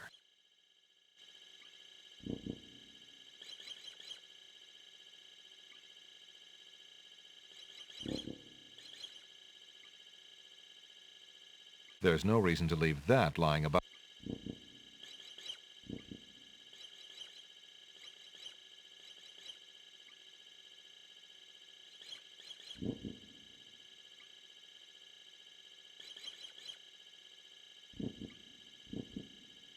What would that bump on the log want with a rotten tomato?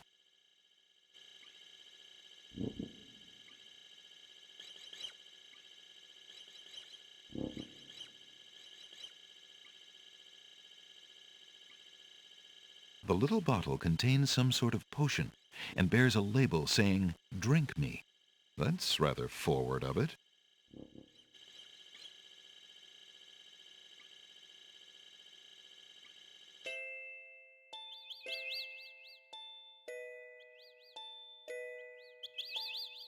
Was it the drink me or the eat me that shrunk Alice?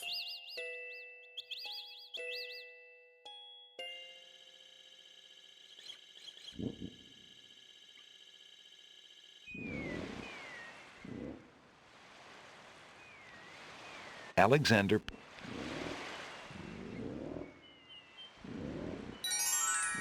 Alexander feels a strange pulling sensation.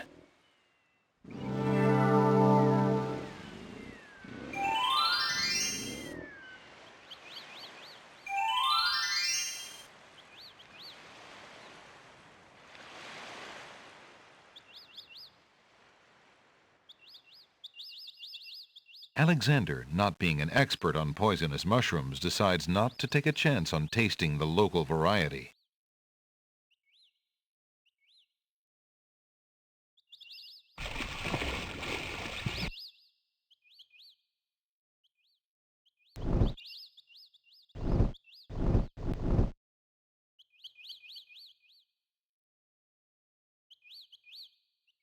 Alexander decides to pass through the gate, preparing the shield just in case. The magic arrow completely shatters the shield. Good thing the arrow didn't hit Alexander.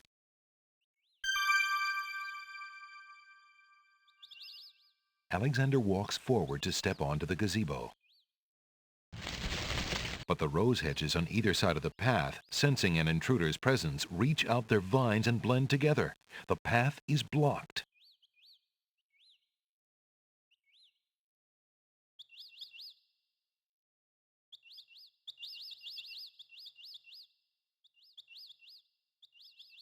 The dagger isn't strong enough to cut through the magical hedges.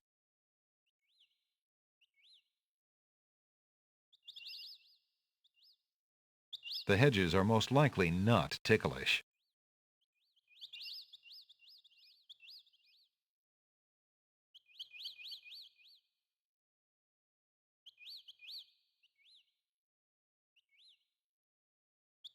Don't start forest fires.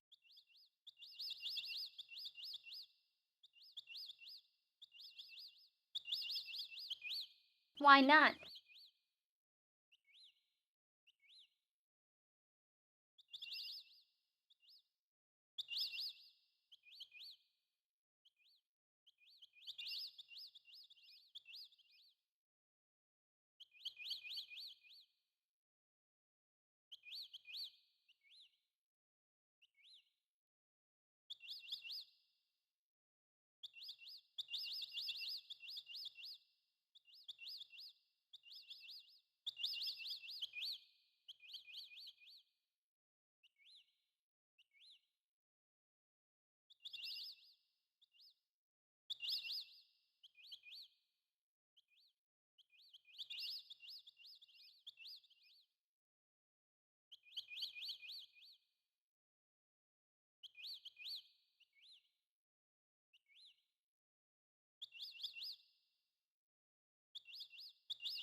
We missed an item somewhere.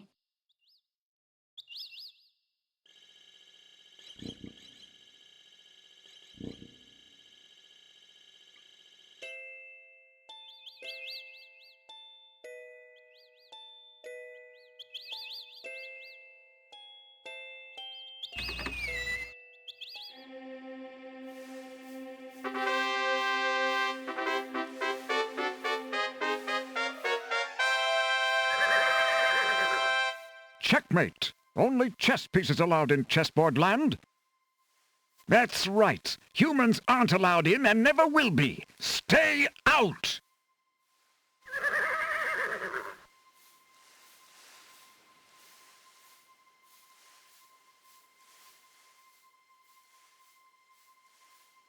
Well, fine then. I didn't want to go there anyway.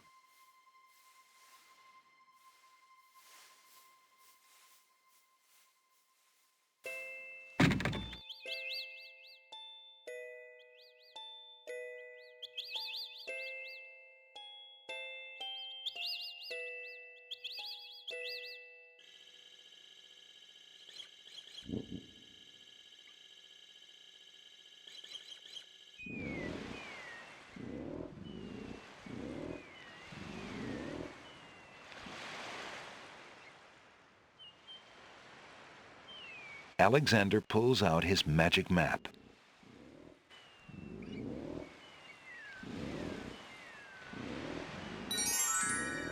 Alexander feels a strange pulling sensation.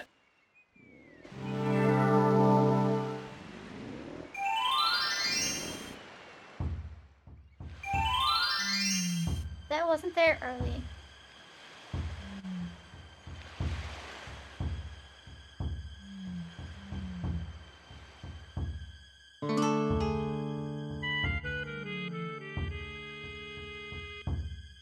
Alexander reaches into the fire pit and takes a lump of coal.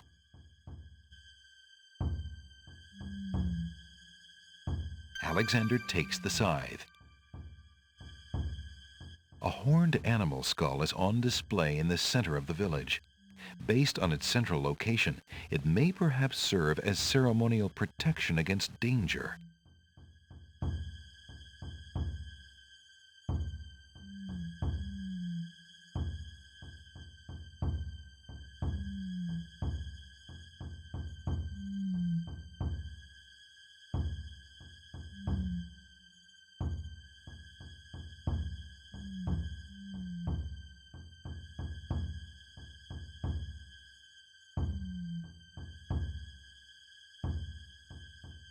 From the east come the sounds of mysterious drums and chanting.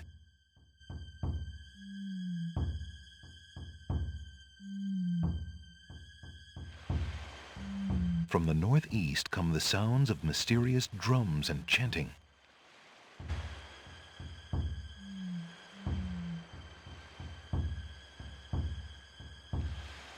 Alexander pulls out his magic map.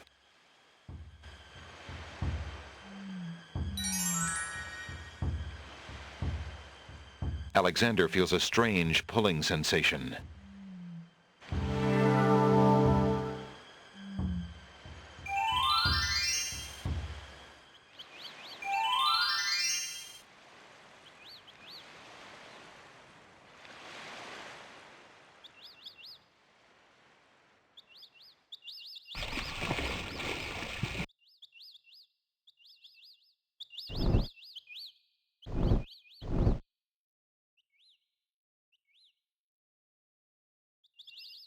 Alexander decides to pass through the gate, preparing the shield just in case. The magic arrow completely shatters the shield. Good thing the arrow didn't hit Alexander.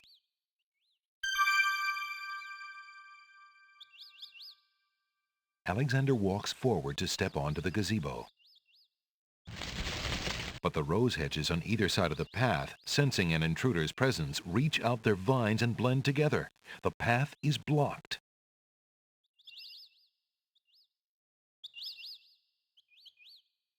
Alexander wields the scythe, determined to get past the magical rose hedges.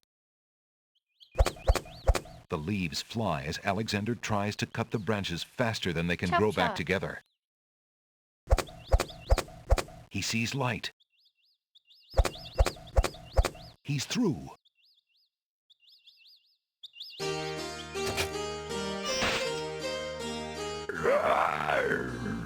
Who dares enter Beast's garden? My name is Alexander. I didn't mean to disturb your private garden. No. And yet, monsieur, you could hardly have accidentally broken through the 3 enchanted traps of the Isle of the Beast. I suppose it is simply my nature to break through enchanted traps. You must be a prince, then. I know the nature of princes all too well. This face you see before you is hideous, is it not? Well, for the face of a beast, it is really quite noble. Ha! I'm glad you like it, for you will soon own one just like it. I too was once a pretty prince, caring for nothing but adventuring and rescuing fair maidens. But I rankled one too many evil hags. One dark night, I was turned into this obscenity you see before you, warped in shape and trapped on this enchanted island over 100 years ago. Surely there is a way off this island. Oh, surely. You broke in, did you not? And yet think, where would I go clad so eloquently as I am with this silk and this pelt? You see, my prison is also my sanctuary. You are the first to break through the barriers in lo these many years. That is, except for the druids who stole my heirloom coat of arms. If there's any way I can help. Help? You? I'm afraid you don't understand. The enchanted barriers were a warning and protection for you more than for me. Your prize for forcing your way past them is to join me in this dire life. By the laws of this sorcery, you are doomed to be trapped in the form of a beast. Your reward for broaching this garden is to be my slave, a slave as beastly as I am. You have only a few hours of humanity left. But that's not possible. There must be some way to break the enchantment. Spells always have a weakness somewhere. The enchantment you are under is tied to my own. Oh, the sorceress left me a way out. But I'm afraid it was only her final bitter joke. You see, I need only find a maiden to join me here, to share my castle, my life, willingly. Take another look at me. You can't help but admire the hag's terrible cruelty and cunning. I shall try to find such a maid, for Casima's sake. Truly? How determined of you. I personally would not waste my last few hours as a man on an impossible errand. However, you may do as you please. I give you this token. It's my family ring, and the only heirloom I have left. If perchance you should... if you think you have found a maid... I shall give her this ring. Yes, she must accept it of her own free will. By doing so, she accepts me. Not that you shall find anyone, mind you. Your time is short. Count the minutes on your fingers while your fingers you have, pretty prince. Your master will await you.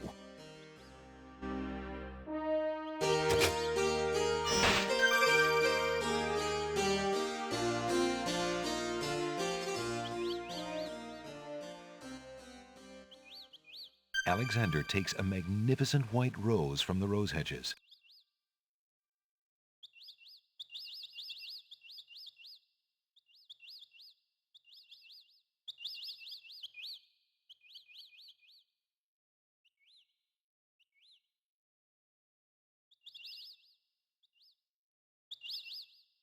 so if you have to hurry, cause this is tied to the internal game loop. There's no reason.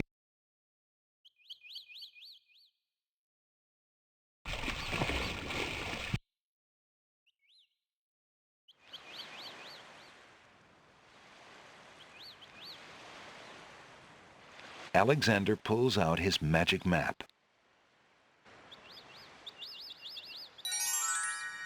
Alexander feels a strange pulling sensation.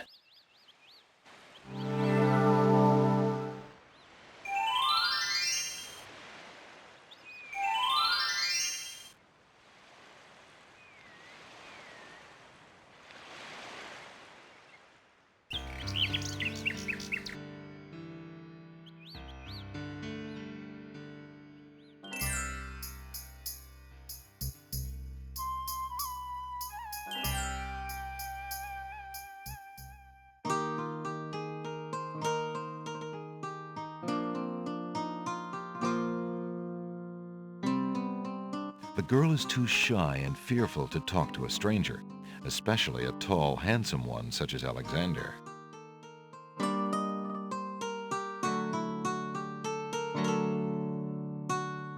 Pardon me, maid. I hope you don't think me forward, but I see that you like roses. I thought you might, perhaps, like a fresh white rose. Alexander can see the conflict in the girl's pretty face as she fights between her distrust of him and her desire for the white rose. The rose wins. Oh, I shouldn't, sir, but it is so lovely. I've never seen a rose of white. It looks so pale and delicate. Wherever did you find one of such a color? There are many hedges of them on the Isle of the Beast, and they grow together like magic. Oh, truly? What an adventure that must be to see them. But I should not speak so, especially to a stranger. Thank you for the rose, though, kind sir.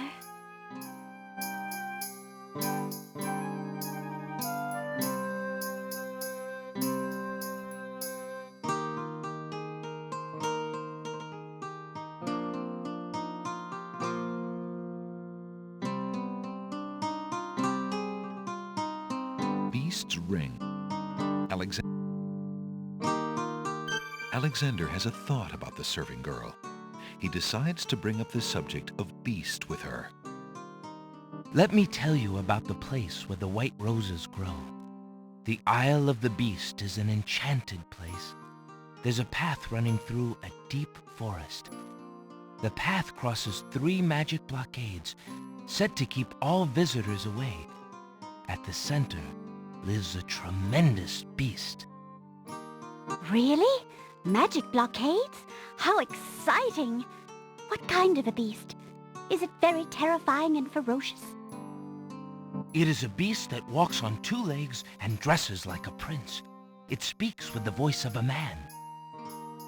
A beast that talks and wears clothes? How is that possible? Is the beast magic too? Not magical, enchanted. Beast was once a prince, but a witch trapped him in the form of a beast and set him on the island. There he lives in a castle in the midst of a maze. Enchanted is just a positive way of saying cursed. Imagine how lonely he must be. It is a very lonely prospect, isn't it? Oh, I have met him, you see. He is indeed ferocious, but who would not be? He really exists? Oh, how it breaks my heart. If I could, I would tend to such a beast. Such a beast might find comfort in a kind face. Do you not think it so? Oh, I think it's so. I very much think it's so. You would not be afraid of him? Afraid? Maybe at first. But how silly of me to speak so. The roses in this little yard are the only magic I will ever see. I could take you there.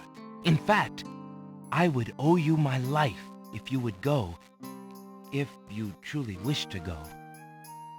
You are serious? I could leave here? Oh, I have always dreamt of leaving, but to actually go. This is the only home I have ever known. Home is a hard place to leave, even if you're unhappy there. But I will go. Disney's If I Beauty can and the help Beast him, came out in I 1991, must go. which would have been during the development of this game.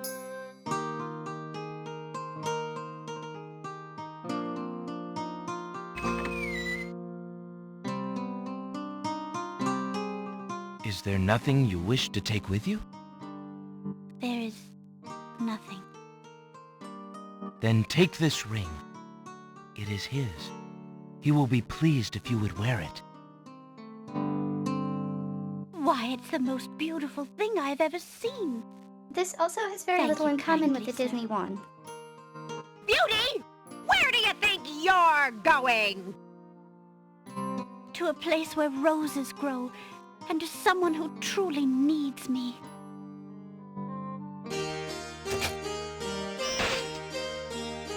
I see you wear my ring. You willingly agreed to spend your life here with me? Do you know what that means? Yes, my lord, I do. I have been touched by your story. Pity alone need not sentence you to endure this face. Oh, but it is a gentle face, and kind. You look at me so sweetly and are not repulsed. Oh, by the light of your eyes, my spirit soars. The enchantment! It is broken! I am pleased to have served you, my lord. Do you still wish me to stay? What? Speak not such nonsense, Beauty. Do you think that I learned nothing of true love during my time here? You are my queen. Oh, my clothes! This gown! How well it suits That your really noble cute. heart.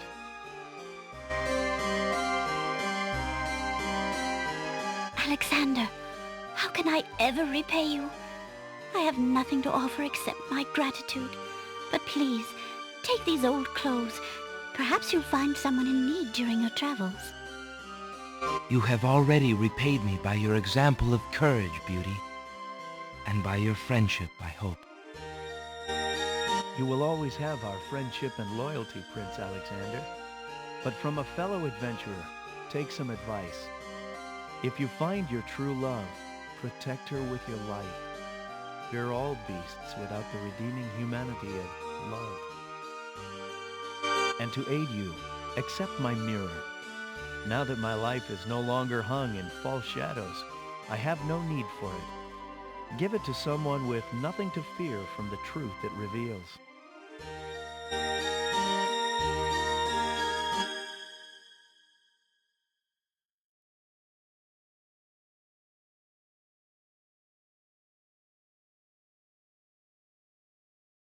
Dang it.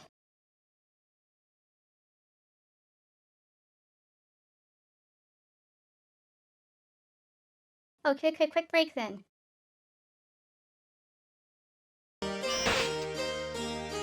I see you wear my ring. You willingly agreed This to is where it spend your crashed life last here time. with me? Do you know what that means? Yes, my lord, I do. I have been touched by your story. Pity alone need not sentence you to endure this face. Oh, but it is a gentle face, and kind. You look at me so sweetly and are not repulsed. Oh, by the light of your eyes, my spirit soars. The enchantment! It is broken! I am pleased to have served you, my lord. Do you still wish me to stay? What? Speak not such nonsense, Beauty. Do you think that I learned nothing of true love during my time here? You are my queen. Oh, my clothes! This gown! How well it suits your noble heart. Alexander, how can I ever repay you? I have nothing to offer except my gratitude. But please, take these old clothes. Perhaps you'll find someone in need during your travels. You have already repaid me by your example of courage, Beauty. And by your friendship, I hope. You will always have our friendship and loyalty, Prince Alexander. But from a fellow adventurer, take some advice. If you find your true love, protect her with your life. Fear all beasts without the redeeming humanity of love. And to aid you, accept my mirror. Now that my life is no longer hung in false shadows, I have no need for it. Give it to someone with nothing to fear from the truth it reveals. Thank you. I wish you both well. Come, Beauty. Let me take you home.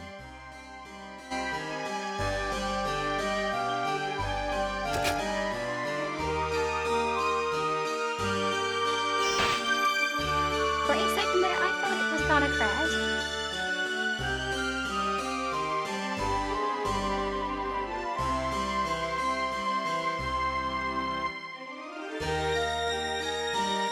Alexander is carrying a book from the bookshop.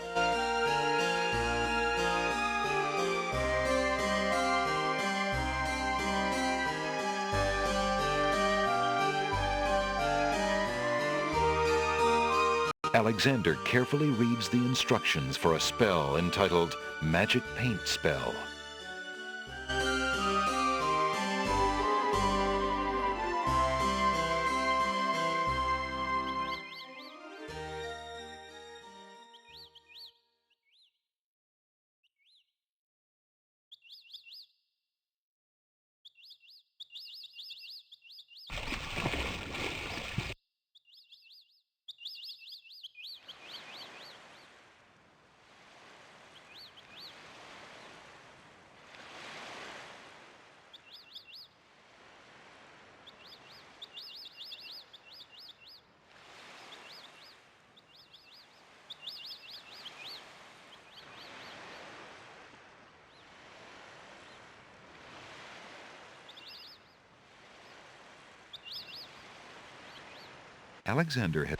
Beauty's old clothes are...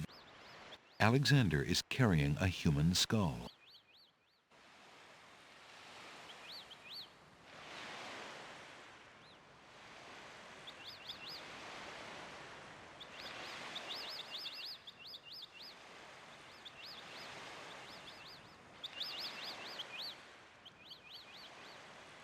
So this is where you kind of have to make a choice of short path or long path.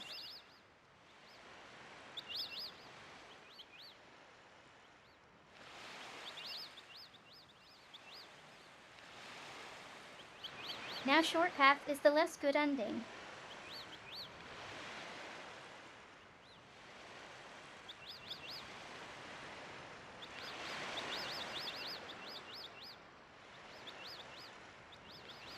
So make a save here before you do anything. Alexander is carrying a message. Alexander is carrying a book from the bookshop.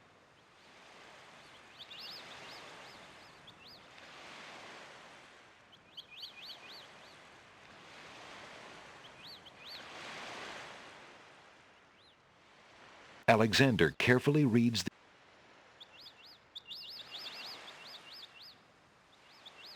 Alexander pulls out his magic map.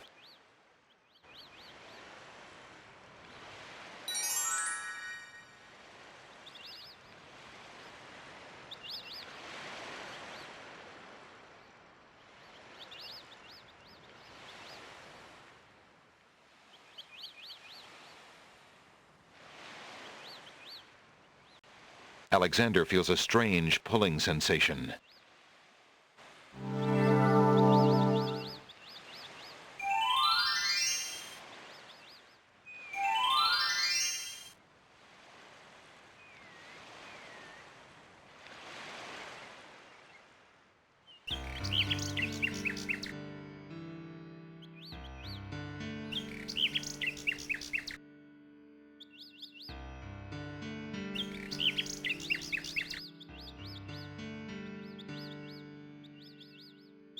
Alexander remembered.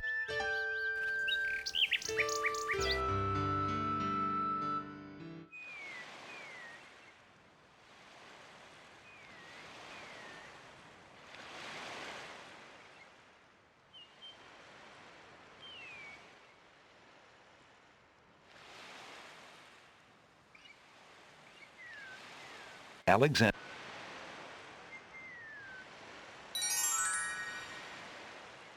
Alexander.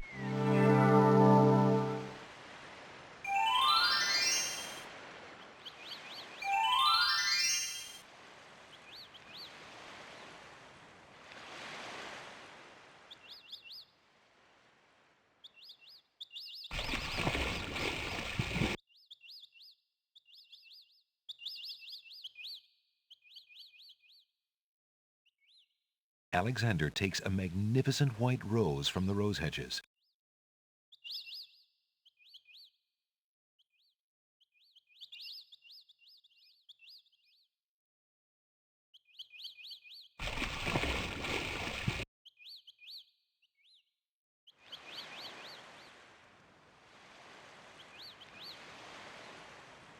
Alexander.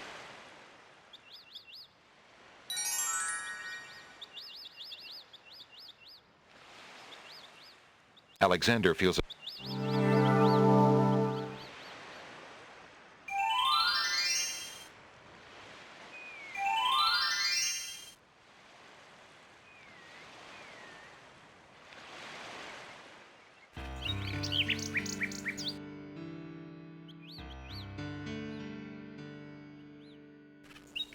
There's no reason to use that there. There's no...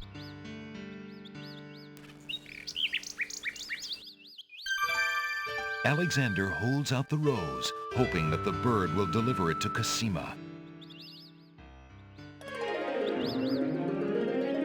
The nightingale takes the rose and heads for the castle once more.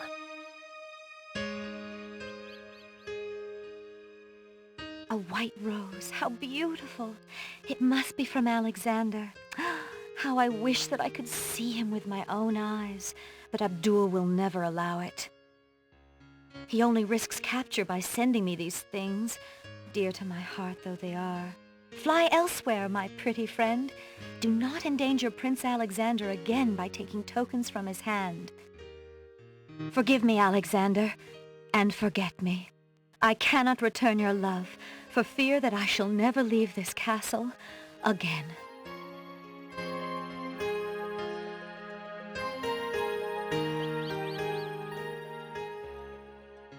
Alexander waits in vain for Cosima's nightingale to return, but the bird does not. Could there be something wrong? Or does Cosima simply not welcome his attentions further?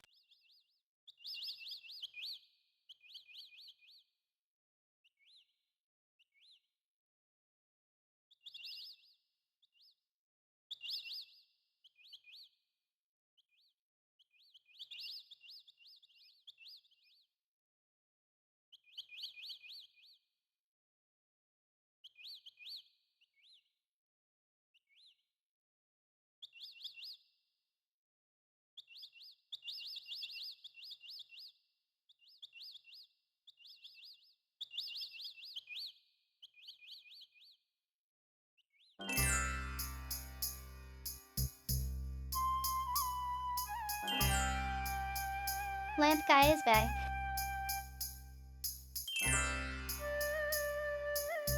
Old lamps for new. Old lamps for new.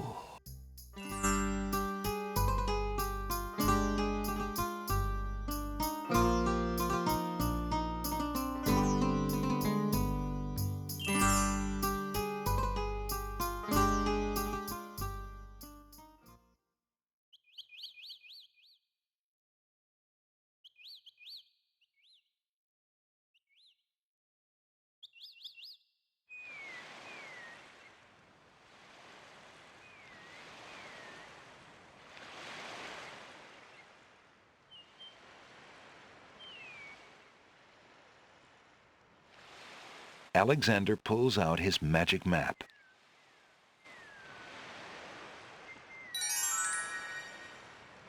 Alexander feels...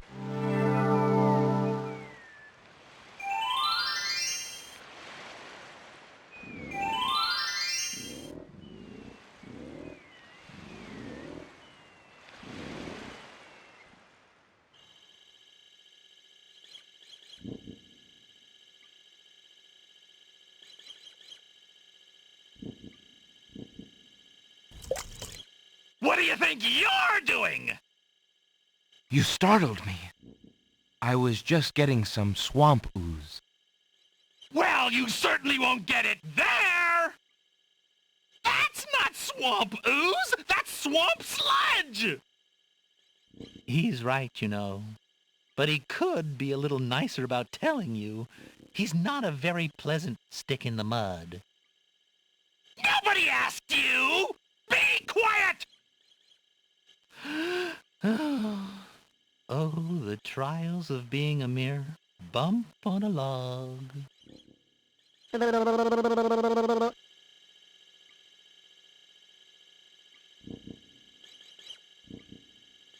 log itself has nothing to say.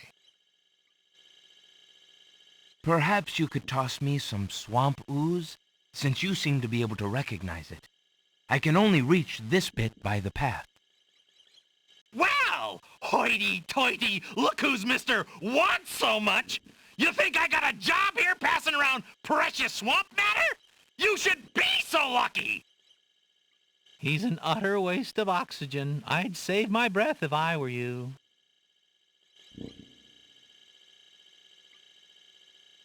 But really, Never!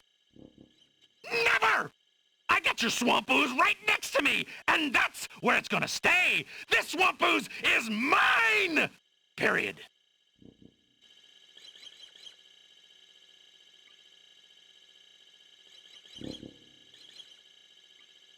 Alexander isn't getting anywhere by talking to that cranky stick in the mud.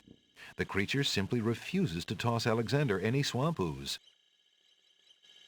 The log itself has nothing to say. Who are you? I'm Bump on a Log, and that's my brother, Stick in the Mud. We've had this thing about each other ever since our childhood. Mom always liked me best.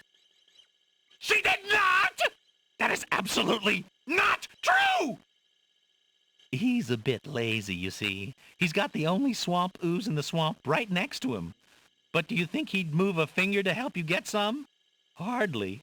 He'd try to brain you with it more than likely. His temper's about the only thing that ever gets a workout, and that on yours truly. Oh, like you've moved at all in the last century! Like you're Mr. Physical Activity! Just because I can't reach anything, he thinks he can throw gushy swamp matter at me and just say whatever he likes. If only I could turn the tables on that heckler, he might learn some respect. But as you can see, I'm a mere bump on a log and must be content with my lot. Oh, shut up! You couldn't hit the broadside of a barn even if you had something to throw! Just shut up! You see how he is?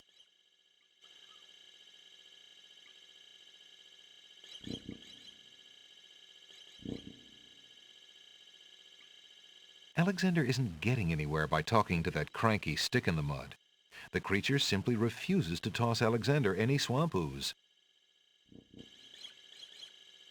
Is there anything I can do to make peace between you two? You are brothers, after all. He needs a good thrashing, I expect. However, since you cannot go into the swamp, nor can I fight back, he will simply have to be born. Such is the life of a bump on a log. Is there anything I can do for you, Bump on a Log? Oh, there's no changing my lot in life. A bump on a log is a defenseless creature, alas, and must put up with whatever cruelty fate dishes out.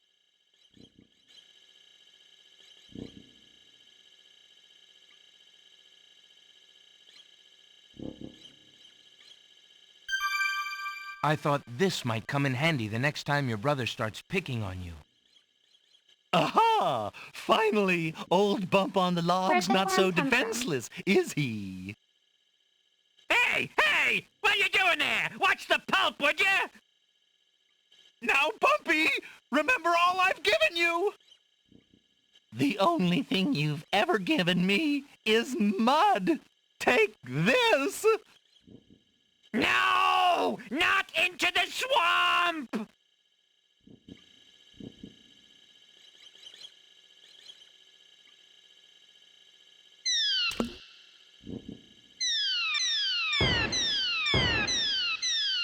Hey, okay, I give up. Jeez, sorry. Well, I guess it's not very pleasant having things thrown at you. I'm sorry. You mean it? Really? Brother? Brother! Stick in the Mud and Bump on a Log, exhausted from the battle, immediately doze off into naps. Rotten Tomato, being equally lazy, decides to join them.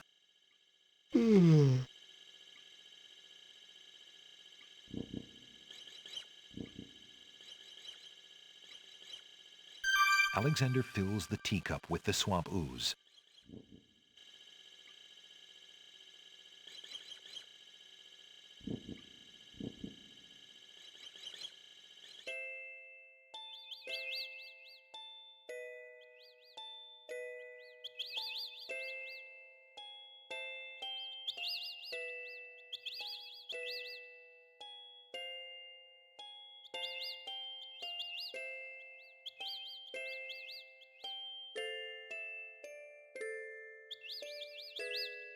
Hello. Aren't you a bunch of fine-looking young plants? Goo-goo-gaga! Apparently, the baby's tears haven't learned to talk yet.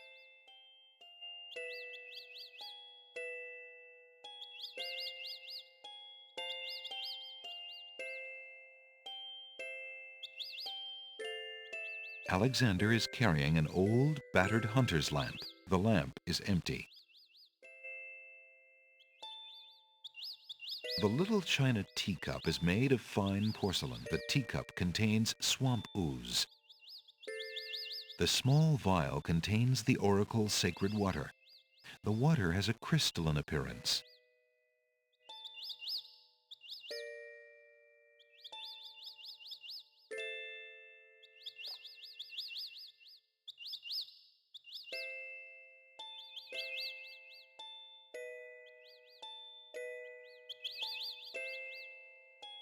We need the river Styx-Wardy. This is the first page. Oh god.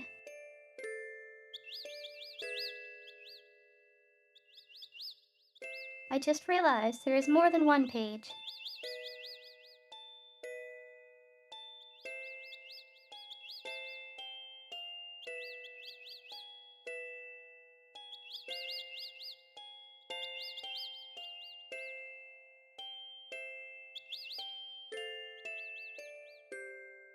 This is the last page.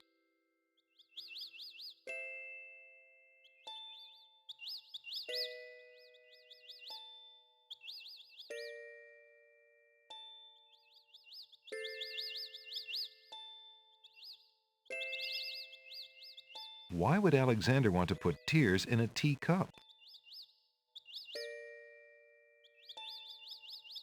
The baby's tears don't have anything to offer Alexander for that hunter's lamp, at least not at the moment.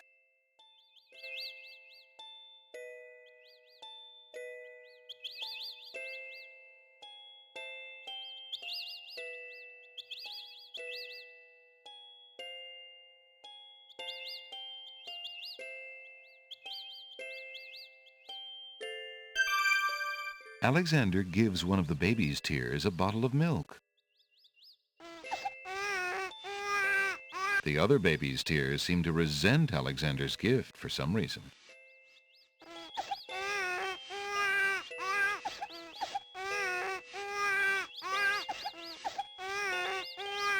Alexander collects some of the baby's tears in the old hunter's lamp.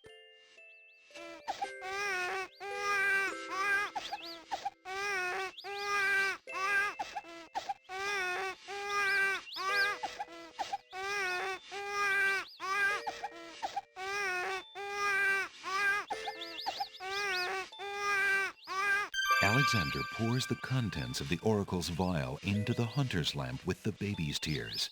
The vial, now empty of its sacred fluid, disintegrates.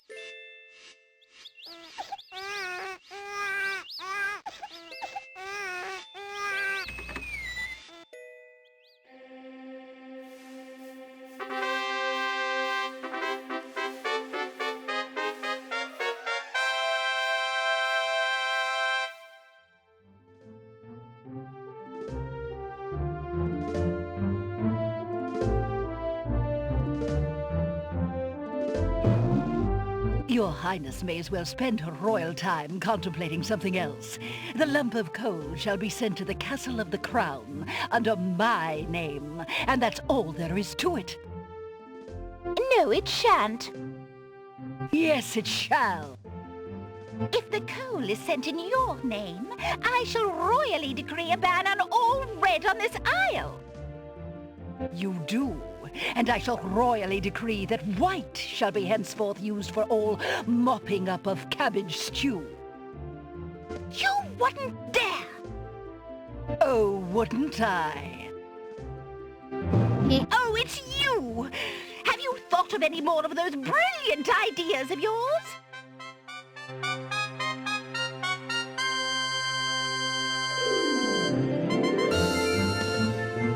I found the two of you another lump of coal, so that you can stop fighting over the one you have. Oh, let me see! A lump of coal! And what a beauty it is, too! Oh, marvelous! Now we can stop fighting, sister. Your Highness can just keep the old lump of coal, and I'll take this new one. Quite right. That settles everything. As a token of our endless esteem and royal favor, please accept this magnificent and truly incredible spoiled egg.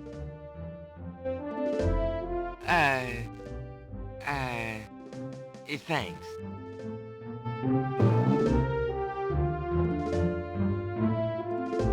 Let Gee, me why see that would I lump of want coal, that? Your Highness.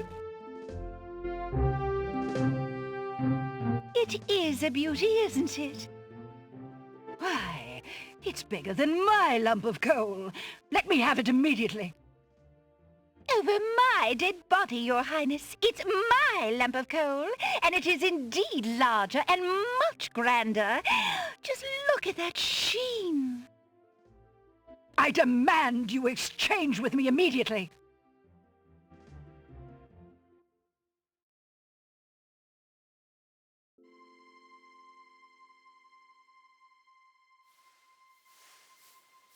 Like I said, this one is funny.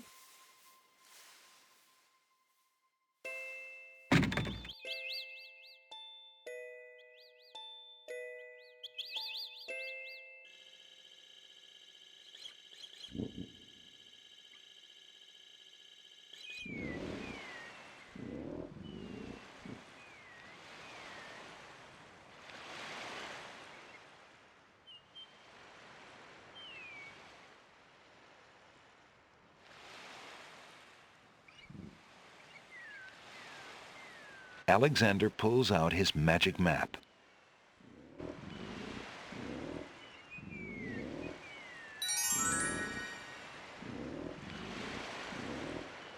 Hello, Connor on YouTube.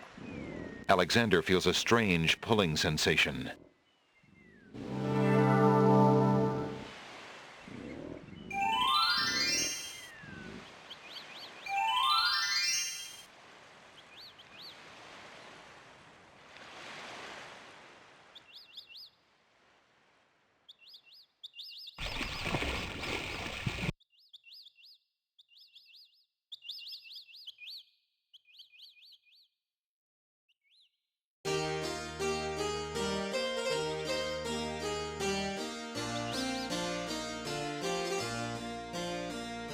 Alexander fills the hunter's lamp to the brim with the fountain water.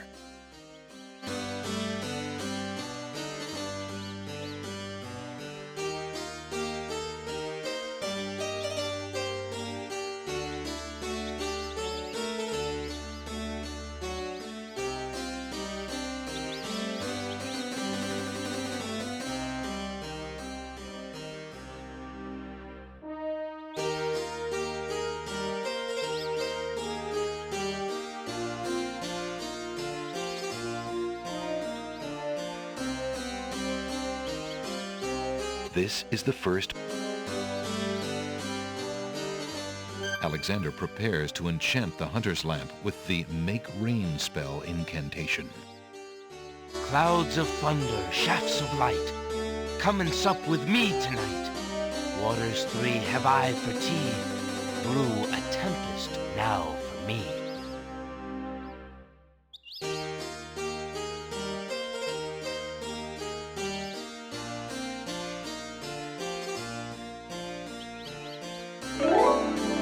The lamp in Alexander's hand gives a little perk. He hopes the spell works despite his makeshift teapot.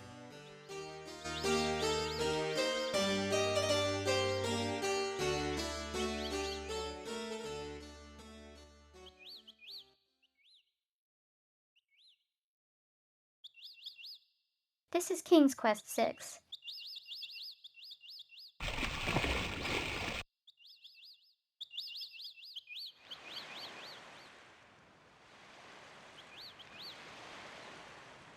It has professional voice actors.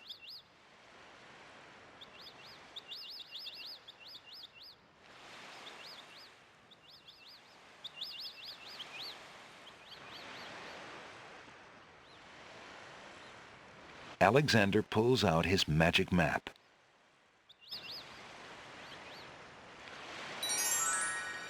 Nothing happens.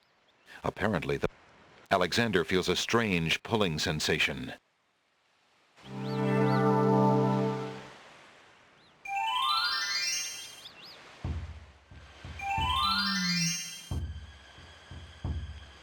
Great gods! Did you see that?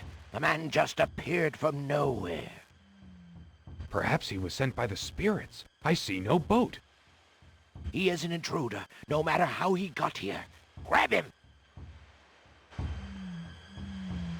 Oh, here we go again. Not again. Look, I'll leave. It's no problem. I think not. Let's go.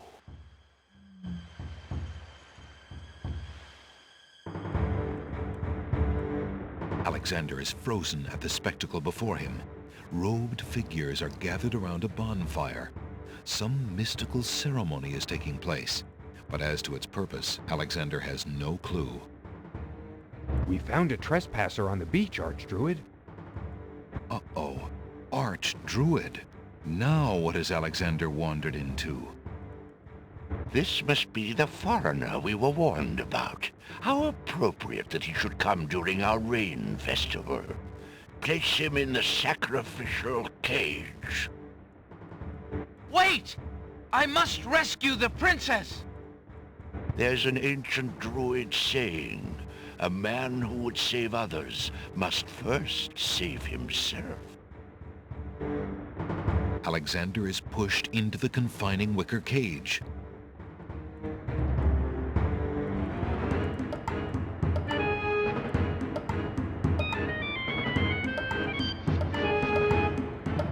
And the cage is swung out over the bonfire.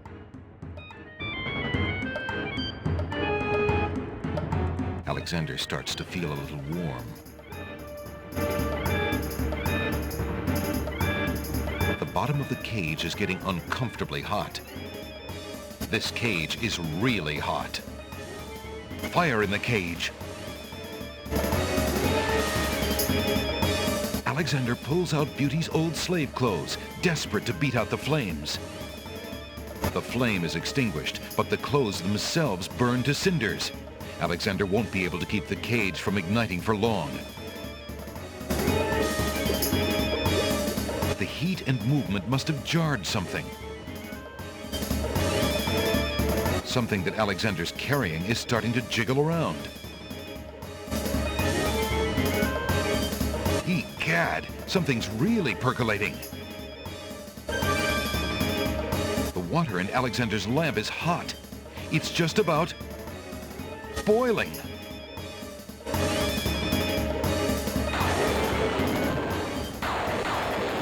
Alexander feels a drop. It starts to rain.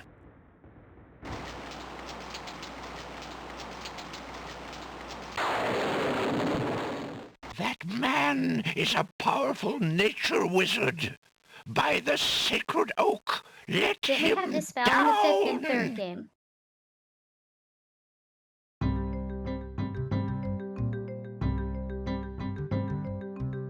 I must apologize for our rude welcoming committee.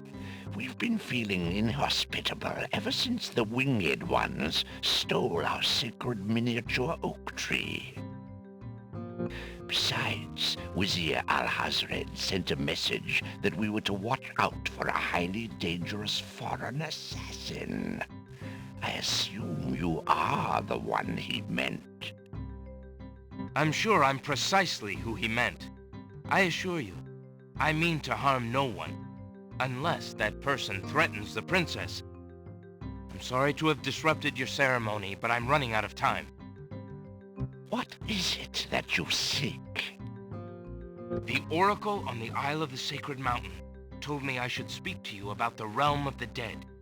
She told me of 2 souls in unrest there that I might be able to free.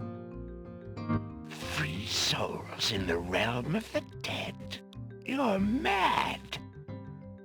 The souls might be able to help me on my mission to save the princess. It's imperative that I do everything I can. The risks are not important. No. And yet getting yourself killed will hardly help the princess. But I will tell you what I know. Legend has it that it is the right of any human to challenge the Lord of the Dead in order to save his own life or the life of another already past. But the knowledge of how to do this was lost centuries ago. I have only heard of one who tried it, a young knight who came to the land of the Green Isles from a distant land long ago. According to the story, he was determined to challenge the Lord of the Dead for the soul of his dead lover. It is said that he tamed the Lord of the Dead's horse, a black-winged, demon-hearted beast named Nightmare. Nightmare sometimes flies to the human world to feed on certain noxious plants. Those unfortunate enough to see her are glad to escape Not the with their same as very Quest for Glory souls 5. intact. Somehow the knight captured Nightmare and rode off on her back, supposedly But to the still, same realm of the premise. dead. But neither the knight nor his lover ever returned. If there was a means for challenge, it was lost with the night. I see. Can you tell me anything about the Lord of the Dead? Ah, that is a blacker matter still.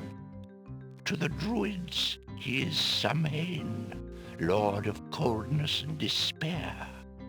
Samhain was once a man like you or I, but he insulted the gods and was sentenced to rule the underworld.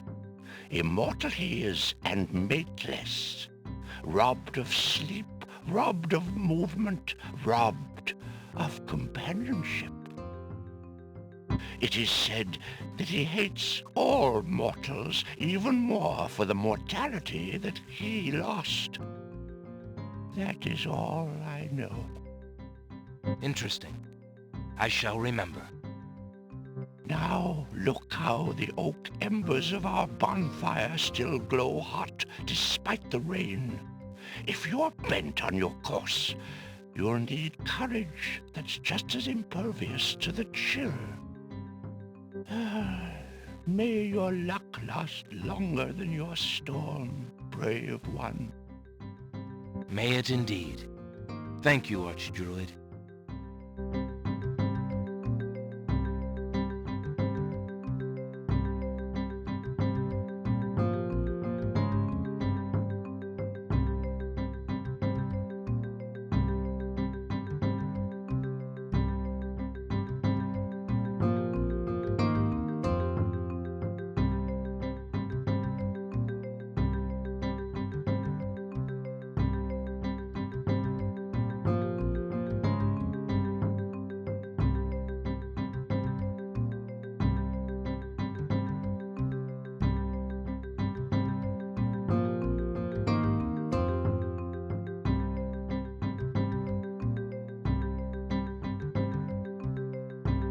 Alexander scoops up some of the red-hot embers in the ancient human skull.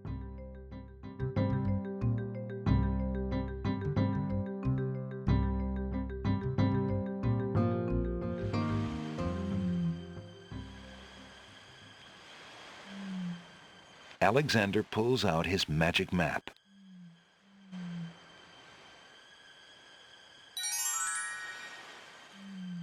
Alexander feels a strange pulling sensation.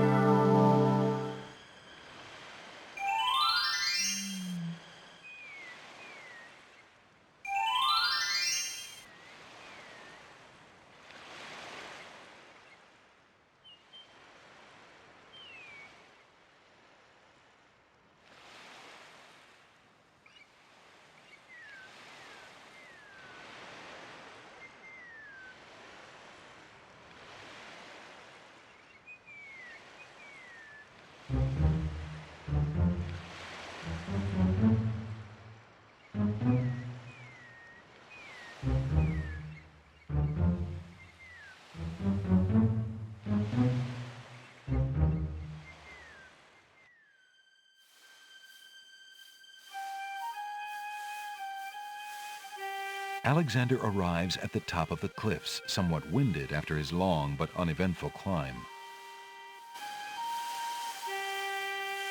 Alexander is carrying a human skull filled with embers. The embers are glowing with heat. Alexander is careful in handling. Alexander cracks the spoiled egg and dumps it into the skull containing the embers. The spoiled egg hisses as it makes contact with the hot embers. Zounds, the steam. Phew, the smell of sulfur.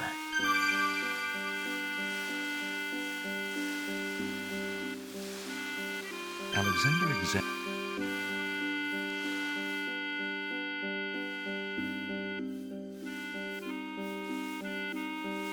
Alexander puts the strand of hair into the skull containing the embers and the spoiled egg.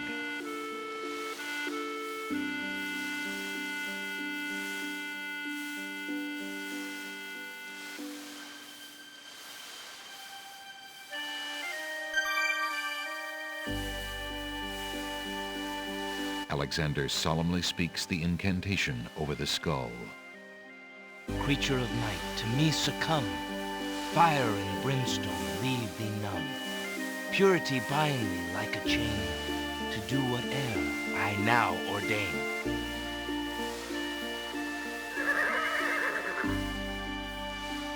Nightmare flares her nostrils at the scent of the fire and brimstone.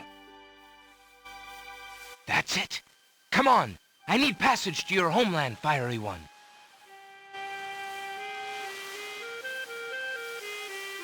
Unable to resist the power of the enchanted smell, Nightmare approaches Alexander. Her eyes appear glassy and sightless. In her hypnotized state, she is unaware of the humans so close to her flank, or of anything at all except that marvelous smell.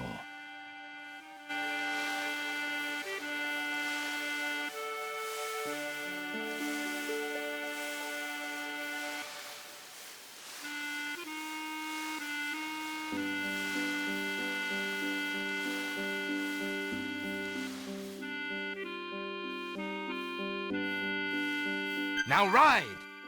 Head.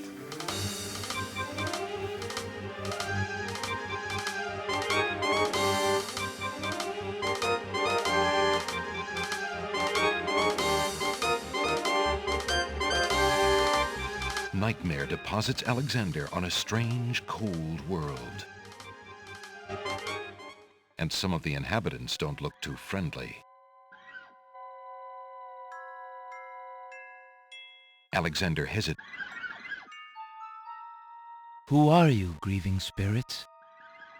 I am Queen Ilaria of the land of the Green Isles, and this beloved spirit is my husband, King Califam. We were murdered in our beds by our trusted Vizier. Like a viper, he snuck in during the night and stabbed us in our sleep. Now my husband's soul is broken, and he will not speak. Then you are the ones I seek. Are you not the parents of Princess Cosima? Our daughter! Have you news of the princess? I know that she is alive and safely back in her kingdom after being rescued from Mordak. But I'm afraid I have not personally seen her. Alhazred is keeping her in her room in mourning for you. I am glad to hear of her return, but she will not be safe alone with that devil. Oh, that we could be there to protect her. Kasima, how I fail thee.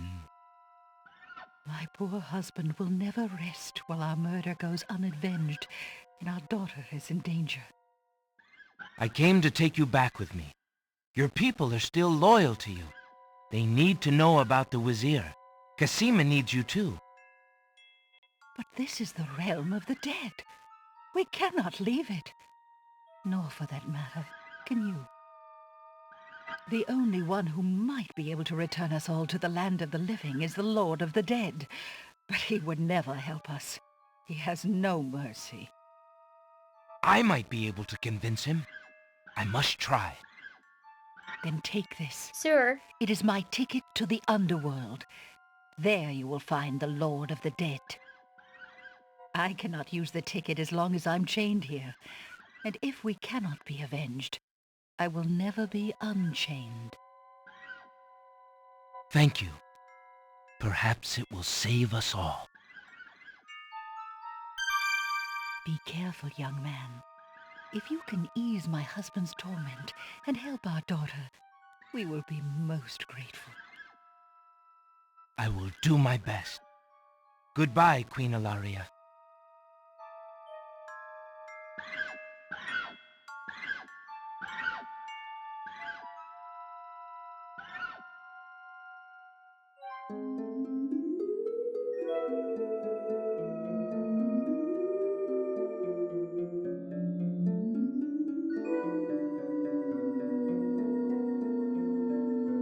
Why do you not rest, sad spirit? Rest? I cannot rest. My son is lost. Lost? You mean in this realm? No. His spirit is stuck in the land of the living, probably looking for me. But I cannot leave to go show him the way. My poor Ali. Is there anything I can do? Take this handkerchief. If you get back to the land of the living and find him, tell him that his mother is waiting for him here. By this kiss, he'll be able to find his way to the realm of the dead. I'll do my best to find him. Thank you. Thank you. Oh, my Ali.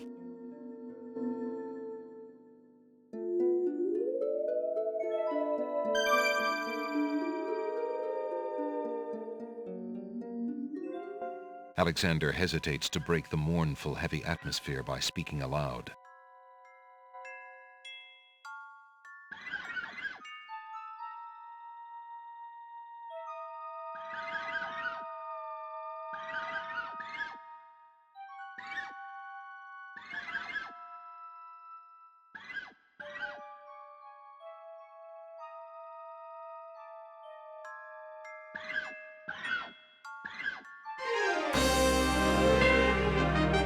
The skeleton to the left of the path hands something to the spirits that approach the underworld entrance. Ticket, please. Next.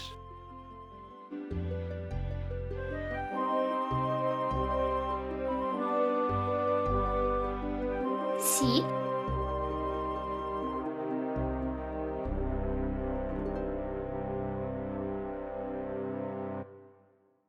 This is why it was important to see at least one game over. Alexander picks up the two bones on the ground. Now what do these bones remind him of? This is my favorite game. Yes. Now I remember. In this game, The skeletons are overcome with the musical call of the bones. They begin to jiggle, then to dance.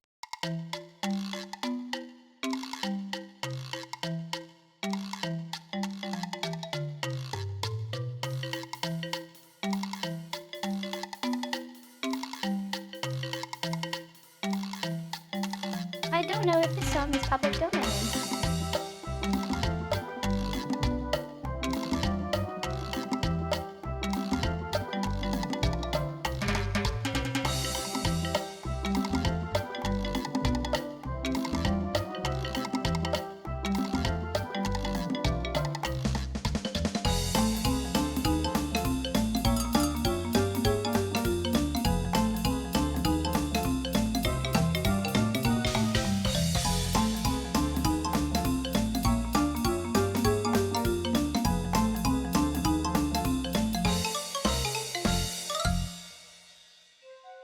Alexander finishes his tune, and You the don't know how skeletons long it resume took their to figure posts. this out. Despite their frolic, they don't seem any friendlier.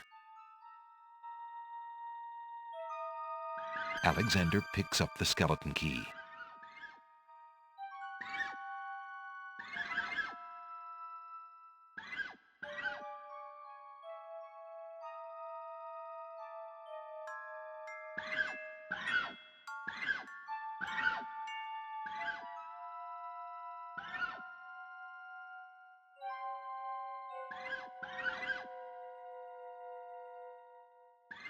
Ticket, please.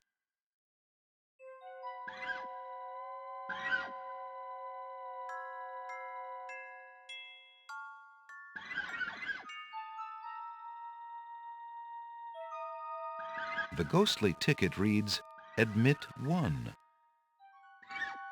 Alexander can see his hand right through the transparent ticket. I have a ticket. Oh, on. Next.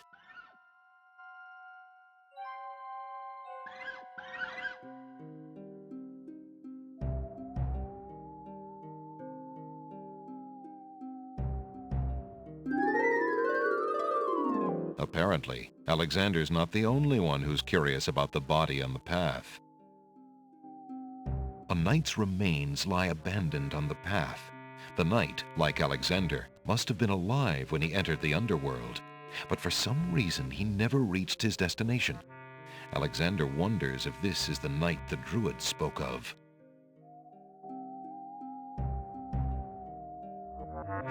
Alexander takes the knight's black gauntlet and examines the writing on it. Flesh may cross the portal and seek its master, death. Flesh may go where death is trod, and challenge, like Scheherazade, he who reigns beneath the sod to spare a mortal's breath. Zounds, that sounds serious.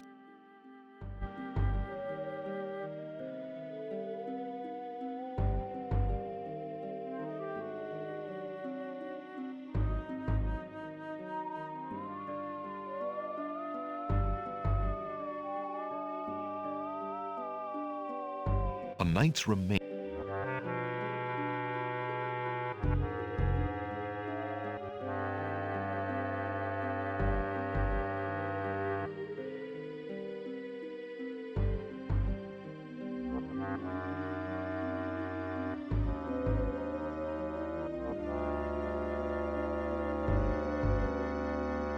Alexander scoops a little of the river Styx into the teacup with the swamp ooze, being careful not to get any of the black water on his skin.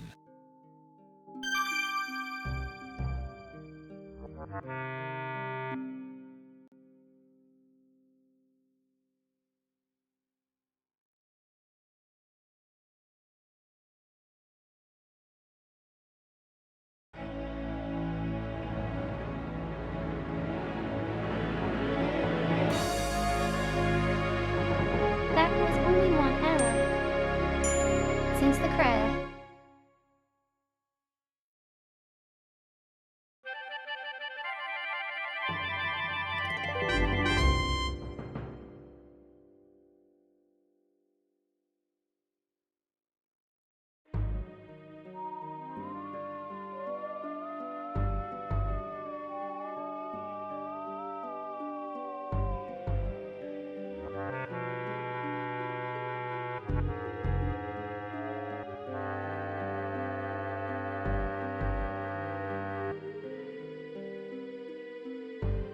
Alexander scoops a little of the river Styx into the teacup with the swamp ooze, being careful not to get any of the black water on his skin.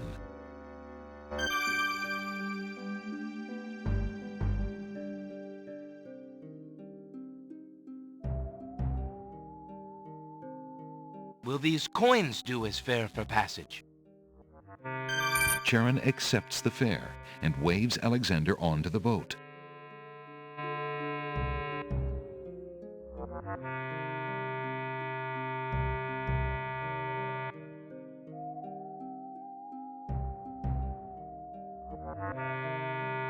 Remember what I said about Super Paper Mario?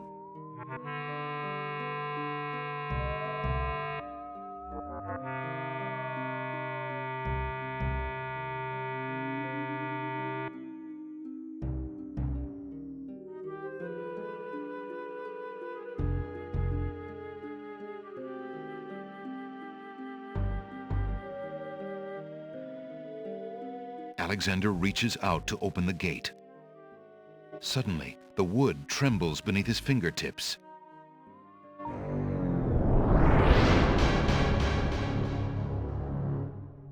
What touch has awakened my sleep? I forgot about that. I smell the blood of a mortal.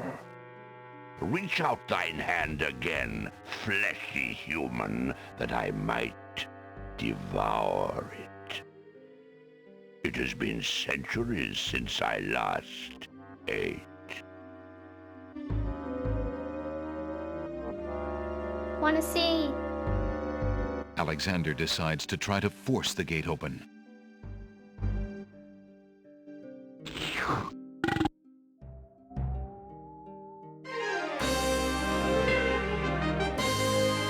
Tickets. Or him back outside. Next. It must have been love at first bite. Notice the key is missing.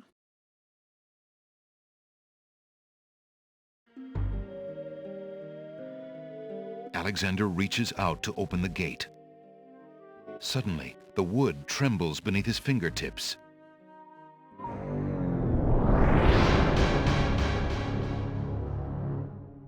What touch has awakened my sleep? I smell the blood of a mortal.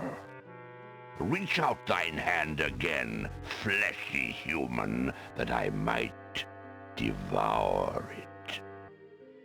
It has been centuries since I last ate. Despite his fear, Alexander summons his bravest voice to command the living gate. I would pass, Gate. I have business with your master. My master and thine, human. I would be pleased to introduce thee. Only step forward and thou shalt meet him shortly. No, thank you. I come to meet the Lord of the Dead with my flesh still intact. And why should I let you pass, human, when I would much rather eat you? I have been told that there is a way for humans to enter Death's realm.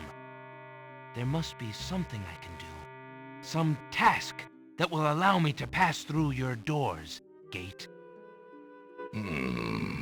I seem to recall something. A trick. Perhaps a test. Ah, yes. Should a human try to pass, a riddle is Gate's wont to ask. A riddle it is, then. And if thou wouldst fail to answer Gate, his thirsty jaws will be thy fate. Agreed. Listen as though it meant thy life then, human, for it surely does. My first is foremost legally. My second circles outwardly. My third leads all in victory. My fourth twice ends a nominee. My hole is this gate's only key. My first is foremost legally.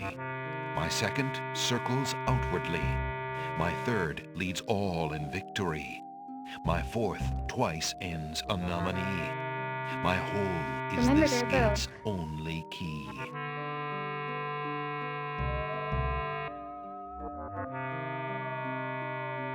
Remember the piece of paper we saw fly away. I don't know the answer. Ah, don't sound so disappointed. I will make it quick. Perhaps. Yum.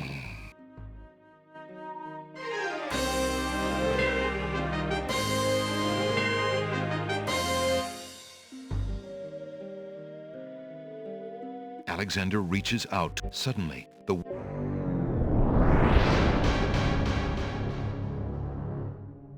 What touch has awakened ice? Despite I would agree. My first is foremost legally. My second circles outwardly. The answer is love.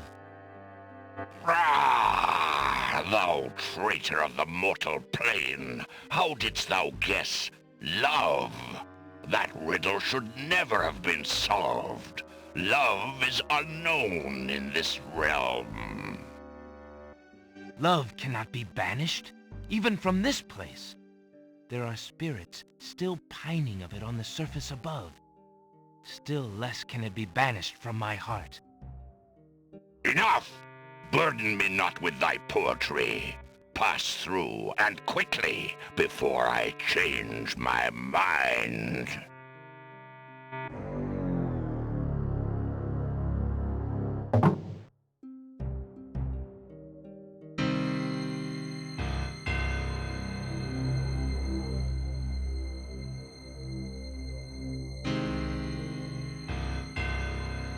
Alexander approaches the throne of the Lord of the Dead.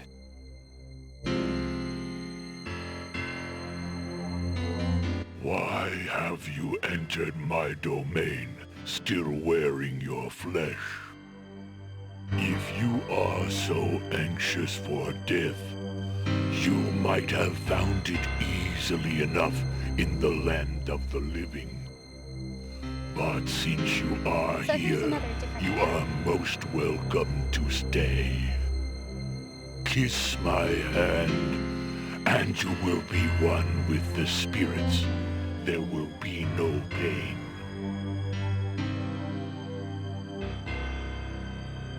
If you mark quickly, we'll do it There's automatically. nothing there.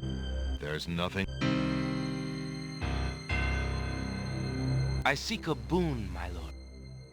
Why should death grant you anything, mortal? The will to live is strong, is it not? See. Never mind. I will reach Waited too out long. to you. The Lord of the Dead's touch fills Alexander instantly with a numbing cold and blackness.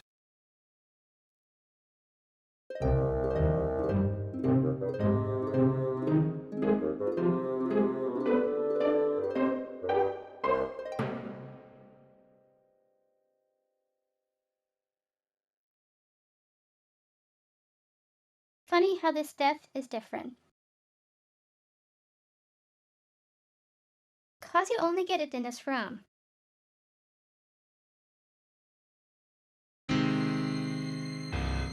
Alexander approaches the throne of the Lord of the Dead.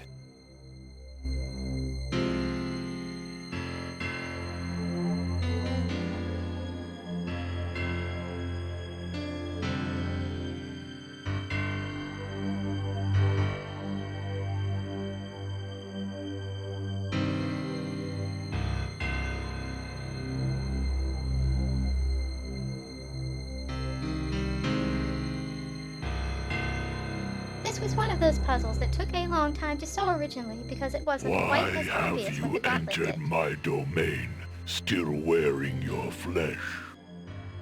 If you are so anxious for death, you might have found it easily enough in the land of the living. But since you are here, you are most welcome to stay. And since you only had like 10 seconds Kiss to my admit hand, to try everything, and you will be one with the spirits. There will be no pain.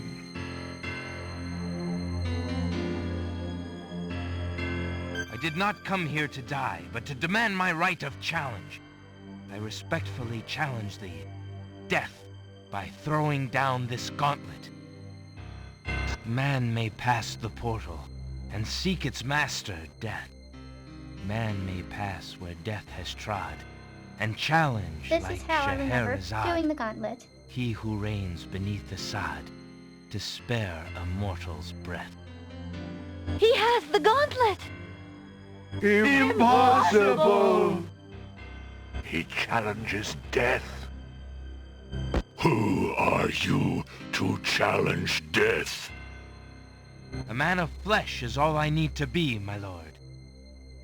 And what is it that you seek with this challenge? The soul of some dead maiden? I seek the souls of King Califim and Queen Ilaria of the land of the Green Isles. You would save 2 human souls and emerge alive from this realm yourself? That shall be a difficult challenge indeed. The tomb does not open its doors lightly. Either all 3 of us leave, or none go. Very well.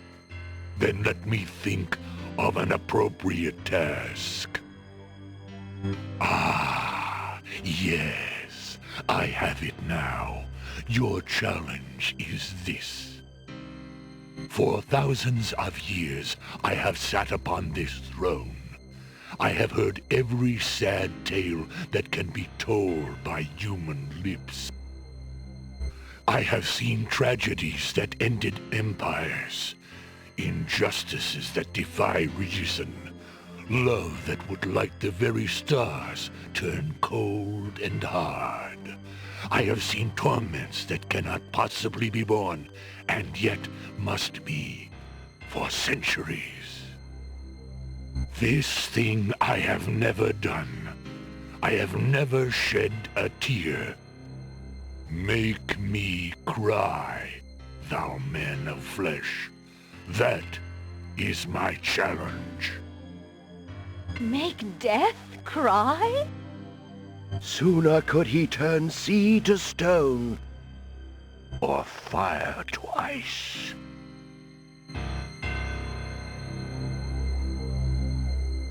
If your existence has been all that you say it has, then truth alone shall be my sword. The mirror's surface swirls with darkness for a moment, then fills with images even blacker. Reflections of despair, of wailing souls, of shackles colder and more immutable than any forged by man, of a world of thirsts that can never be quenched. Alexander feels the mirror tremble in his grasp, and is glad that he cannot see its face. But the Lord of the Dead is transfixed to the mirror, to the screening of his life. Things long forgotten are once more uncovered. His enslavement to this throne while still a man, the years of watching misery and horror and growing ever more numb to it, the seep of his own humanity, the slow growth of a new thing altogether which became that which he is now. His is an existence that has no possibility of redemption, no end. The surrounding spirits draw away in pain. The truth is so sharp it stabs, so intense it sears. Take it away. Make it stop.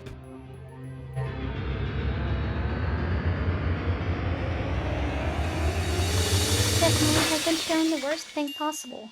Himself. The mirror of truth cracks from the strain, and death sheds a single gray tear. Truth is indeed a terrible thing.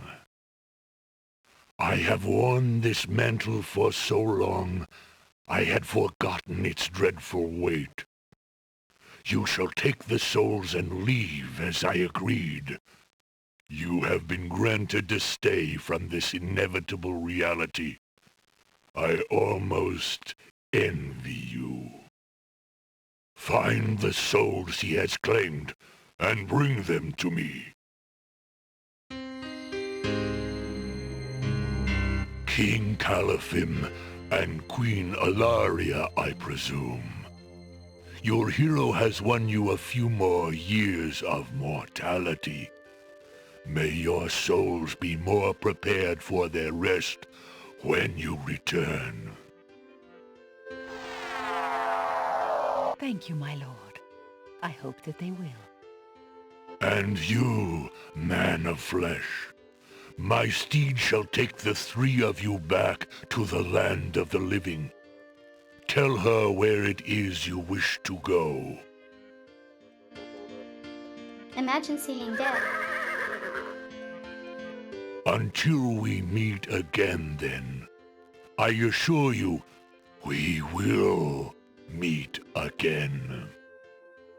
No offense, my lord, but I hope that will be many long years from now. It is never as long as you might wish, mortal. Now, begone. Yes, my lord.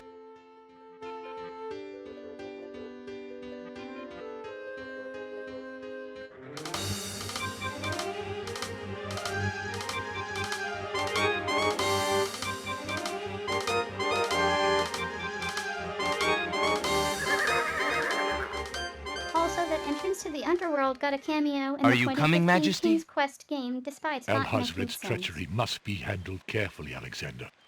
Alari and I must go gather our allies and form a plan. Watch over Kasima. Make sure she comes to no harm. We will return as soon as we can to take back all that has been stolen from us. I will keep her safe until your return. Thank you, son. Your love for our daughter must be deep indeed for you to have undertaken death itself for our sakes.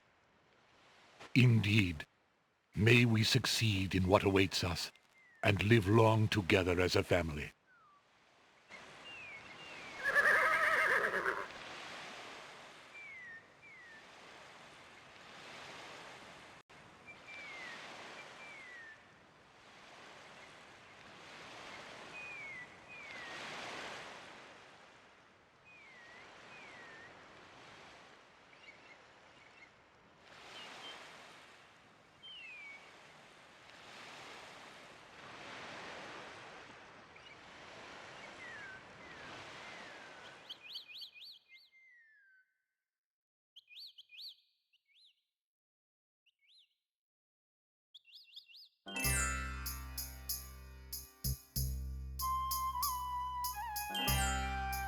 The peddler's pole provides convenient transportation of the lamp seller's wares. There are 6 new lamps on the pole.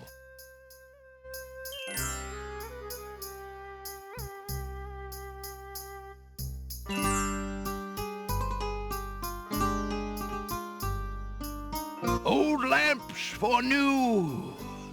Old lamps for new.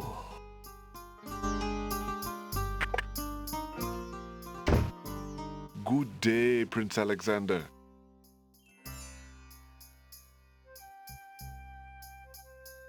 So here's why he's here.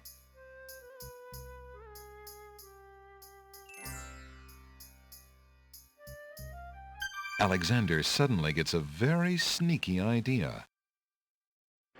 I can't go on anymore. Without Kasima, I'd just rather not live. Prince Alex, no!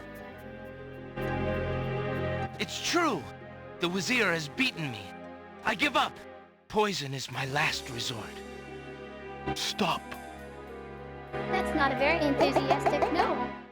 I am no more.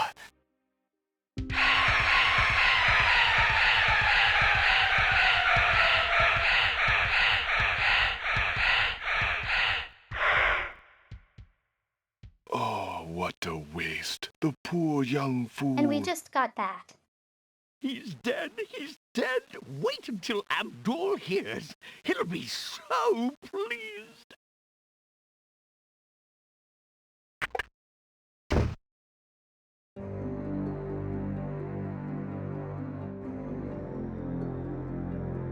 I told you not to pop in like that.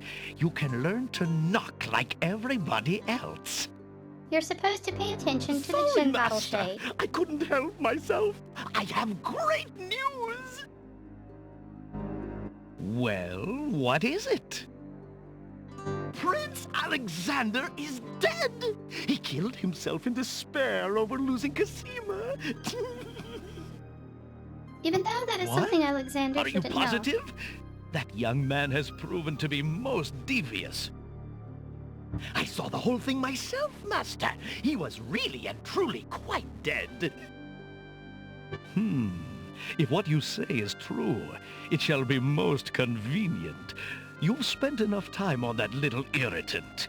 We must start thinking about the wedding. Anything, Master? Oh, I do love weddings. Well, we do want you to look your prettiest, don't we? Now, Shamir Shamazel, to the lamp with you. Prepare yourself as we discussed.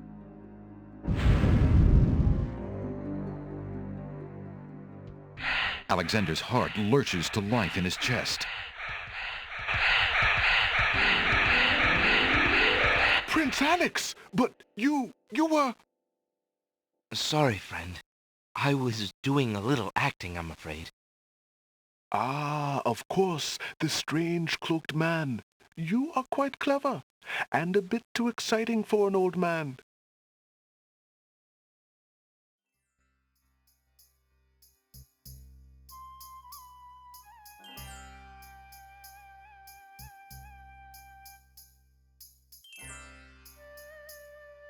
Would you mind if I traded this in?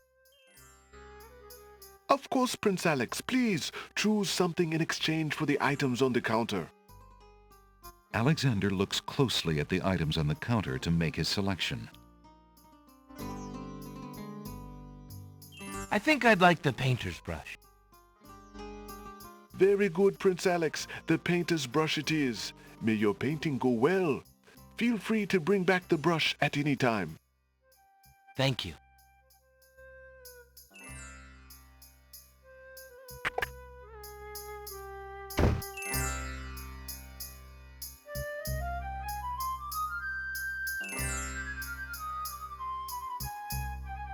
Excuse me, peddler, but I have an old lamp that might interest you. An old lamp. And what a nice traditional design, too. Take your pick of my new lamps.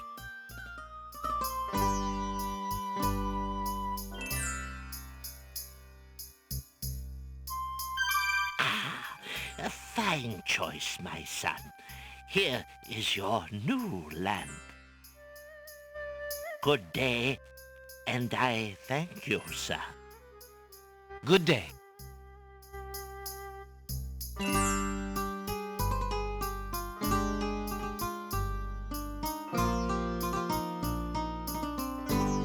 Drat! Another dud.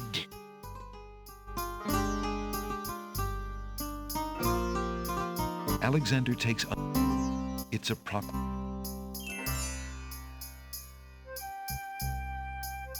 palm trees is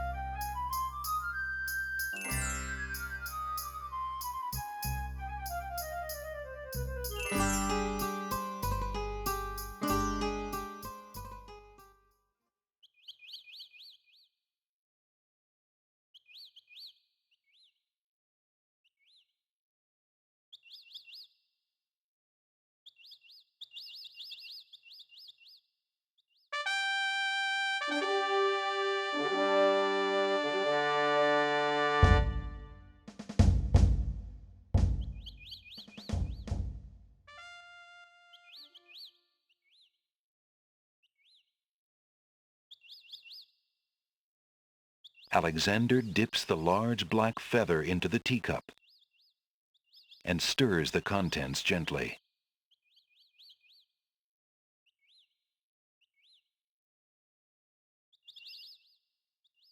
To his amazement, the jet-black color of the feather slowly drains from end to tip into the teacup. The teacup mixture blackens and thickens to a paint-like consistency. Alexander carefully puts it away, discarding the drained feather.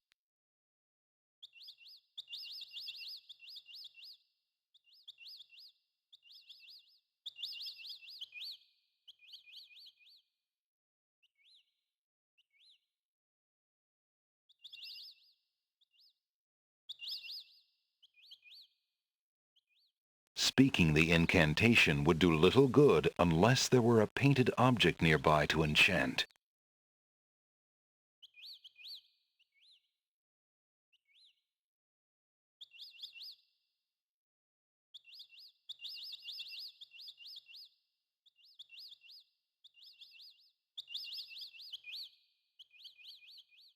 To paint something, Alexander must first choose a location where he wants to paint.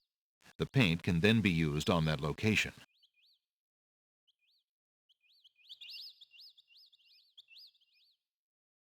Feeling artistically inspired, Alexander decides to make use of the large blank castle wall.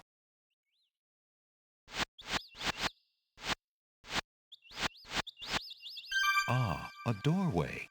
Just what Alexander was thinking this wall needed.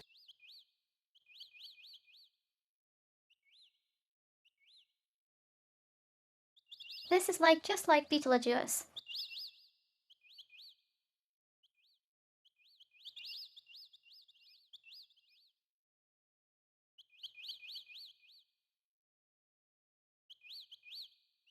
With trepidation, Alexander gathers his strength for the enchantment of the painted door.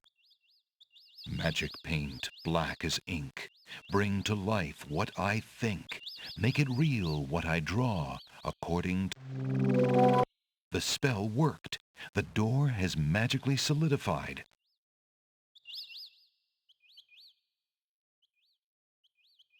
You can tell the timing is just off a little. Eager to be inside the castle at last, Alexander opens the enchanted door and steps inside. Comfy disc is too fast.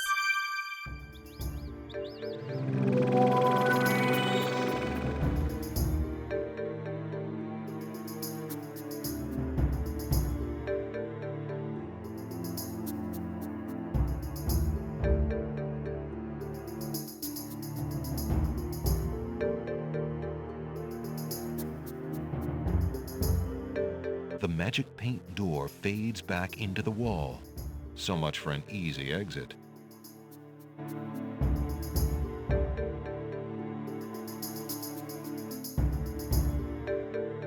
Alexander doesn't see any way of opening that door manually. Alexander opens the dungeon door and slips inside.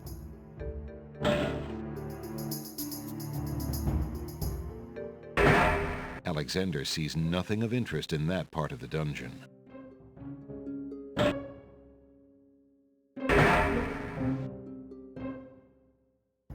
Alexander opens the dungeon door and slips inside.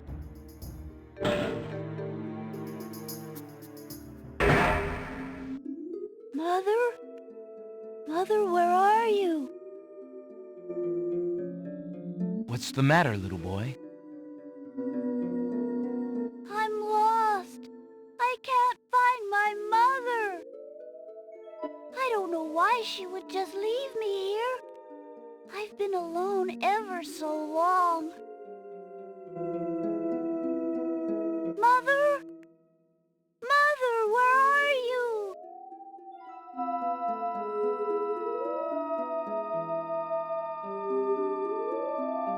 Alexander is carrying the mother ghost's translucent... You must be the son of the spirit I met in the realm of the dead. She gave me this handkerchief and asked me to tell you that she's waiting for you there.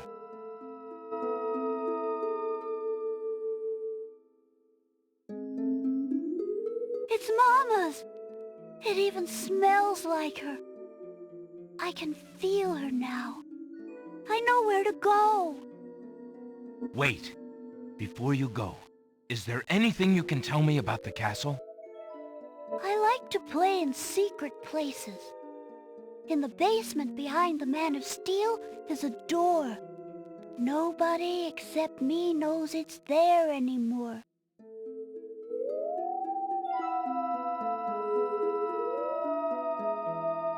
Farewell.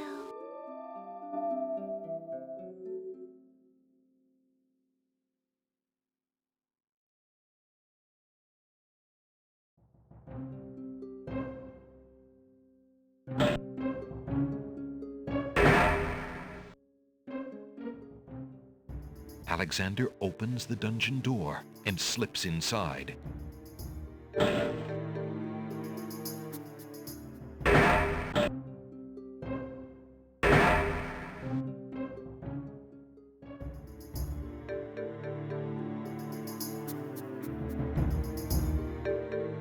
Alexander hears the clear sound of guard dog voices coming from behind the door.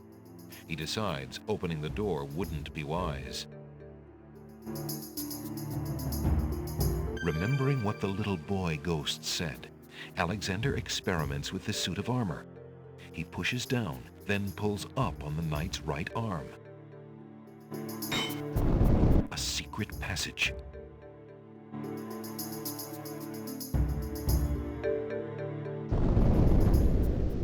Alexander hears the sound of voices coming from nearby. Alexander peers through the chink in the wall. Captain, I've been hearing rumors from the guards who've been watching the princess. They say lately she's been pounding on her door and begging to be let out. Ain't none of my business, sir, but news like that is upsetting the other dogs. Ain't no guard in the castle who would willingly keep the princess anywhere she don't want to be. Alhazred claims that a foreign intruder is here to assassinate her. That's why she's got to be kept under lock and key, right up until the wedding. Call me an old dog that can't learn new tricks, but I say the princess should be the one given the orders. Alhazred has been in charge for months, what with the king's death and Casima's mourning. Tonight, the wedding will seal it, and there's nothing we can do about it. Like him or not, he's our liege. Need I remind you of your oath to the crown? Aye, we've an oath. For the sake of the princess, we'll not be forgetting it. He'd just better treat her well. Speaking of the Wazir, what do you reckon he's keeping in that magical room of his? It's not a magic room. It's just the door he's enchanted somehow. I say he's still got the royal treasury in there, along with whatever else he's so eager to protect. Not even the court treasurer is allowed in there anymore. I heard him in the hall the other day. He was speaking of that door. Black magic is what I say. I heard him say, Ali, but then Bay came up and started yapping at me. Enough! It is not our place to question the practices of our liege, no matter how strange. The wedding will be starting soon. Report to the throne room when you hear the music start.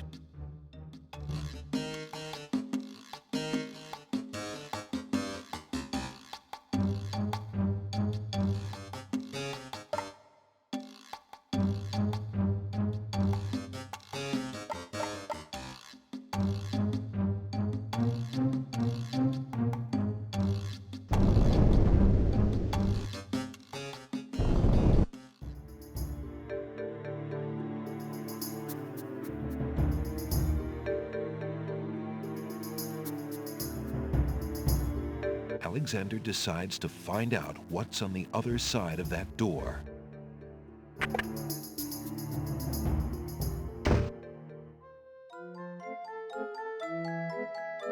Prince Alexander, I can't believe it! How did you get into the castle? Well, actually, it's a little hard to explain. I bet. You run a terrible risk of being here, though. The castle is crawling with guard dogs, especially today. The Wazir will have your hide if he finds you. I know that, Jallo. But Kasima is being married today. What greater risk is there than that? Of course you're right. Young love. I forgot what heartburn it is. But what are you supposed to do about it? I've got to try to see her. Maybe even stop the wedding. Is that all? And here I thought you would try something dangerous.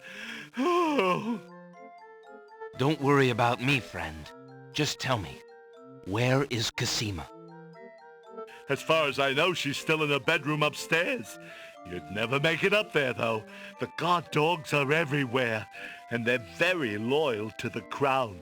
Unfortunately, right now the crown means Alhazred. If we had proof of something truly afoul, the guard dogs might listen. As it is, they're your enemies, not his. I understand.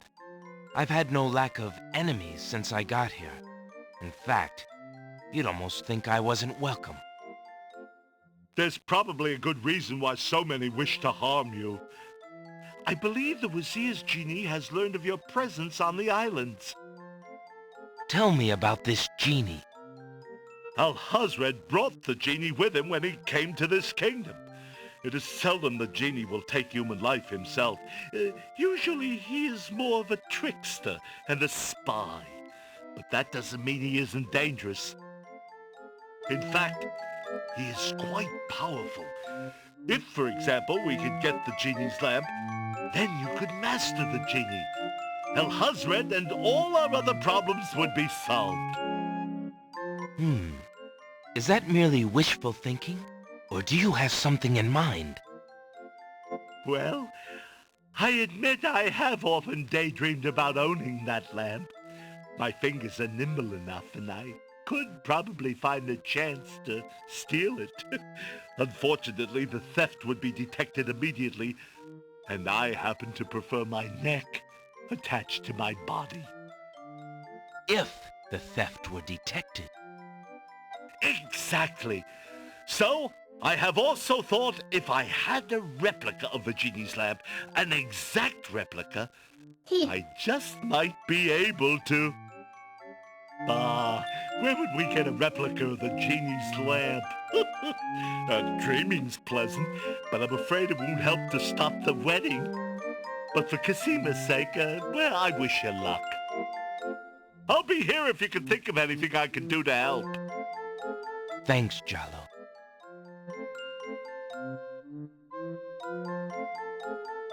Alexander doesn't want to disturb anything in Jallo. I've been thinking of what you said about swapping a replica for the genie's lamp. I got this lamp from the old lamp seller in town. Do you think it will pass?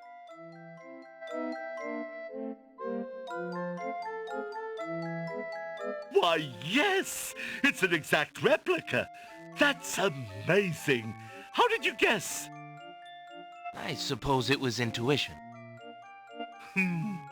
I'll have to wait for the right moment, mind you. But I should be able to get close enough to swap this for the real thing, and none shall be the wiser. Now you shall see Jallo's skill.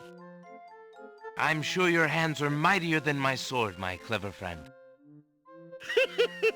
Go ahead and do as you've planned, and let me worry about swapping the lamp. If I accomplish the trickery, I'll manage to get the lamp to you somehow. You never fear. I have faith, Jallo. You are a true friend. Oh, shucks. I'd do anything for the princess.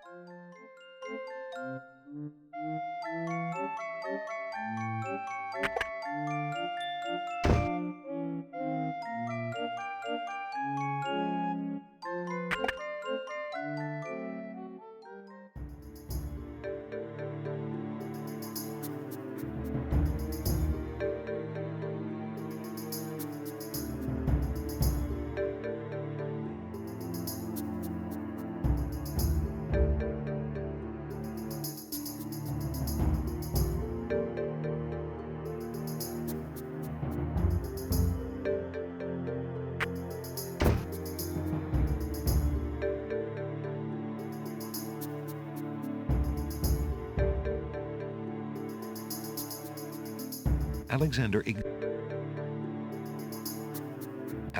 opens the...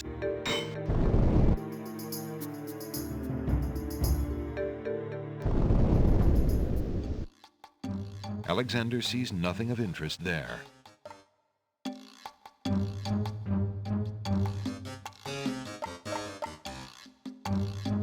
If you remember my Space Quest 4 play, you'll recognize this room.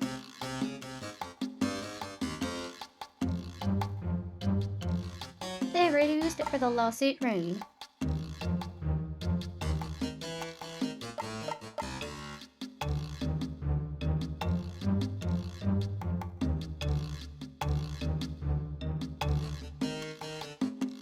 Phew, that was a climb.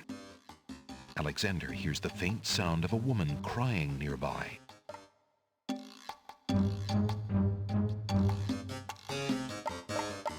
Alexander peers through the chinks in the wall, trying to locate the source of the crying sounds. Alexander's palms begin to sweat and his heart to race. It's Cosima. He's found her. Psst! Princess Cosima! What? Who's there? It is I, Alexander. I'm here behind this wall. My, how suave that sounds. Alexander?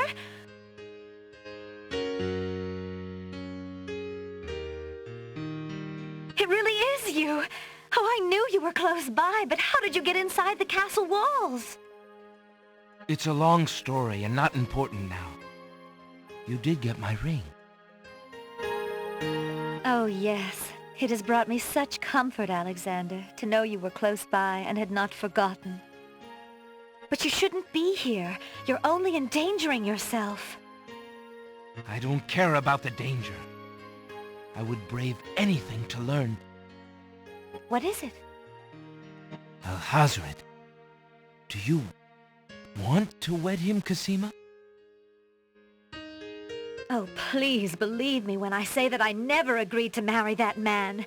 Even when my father trusted Abdul absolutely. I never liked him. But with mother and father gone, I'm afraid there's no stopping him.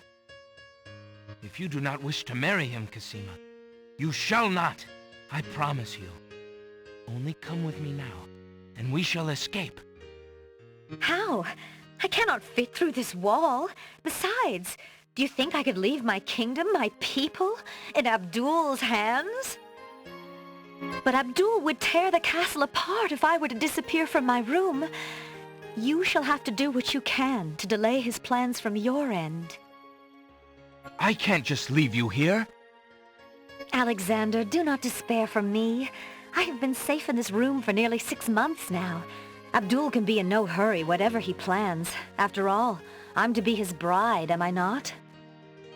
I have been planning too, you see. I believe I can escape. If I can only get a chance to lay my hands on a weapon, there might be an opportunity in the hustle of the wedding. But Shh, just a moment more, then you must go. Let us not waste time with words. Please, let me just look at you, dear Alexander. Here, take this dagger. It's not much, but it might come in handy.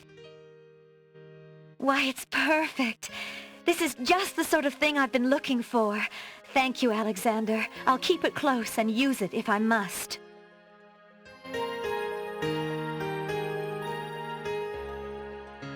Alexander looks with longing at the fair Cosima. She's even more beautiful than he remembered. Oh no! Someone's coming! The lock on Cosima's door rattles abruptly. Alexander, hurry! Step away before they see you! Alexander hears scuffling and a woman's brief cry from the other side of the wall. Then, silence.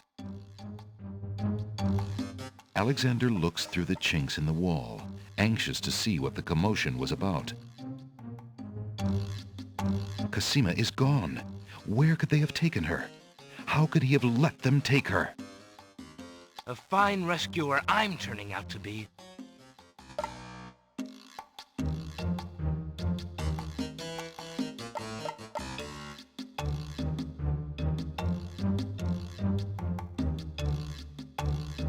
Alexander sees nothing of interest there.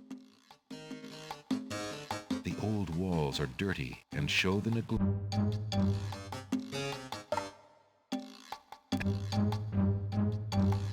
Alexander looks through the chink in the wall.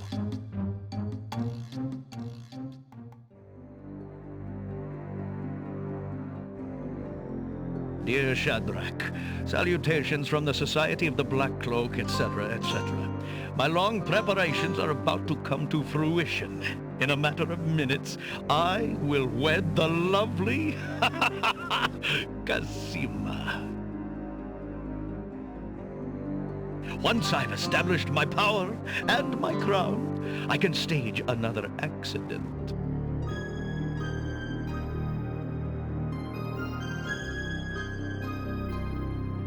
The princess has proven infuriatingly stubborn, as you know. She's becoming quite a dangerous little thorn in my side. In a way, it is a shame I have to kill her. She is lovely and would be amusing to keep around, but I can't risk her talking treason to one of the guards. So far, I've managed to keep her locked away, but I can't continue that forever. Well, on to it now. I'd send her to you, but as you know, I had no luck in doing so with Mordak. I close in triumph. King Abdul Alhazred. I think it's about time to see if Shamir has taken care of the wench as I asked. It's almost time for the wedding. The Wazir's words fill Alexander with blazing anger and fear for Casima's life. That blackguard! That murderous swine! He'll not have his way if I have anything to say about it. Alexander sees the old walls.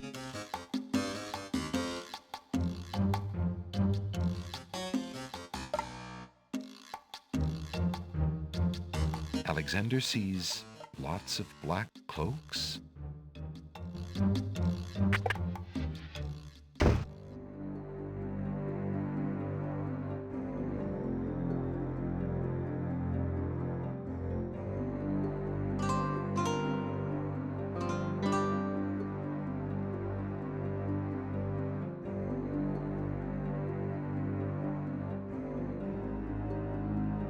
The trunk is locked.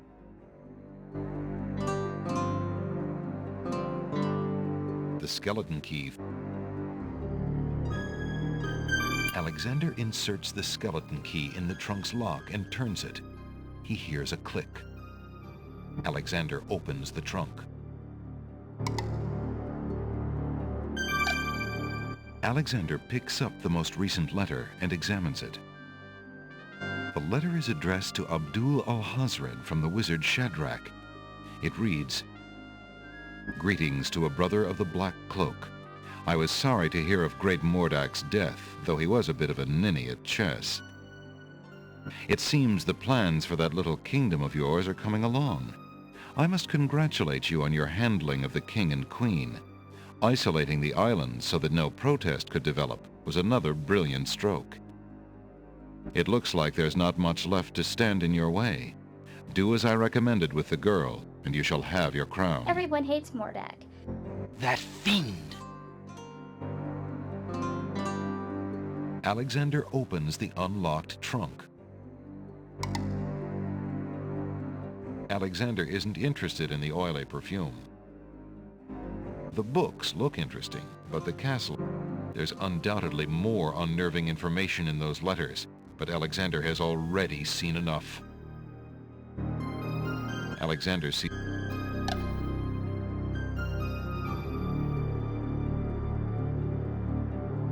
The trunk has already been unlocked. Alexander opens the ebony box and looks inside. Alexander can read the piece of paper without taking it. Inside the ebony box is a piece of paper with the word Zebu printed on it. Some old ivory dice have been... There's an old bottle of black ink among the box. A worn old brush is among the box's... The boxes...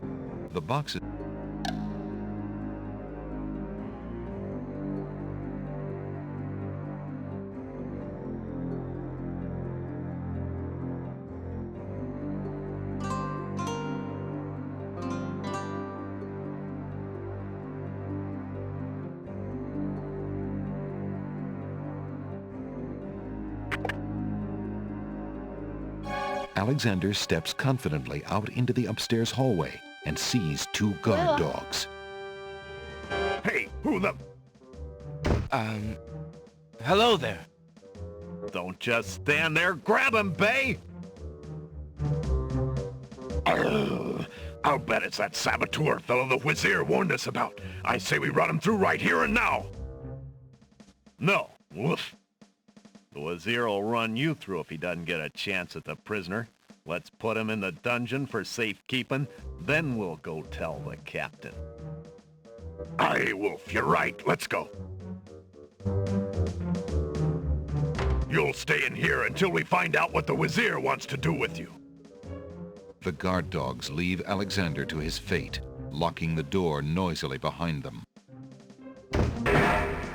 Alexander wonders how he'll get out of this one. I think this wastes time. Psst. Prince Alex. Gallo, what are you doing here? Never mind. Quick, before the guard dog patrol comes around again.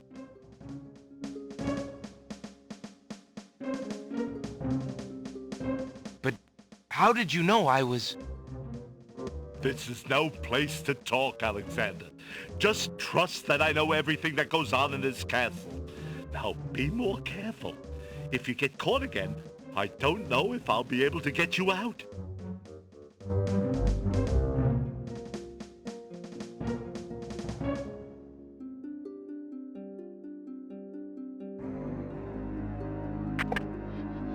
Alexander crawls back through the wardrobe to reach the secret passage.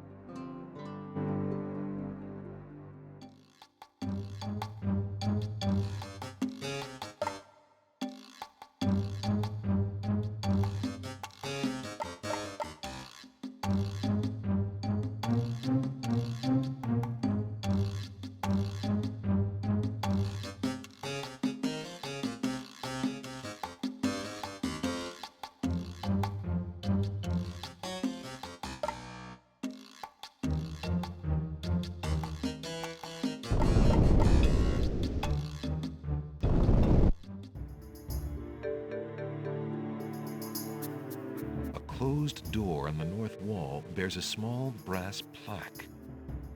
The plaque reads, "Guard Room." Uh-oh.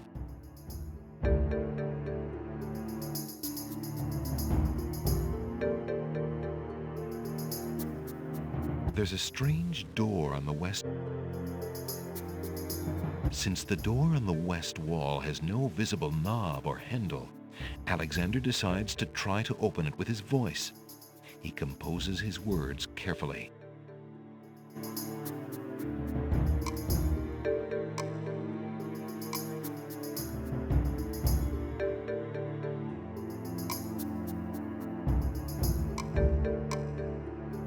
Listen, door. I would have you open. Ali Zebu. It worked.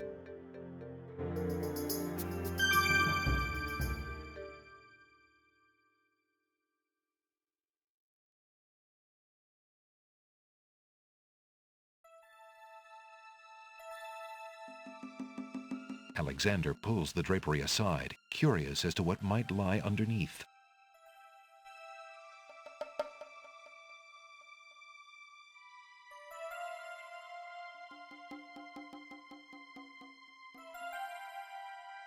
On the table is a strange-looking stone that's giving off an odd, high-pitched noise. That must be the Isle of Wonders singing stone. Didn't the queens think that the beast had stolen it? On the table is a fleece made of gold. That fleece must belong to the winged ones, and they thought the Isle of Wonder had taken it. On the table is a coat of arms with the head of a beast on the crest. Beast said that his coat of arms was stolen by the Druids. This must be it.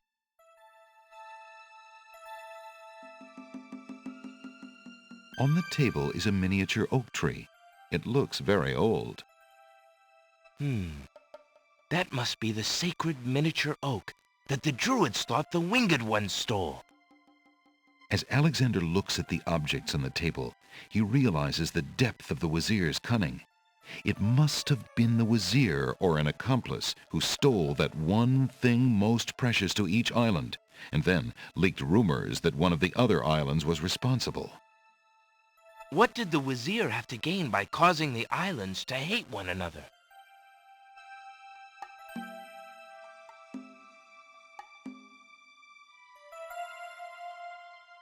Alexander hears the sound of music coming from the east. It sounds somewhat classical, but... oh no, it's wedding music.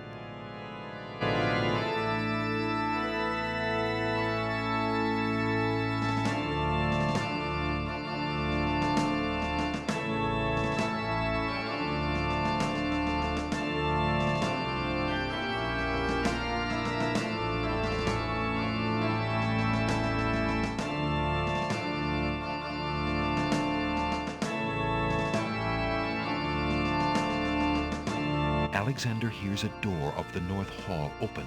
Then, the sound of guard dog footsteps. The footsteps are headed this way. The wedding music has begun.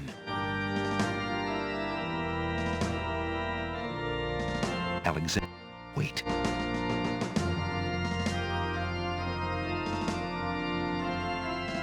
Alexander hears the guard enter the West Hall.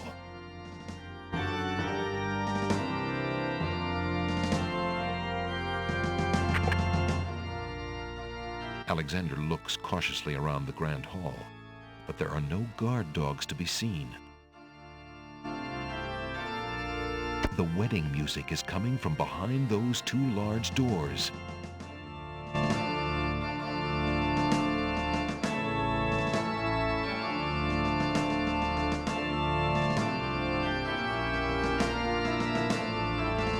I think this is the end.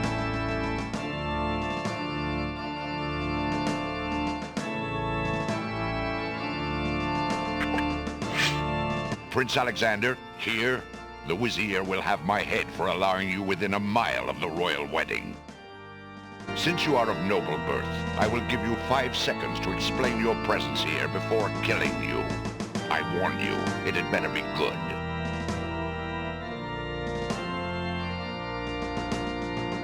Alexander is carrying a letter taken from the Wazir's... You give me no excuse to save your life, Prince Alexander. You were told to stay away from the castle, but you chose not to listen. I have no choice but to obey the Wazir. But Saladin... Bakit daw kayo?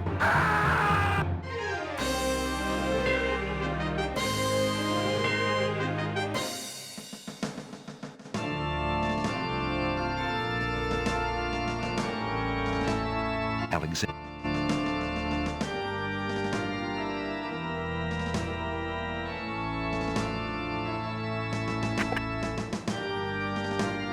Alexander... The wedding music is...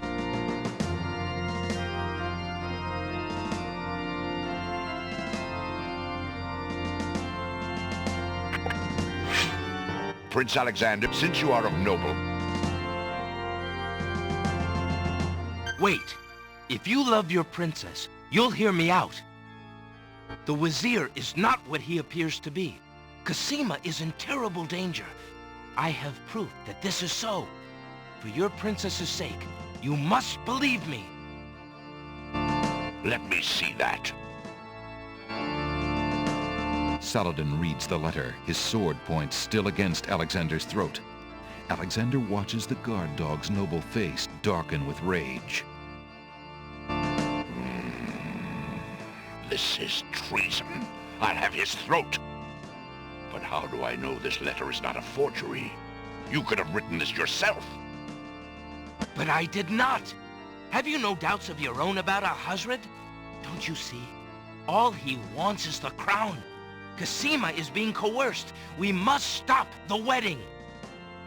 It is true. I have had my suspicions about the Wazir, especially when King Califim and Queen Alaria died. But I have seen Kisima with him several times. She appears to be quite happy, even enthusiastic.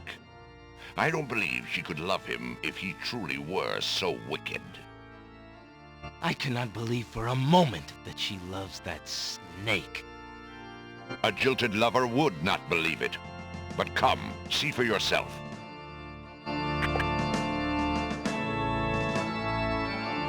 The captain of the guard leads Alexander into the throne room, where a ceremony seems to be in progress. Alexander feels his blood run cold at the sight. I, Kisima, declare Abdul Alhazred as my lawful and beloved husband and king of this realm. But, Kisima, what are you saying? Do you still claim that the princess is being forced? Perhaps it's you that's the danger, as the Wazir has said. Kisima, stop!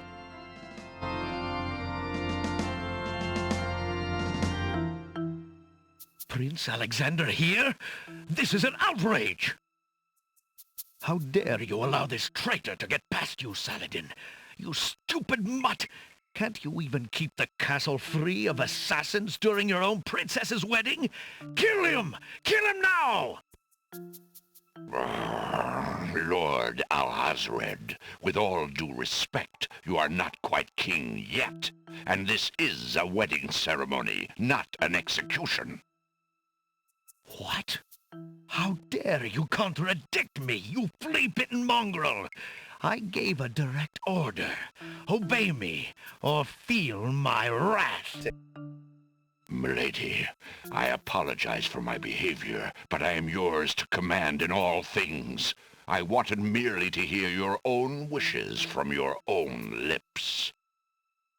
Tell me what it is that you wish me to do with this young man, and I will obey. Why, Captain, you heard my dear Abdul. If he wishes this atrocious young man's death, then I want nothing more than to see him get his wish. Obey thy liege now and always. As you wish, princess. Just as Saladin prepares to run Alexander through with his sword, a shout is heard from the direction of the Grand Hall. Hold! In the name of the true king! King Califim and Queen Alaria burst into the throne room, looking alive and well and full of wrath. Behind them, a line of supporters look prepared to battle, if necessary, for their beloved royal couple.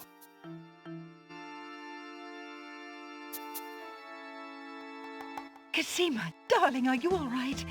Has he hurt you? Hands off of her, you murderous goat! If I want your advice, I'll ask for it, Mother. But, Califim, that's not Kisima. I'd know my daughter anywhere. What have you done with our daughter, you devil? The lovely image of Kisima suddenly bursts into smoke and is replaced by the Wazir's genie. Why, you conniving serpent! Get him, guards! Saladin, your sword! Drat it all! You may have ruined my plans, but you won't get me, or your precious Kisima. Get them, Shamir! I command you! He's getting away! Stop him! Yep.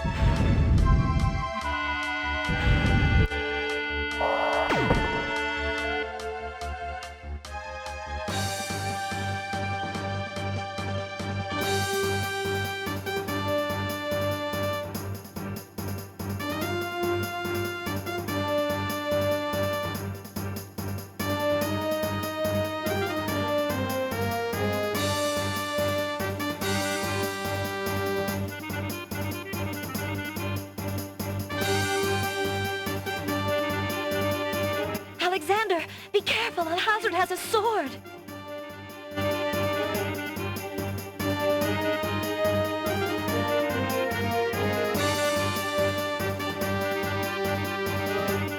Shut up, wench! Shamir Shamazel! Get in here! Here I am, master! It's about time, you bumbling fool! How could you let him follow me? Well, there were the guard dogs, master, and then... Never mind! Just kill him! Kill him now! As you wish, master.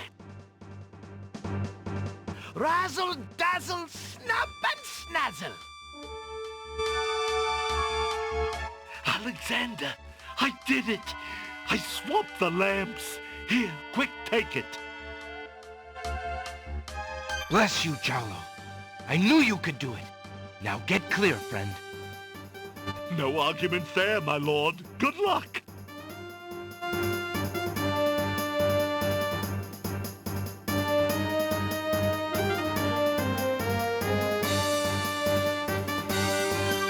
Shamir Shamazel, hold your spells. I am your master now. I order you to go back into your lamp. How did you get my lamp? You thief! You've ruined me! My lamp! Oh, thank Valhalla! I hated working for that loathsome creature. I already feel his nastiness leaving me.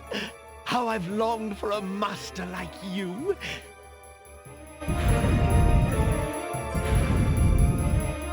I've got a new master. I've got a new master.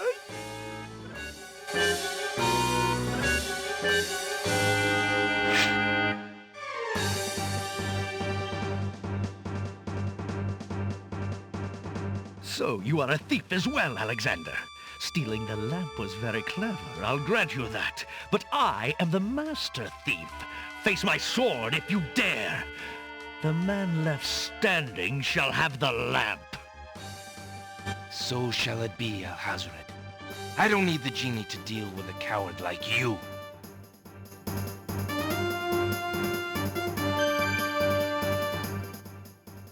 Inspiration, Alexander fixes upon the only weapon in sight. Zounds! This sword must weigh a ton. Good. Then you shall only fail sooner, my prince. So, the mouse would bite? This mouse shall bite, as you shall soon see. Or should I say, soon feel?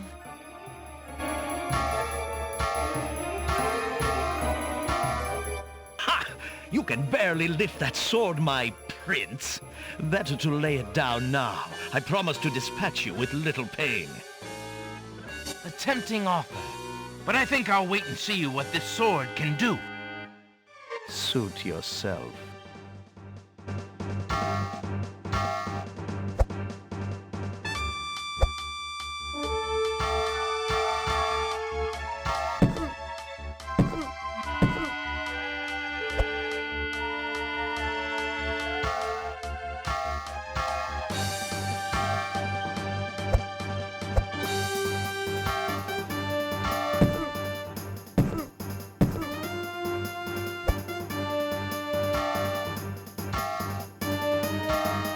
Alexander's arms start to tremble under the effort of wielding the huge sword. His muscles are nearing exhaustion. Ha! And so it ends. Not if I can help it, you murderer! Cosima thrusts the small dagger into Alhazred's shoulder with all her might. Ah! You dare raise a finger to me? You will regret that, princess.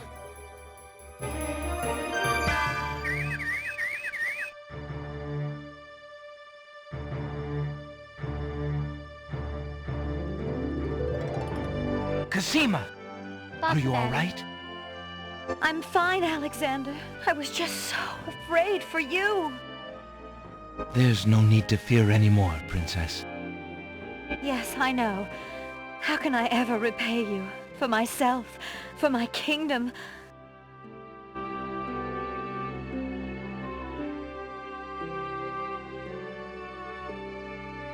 It was not in me to let harm come to you. Can you find it in you, Princess, to give me more than your gratitude? Alexander, what are you saying? I love you, Kisima. Would you ever consider... Do you think you could... marry me? Could you ever have doubted it, my prince?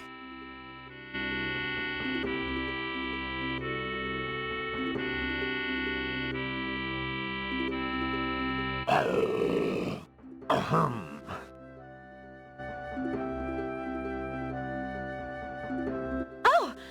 For YouTube viewers, you're gonna have to watch the VOD Princess version. Kisima, are you well? I'm quite well, thank you. Please take Abdul and put him in the dungeon. See to it that he gets a doctor. Yes, Majesty.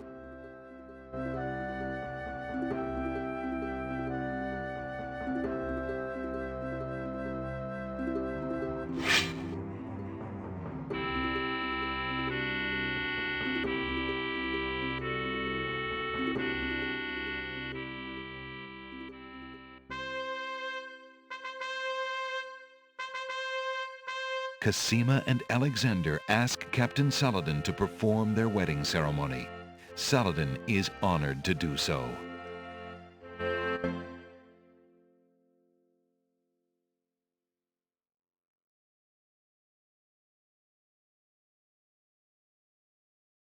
You gotta be kidding.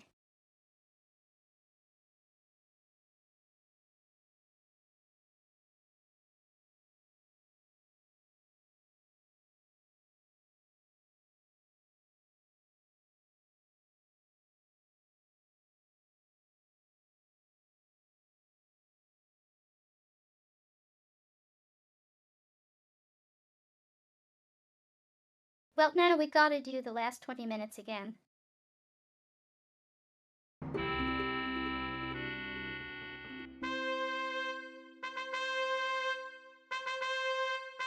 Kisima and Alexander ask Captain Saladin to perform their wedding ceremony.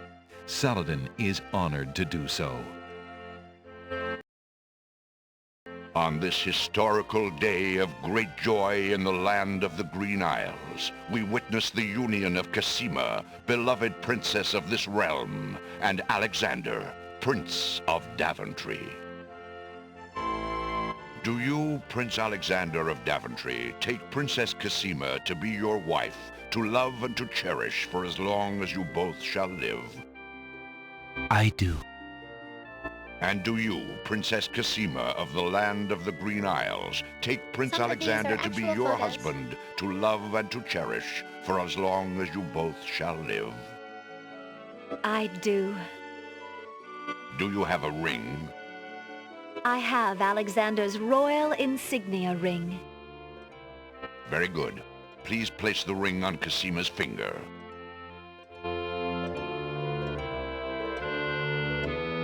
Who gives this bride to be wed? Her mother and I willingly give our daughter's hand in wedlock. Who will speak for the groom? I will. Alexander's mother and I recognize his marriage to Princess Kisima with glad hearts, and sanction this union. Then, Alexander and Kisima, I now pronounce you man and wife. You may kiss the bride. Hooray! Hooray! Hooray!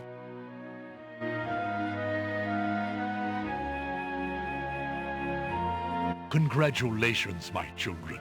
I have an important question for you both. Please hear me. Yes, sire? Alexander, I welcome you into our family with open arms. I place trust in Alhazred because I so badly wanted a son and a husband for my beloved daughter. I was wrong. But you are true and good, Alexander.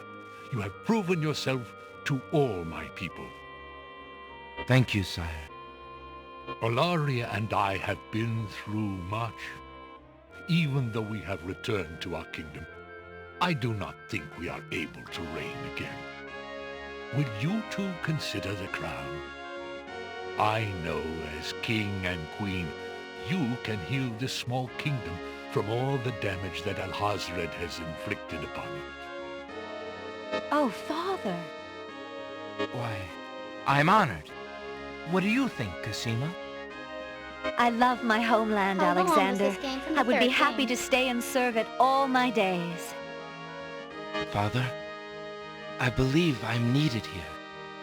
Would you be very disappointed if... Son, you must follow your destiny. I do believe the land of the Green Isles needs you. You'll be a magnificent king, though dearly missed in Daventry. Then, I accept. Oh, my boy, what a man you've become. And how I will miss you. Don't worry, Mother. With Shamir's powers, we'll be able to visit often. I'm not about to forget my family. Congratulations, Alexander. I'm so proud of you. Thank you, dear sister. Oh, Alexander, I'm so glad. Between the return of my beloved parents and our new reign, you've made me so happy. I'm glad I could make up for some of your suffering, my beautiful wife. Congratulations, King Alexander. When we return home to Daventry, your crew will be glad to hear that their battle at sea was worthwhile in bringing forth a new monarch. Oh, We the were crew so survived. worried when your men arrived home without you, son. I'm so thankful that Some. you are safe and happy. And I am as grateful that my crew did not pay for my driven heart. You have only brought us all good fortune, sire. With Shamir saved and his power used for good, reuniting the islands will be far easier. He has already repaired the ferry. Your road will be easier now that the islands are no longer feuding. Already the wounds are starting to heal. Yes, my love. Discovering the island's stolen treasures has done more to bring peace to this land than anything else. It is now clear that Alhazred had Shamir steal each of the island's most valued treasures, then blame the thefts on others to cause the islands to hate each other. Now let us celebrate our good fortune. The evil that has plagued this land is done, and a new reign begins. Long live King Alexander and Queen Cosima. Long live King Alexander! Long live Queen Cosima! Long live the land of the Green Isles! Hooray! Hooray! Hooray!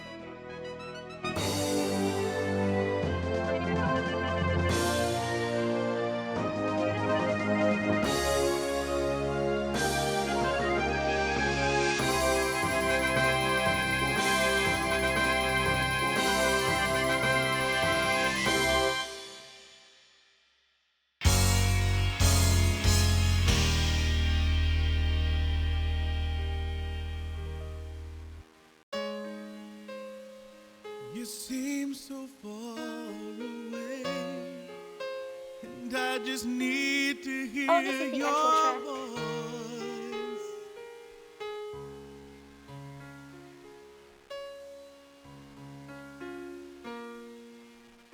Probably gonna get puppy claimed for this. You say if you would have me go To know by yourself. stay.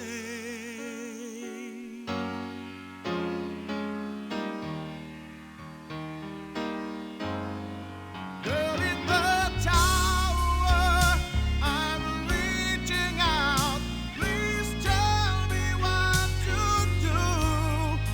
Girl in the tower, I'm calling out. They did use the music for this in the 2016 game during the third chapter.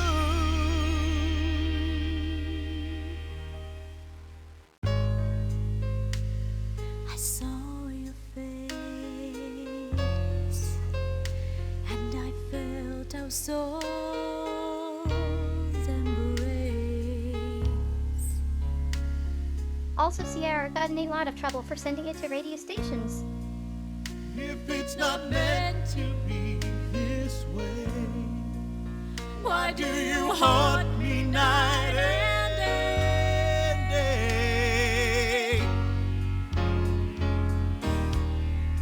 Girl in the tower, I'm reaching out. Please tell me what to do. Here in the tower, I'm calling out. My heart cries out for you.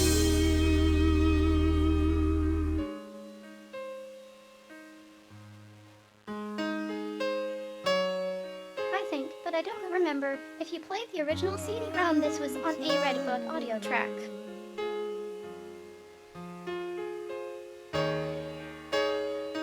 I knew it was possible to purchase it separately. Girl in the tower, I'm reaching out. Please tell me what to do. Here in the tower, I'm calling out. My heart cries out for you. What's also interesting is how many people there are on this game. I'm reaching out. Please tell me what to do. Here in the tower, I'm calling out. My heart cries out for you. Girl in the tower. Perfect. Here in the tower.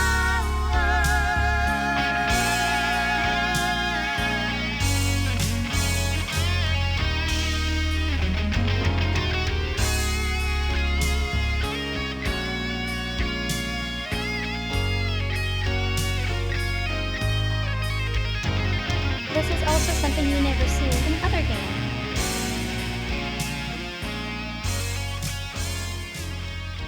Go back and play the easy route.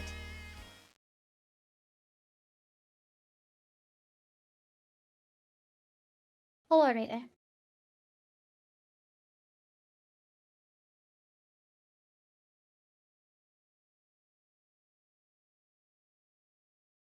Don't know who's still awake.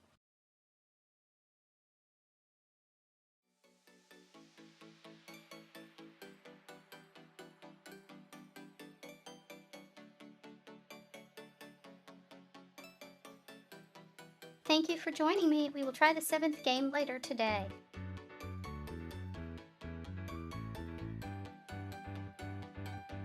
I'll see.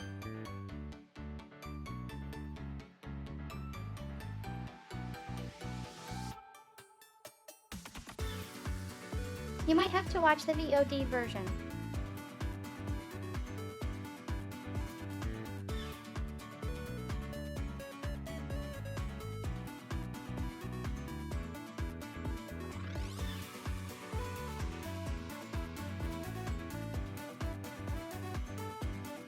Cause the game crashed at several places, so it kind of overran the stream time budget.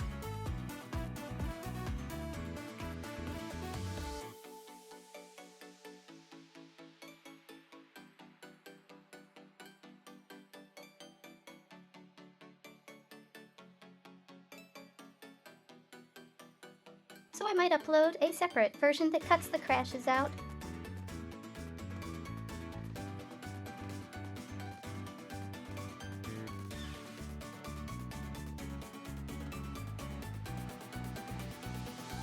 If not, it's not like I don't upload VOD recordings.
Those recordings don't have the breaks in them, but again, since there were crashes, I might just edit the stream into 2 separate VODs.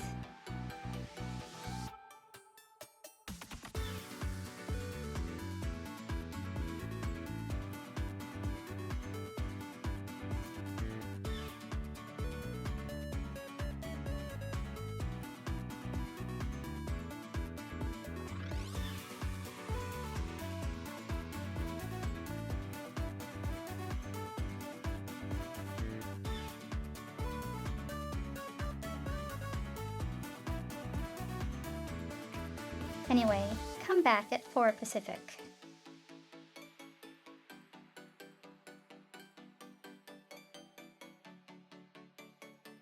Like, subscribe, retweet, whatever.